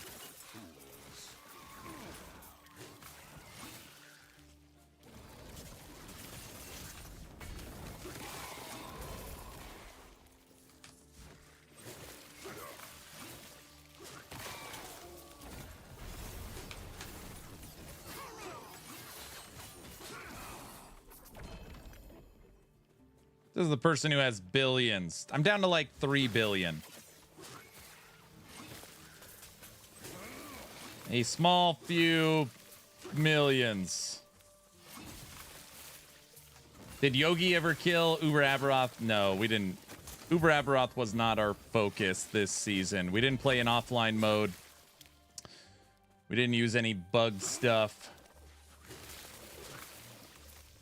I have 960 items for sale. That's it.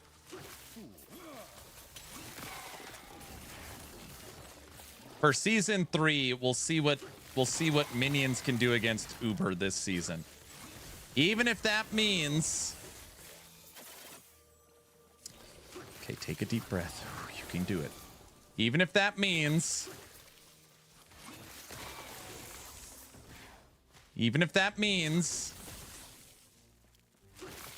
we have to use a red ring. I can't breathe.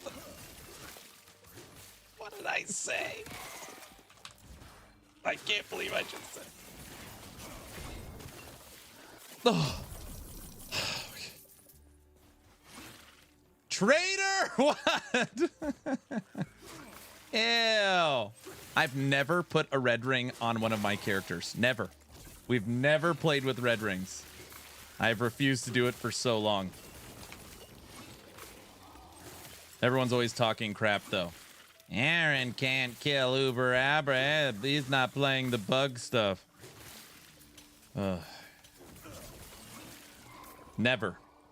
Snapshotting's next. It feels good. No, I would never post a build guide with the red ring. That is not good. But I mean, if we're gonna attempt Uber Aberoth, I just don't know if we could stay. It's just been hard to build it without it.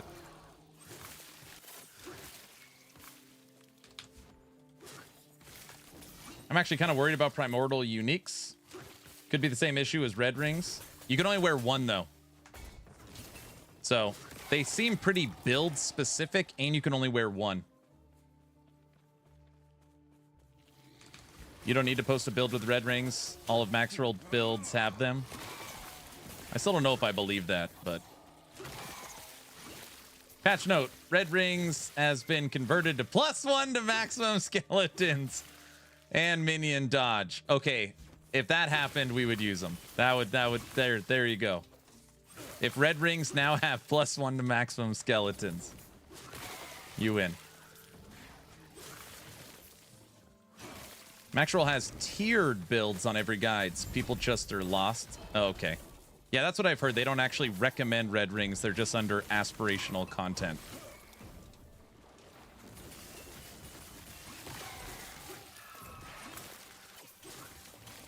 This build is easy. Just get a red ring.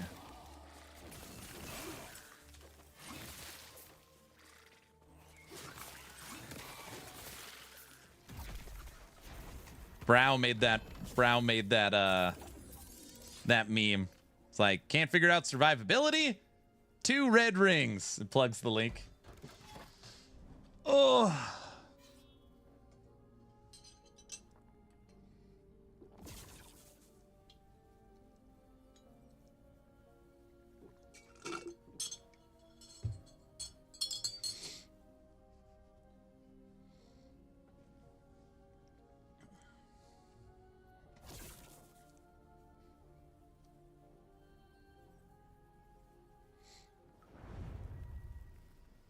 Second verse on Metaslave song just needs red rings. Yeah, I mean, the farthest I will go, and I probably shouldn't, is I do put Nihilus in my build guides. I feel like it's a target farm. All the builds can do it without it. I should probably move away from that because I know it's an Aberoth drop. I just really like Nihilus. I really like it. But I should probably move away from Ominous and Nihilus being in builds.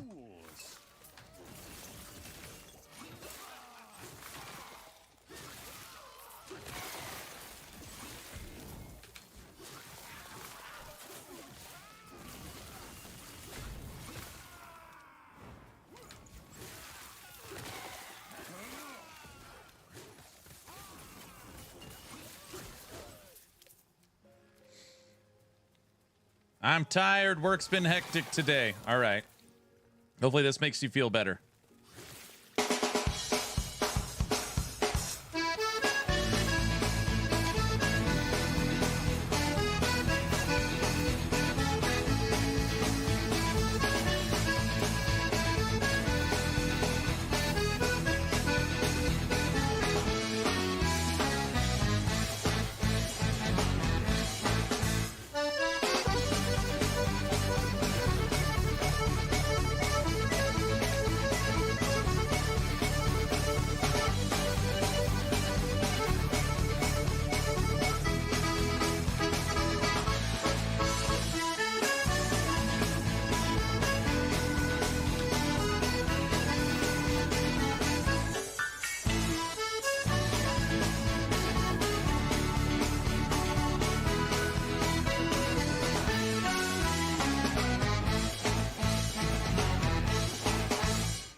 That's Tekken's favorite song. So since he had a hard day at work, I thought I'd play his favorite song for him. That's Rock Polka.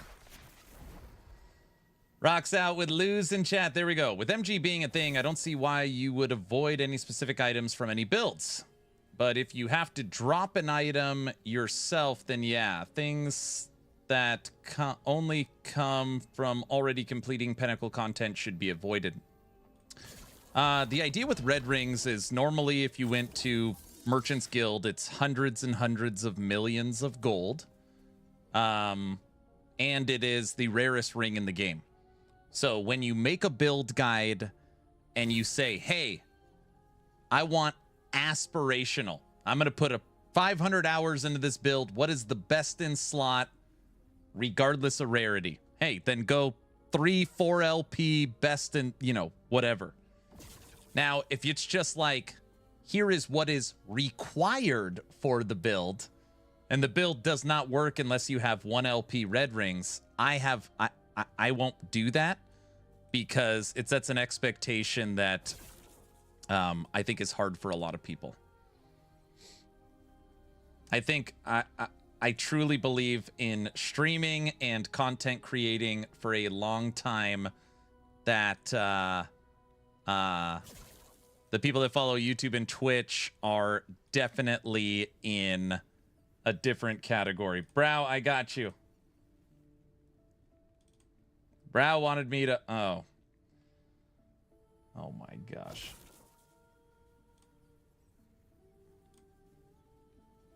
It opened in paint. That's fine. There's Brow's meme. Build guide makers, low survivability, 2 red rings, and an ominous.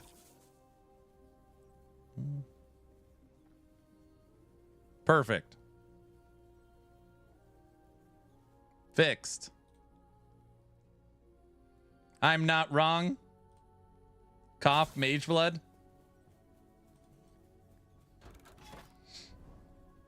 But even with imprinting, you'd have to find one.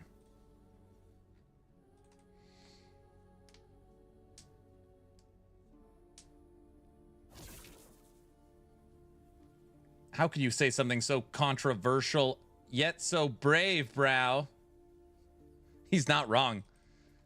When you're making a build planner and it's like, dude, I can't figure out resistances. All right, just use an ominous. $45 resistances, 1 to skills crit. Perfect. Looks like most PoE guides I've seen. How much corruption do I need for a red ring? Hey, I think red rings drop at 200.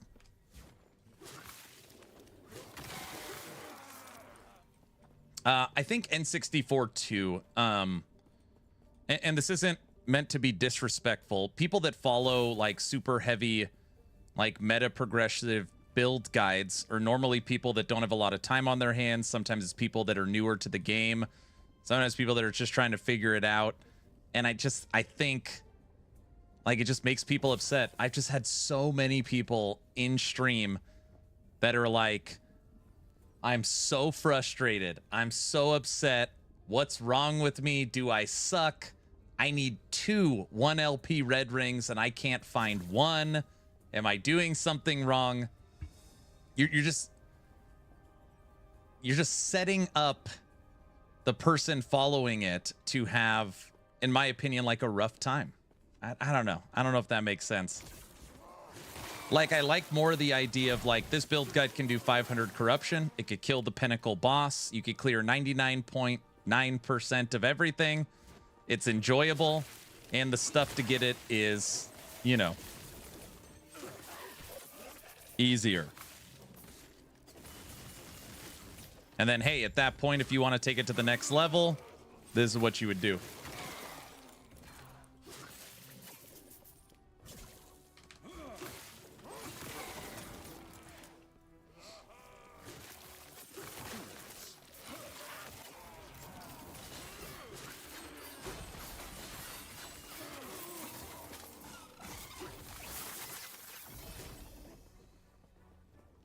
The chart I shared in Discord is the reason why every rogue's using Nihilus. Oh, because they have easy access to resistances.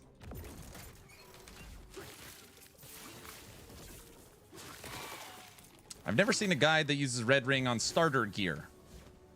Yeah, and again, if aspirational content's fine. I have no problem with any build guide maker putting aspirational content behind red rings. I think that's totally fine and good, like giving people something to shoot for. No problem whatsoever. As long as it's not in like the required gear, you're totally fine. No problem. I wonder what's the level requirement on it.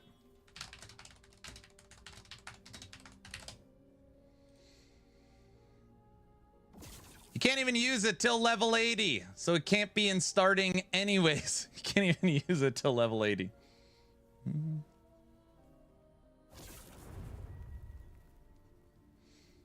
Honestly, finding red rings is not that hard with Ascension runes. I usually have my first red ring, but the 30-hour mark or day 3 of the season. But yeah, I wouldn't put it in a beginner's guide. I believe the chance of pulling a red ring from an Ascension is 0.1. Right?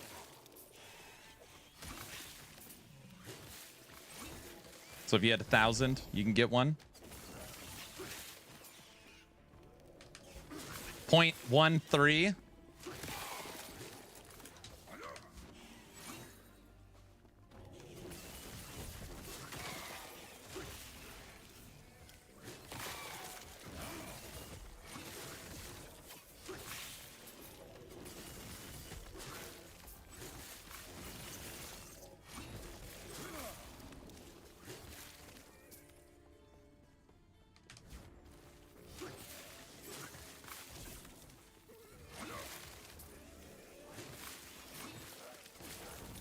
More likely to find it through COF prophecies. Yeah, I think Unity 6. I think I think we're losing sight of the discussion a little bit. The argument that I am making is very simple. For somebody that is an average user, newer to the game, giving the expectation that it is a requirement to find 1 LP red rings, I do not find that to be healthy. I don't think that requiring 2 of the rarest ring in the game to be a requirement for the thing to be good. That's all I'm saying. That's nothing more, nothing less. Totally agree. Yeah. For the people out there that are vets, for the people out there that know how to use ascensions and build corruption and imprint and use your factions, probably no big deal. But a lot of people do not know that stuff.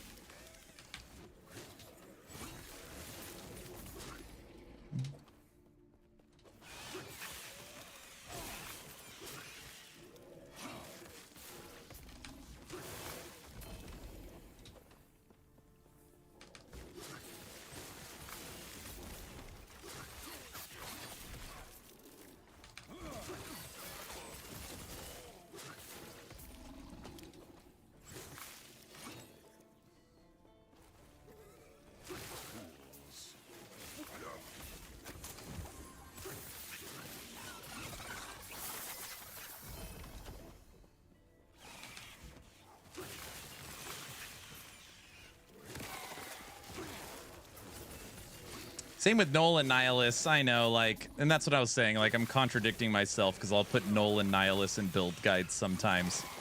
I guess that just could be my Merchant's Guild in me.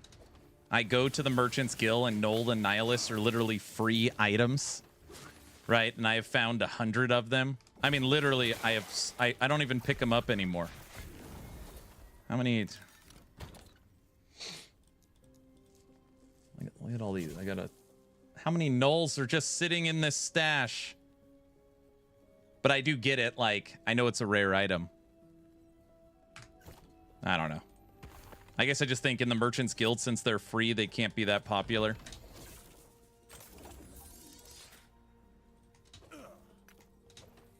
They're free. They're literally free. I bet Nihilus is free. Hold on a second. I know Null is free. Null costs 0 gold.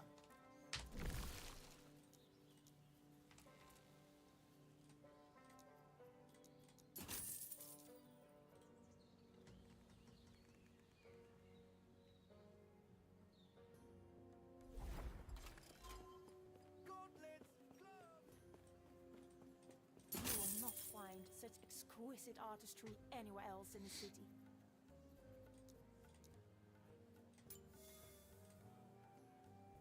The cheapest Nihilus, 2 to skills, 7 million. All right, it's not free, but it's pretty cheap. 2 to skills. 6.9 million. Want to trust this armor like your life depends on it, because it does. Null.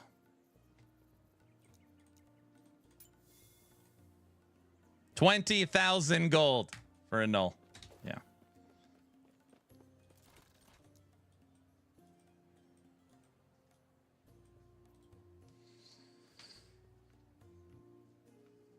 Null and Nihilus drop from normal Aberoth, which is very easy now. And people, yeah, I mean, we've killed regular Aberoth 81 times we've killed Aberoth. I think the new MG icon means you could buy a boss. You can't buy a boss unique until you beat that boss. That's interesting. That's cool. Okay, guys, I'm in a nap. See you later. No, you're good. I'm going to get out of here. We're at 4.5 hours. I got to get ready for church. Have a good one, sir. Get some rest.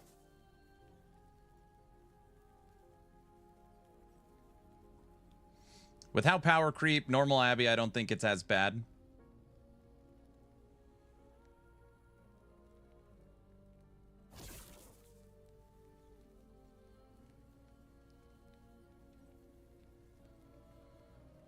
Yeah, it's Sunday. It's my favorite day of the week, sir.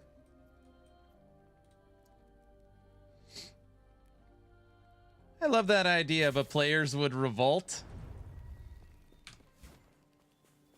Killing a boss gives you a boss token for that item. You can only purchase said items if you've killed that boss.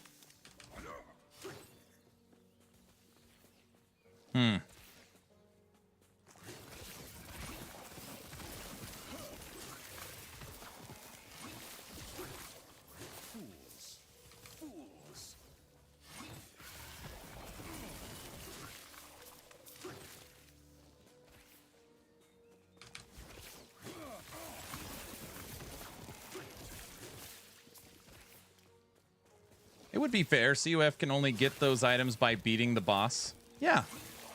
Just trying to think of implementation. So you kill the Elder Gaspar. Now that you've beaten him in the monolith, his boss drops are now like available to you in Merchant's Guild. But what would the toke like? I guess I'm just trying to think of like how it actually work.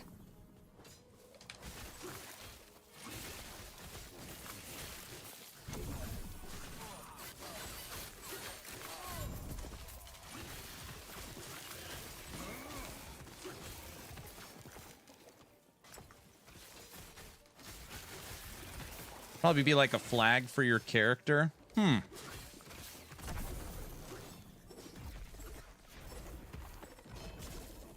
don't think it's an item. I think it's just an indicator that it's locked.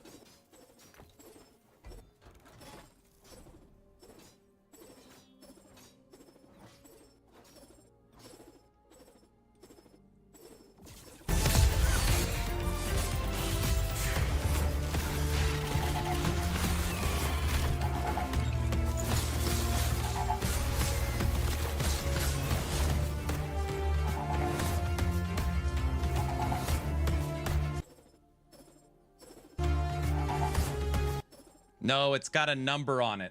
Oh.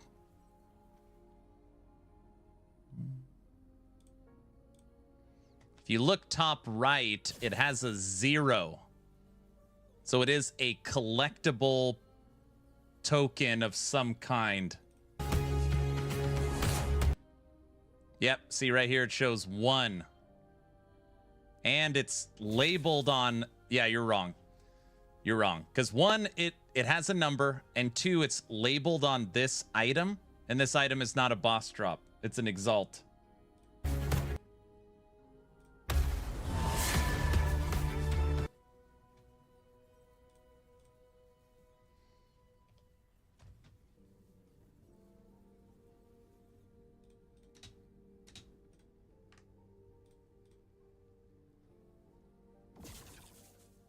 Pog visual update there. Huge update to search parameters inside of MG. Yes. I think it's just a random token boss specific for boss items. I mean, it was tagged on an exalted item. I don't know.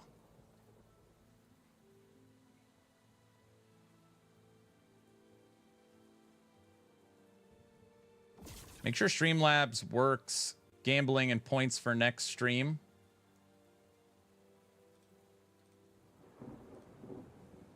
Oh, Cloudbot's just turned off.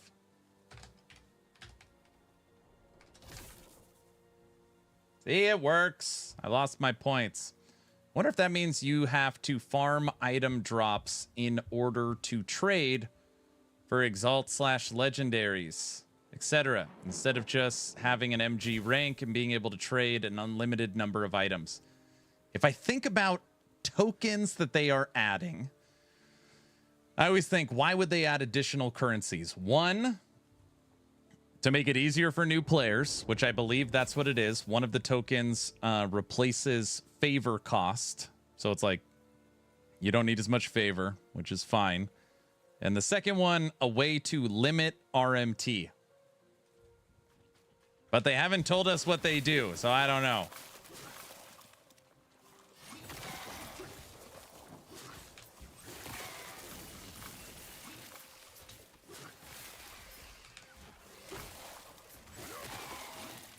Patch notes when? I'm guessing Friday. So everybody, we're coming to the end of today's stream.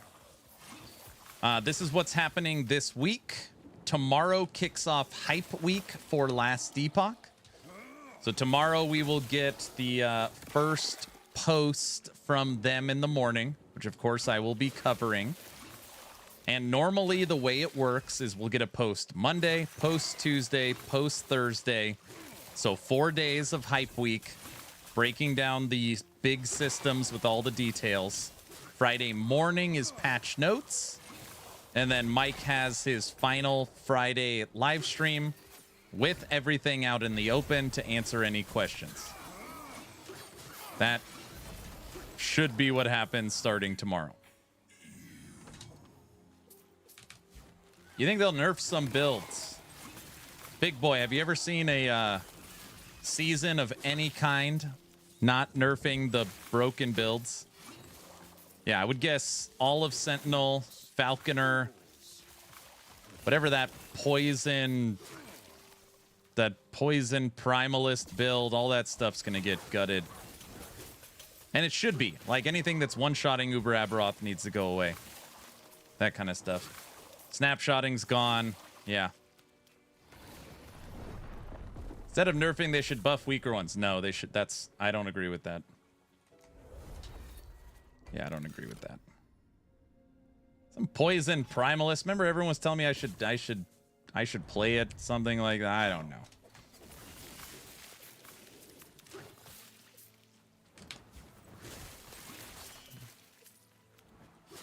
That's how you get trillions of damage. Also, like, I don't know. People just... EHG wants the game balanced between 3 and 500 corruption. 3 to 500 corruption. That's their what they want. I'm not saying they're doing a good job at hitting that, but that's their design. When you have builds in the thousands of corruption, like that's not what they want for their design of the game. Mike literally drew out the picture. You guys don't remember this? Mike on his Friday live stream drew out a picture and Sentinel was off the graph. And he's like, Sentinel needs to be brought all the way down because it's so far out of whack. Which it is. It's totally out of whack. And anybody that says it's not out of whack is not being honest. It is so much better than everything, with the exception of Falconer. It's like, it makes everything else feel terrible.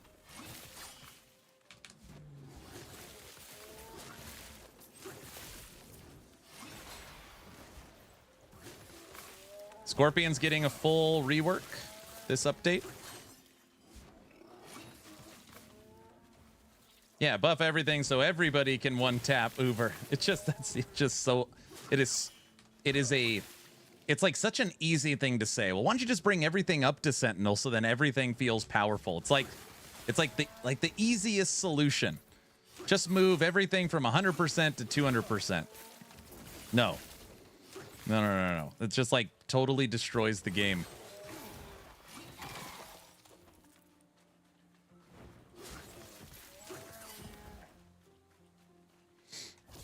Sentinel is totally not out of whack. It's not.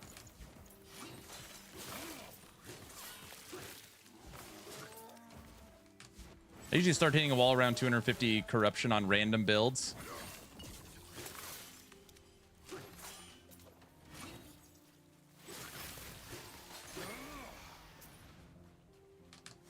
Sentinel is fun, and I wish they wouldn't nerf it. It just needs to be brought down probably about, I don't know. A lot. It needs to be brought down a lot. I'm not that good at Last Epoch. It is so much. It is the best of all worlds. It has insane damage, insane survivability, so many options from a gearing standpoint. Like, it's so good on all fronts.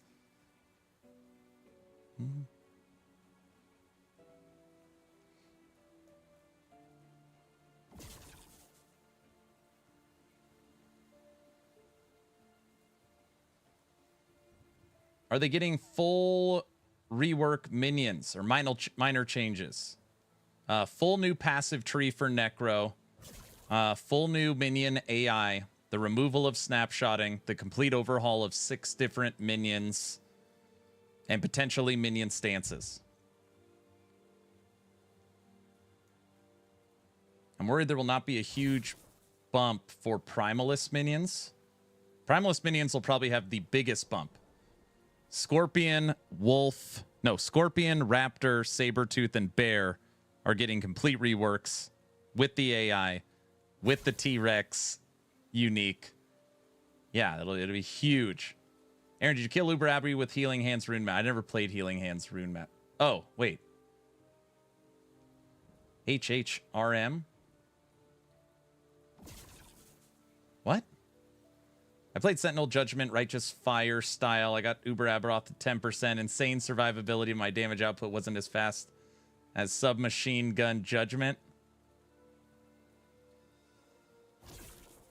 Oh, Hydra. No, I didn't even attempt it.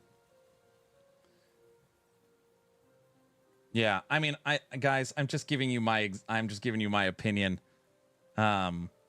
There's some prominent individuals that are saying you could literally cut all of Sentinel by 80% and it's still the best. 80. Like, it is so much better. So the stuff that's bad needs to be brought up, and that it's just, I know it's hard talking about nerfs. I'm not trying to make anyone upset. It is so much better.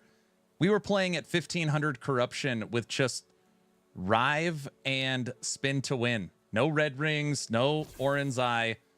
We were over 1500 corruption. They want the game balanced between 3 and 500. It's so good.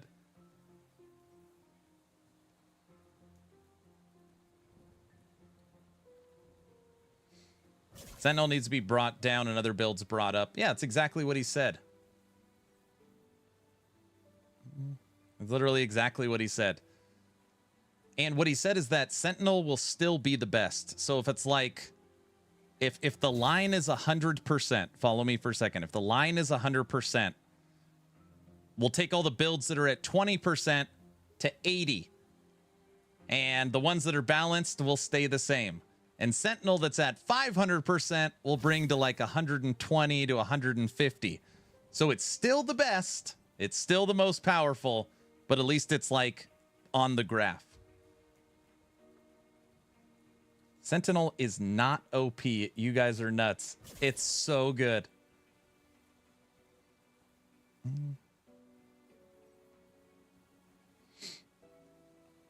10 days.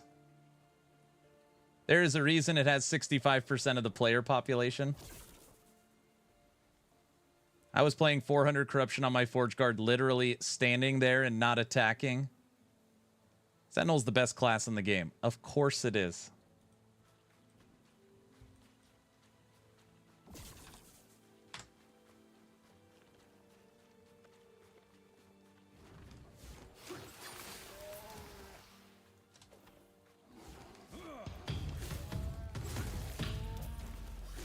Clearly, the only viable solution is to unnerf the ward for mages. Give them back infinite ward. That's some of the other kind of weird stuff I feel like they should fix.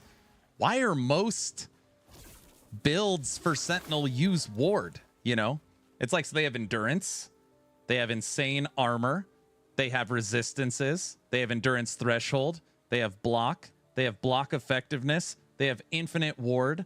They have leech. They have damage reduction. They have tons of max health.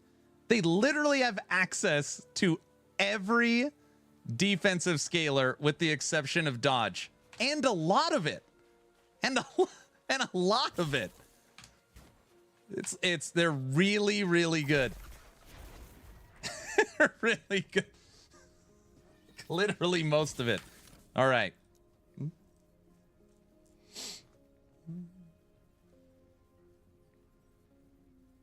Just the armor alone is a huge factor for Sentinels, yeah.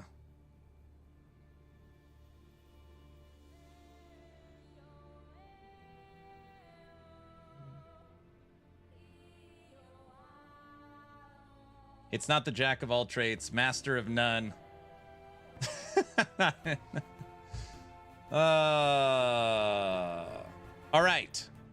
We have gotten every class. Mage, Rogue, Sentinel, Acolyte, and Primalist to level 100 today. With mastery respecking, that means we have 15 masteries at level 100. Very good feeling. Very, very good feeling. Last night, if you guys did not see, I received my plaque presented to Action RPG for passing 100,000 subscribers. Woo woo! My kids were passing it around. They were all excited. We got our 100K plaque. Tomorrow kicks off Hype Week. So we'll be covering that and playing Last Epoch all week. Preparing for Season 3. Subathon August 21st. If you're not in the Discord, that is where all the shenanigans happen. Movie night, game night, giveaways. So make sure you get in the Discord in preparation. Right now, we're systematically going through and updating builds on actionrpg.com, the website that I own.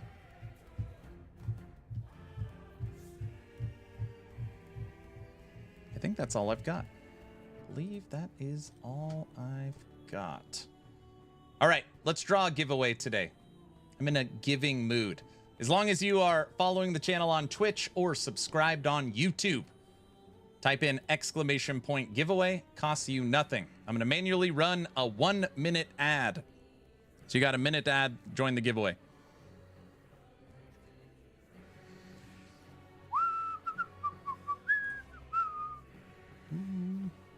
All right, let's find somebody to raid.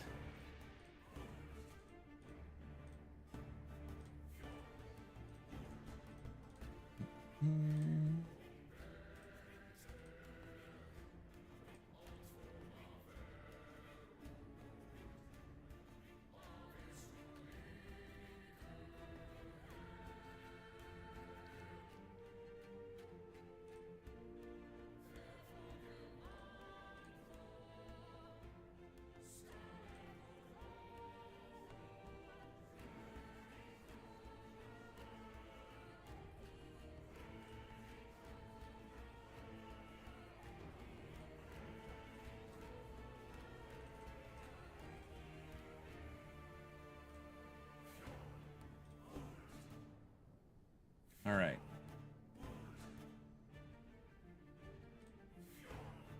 Is the ad over?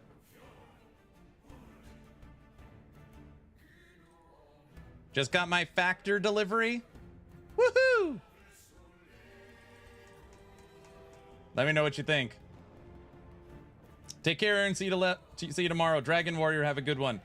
Tomorrow we'll be talking Hype Week Day 1. Voltan, thank you for the tier 1 sub. Thank you so much. Jetjock, you got to go through my link now.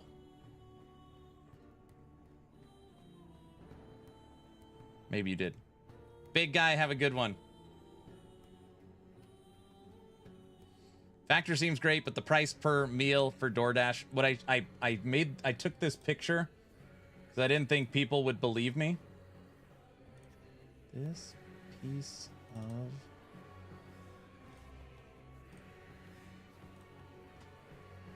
This was my first order. If you use my discount code, 14 meals with my discount and free shipping after tax came to 85 bucks. That's a good price. 14 meals for $85. This is what I'm pitching right now. That's not bad at all. I know. That's what I'm saying. Mm-hmm. Mm-hmm.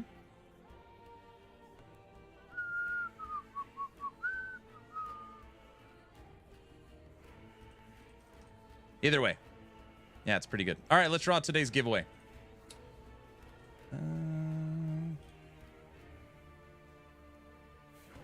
Top monitor. Drum roll.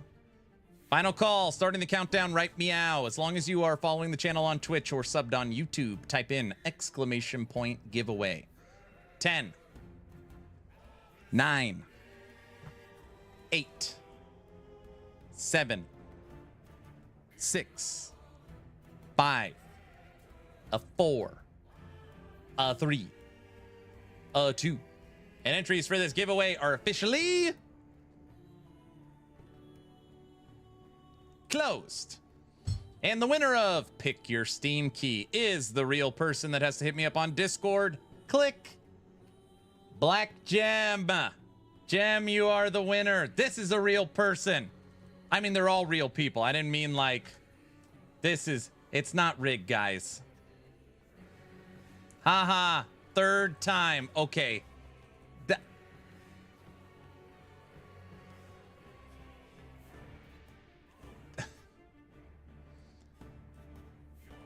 Third time? Guys, this doesn't... Is that the third time? Stop the count. This week, guys, come on. He's joking. It really is rigged. Okay, it's not a bot, but it's sus. Aaron is playing favorites, obviously. He's just playing for laughs. I don't even know this person. Guys, you believe me, right? Guys?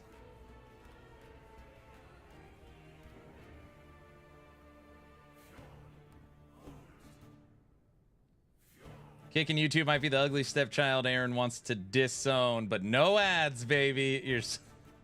I don't feel that way at all. 100% rigged. It's not rigged, guys. Gosh. All right. I'm done for the day. I got to get changed and all ready for church. We go to evening church. So if you need anything, hit me up on Discord. If not, I'll see you guys tomorrow. I'm going to send you over to a friend, someone that is starting to write for actionrpg.com, handling our new and improved leveling guides. I'll see you all tomorrow. Have a great remainder of your Sunday. Bye. And streaming.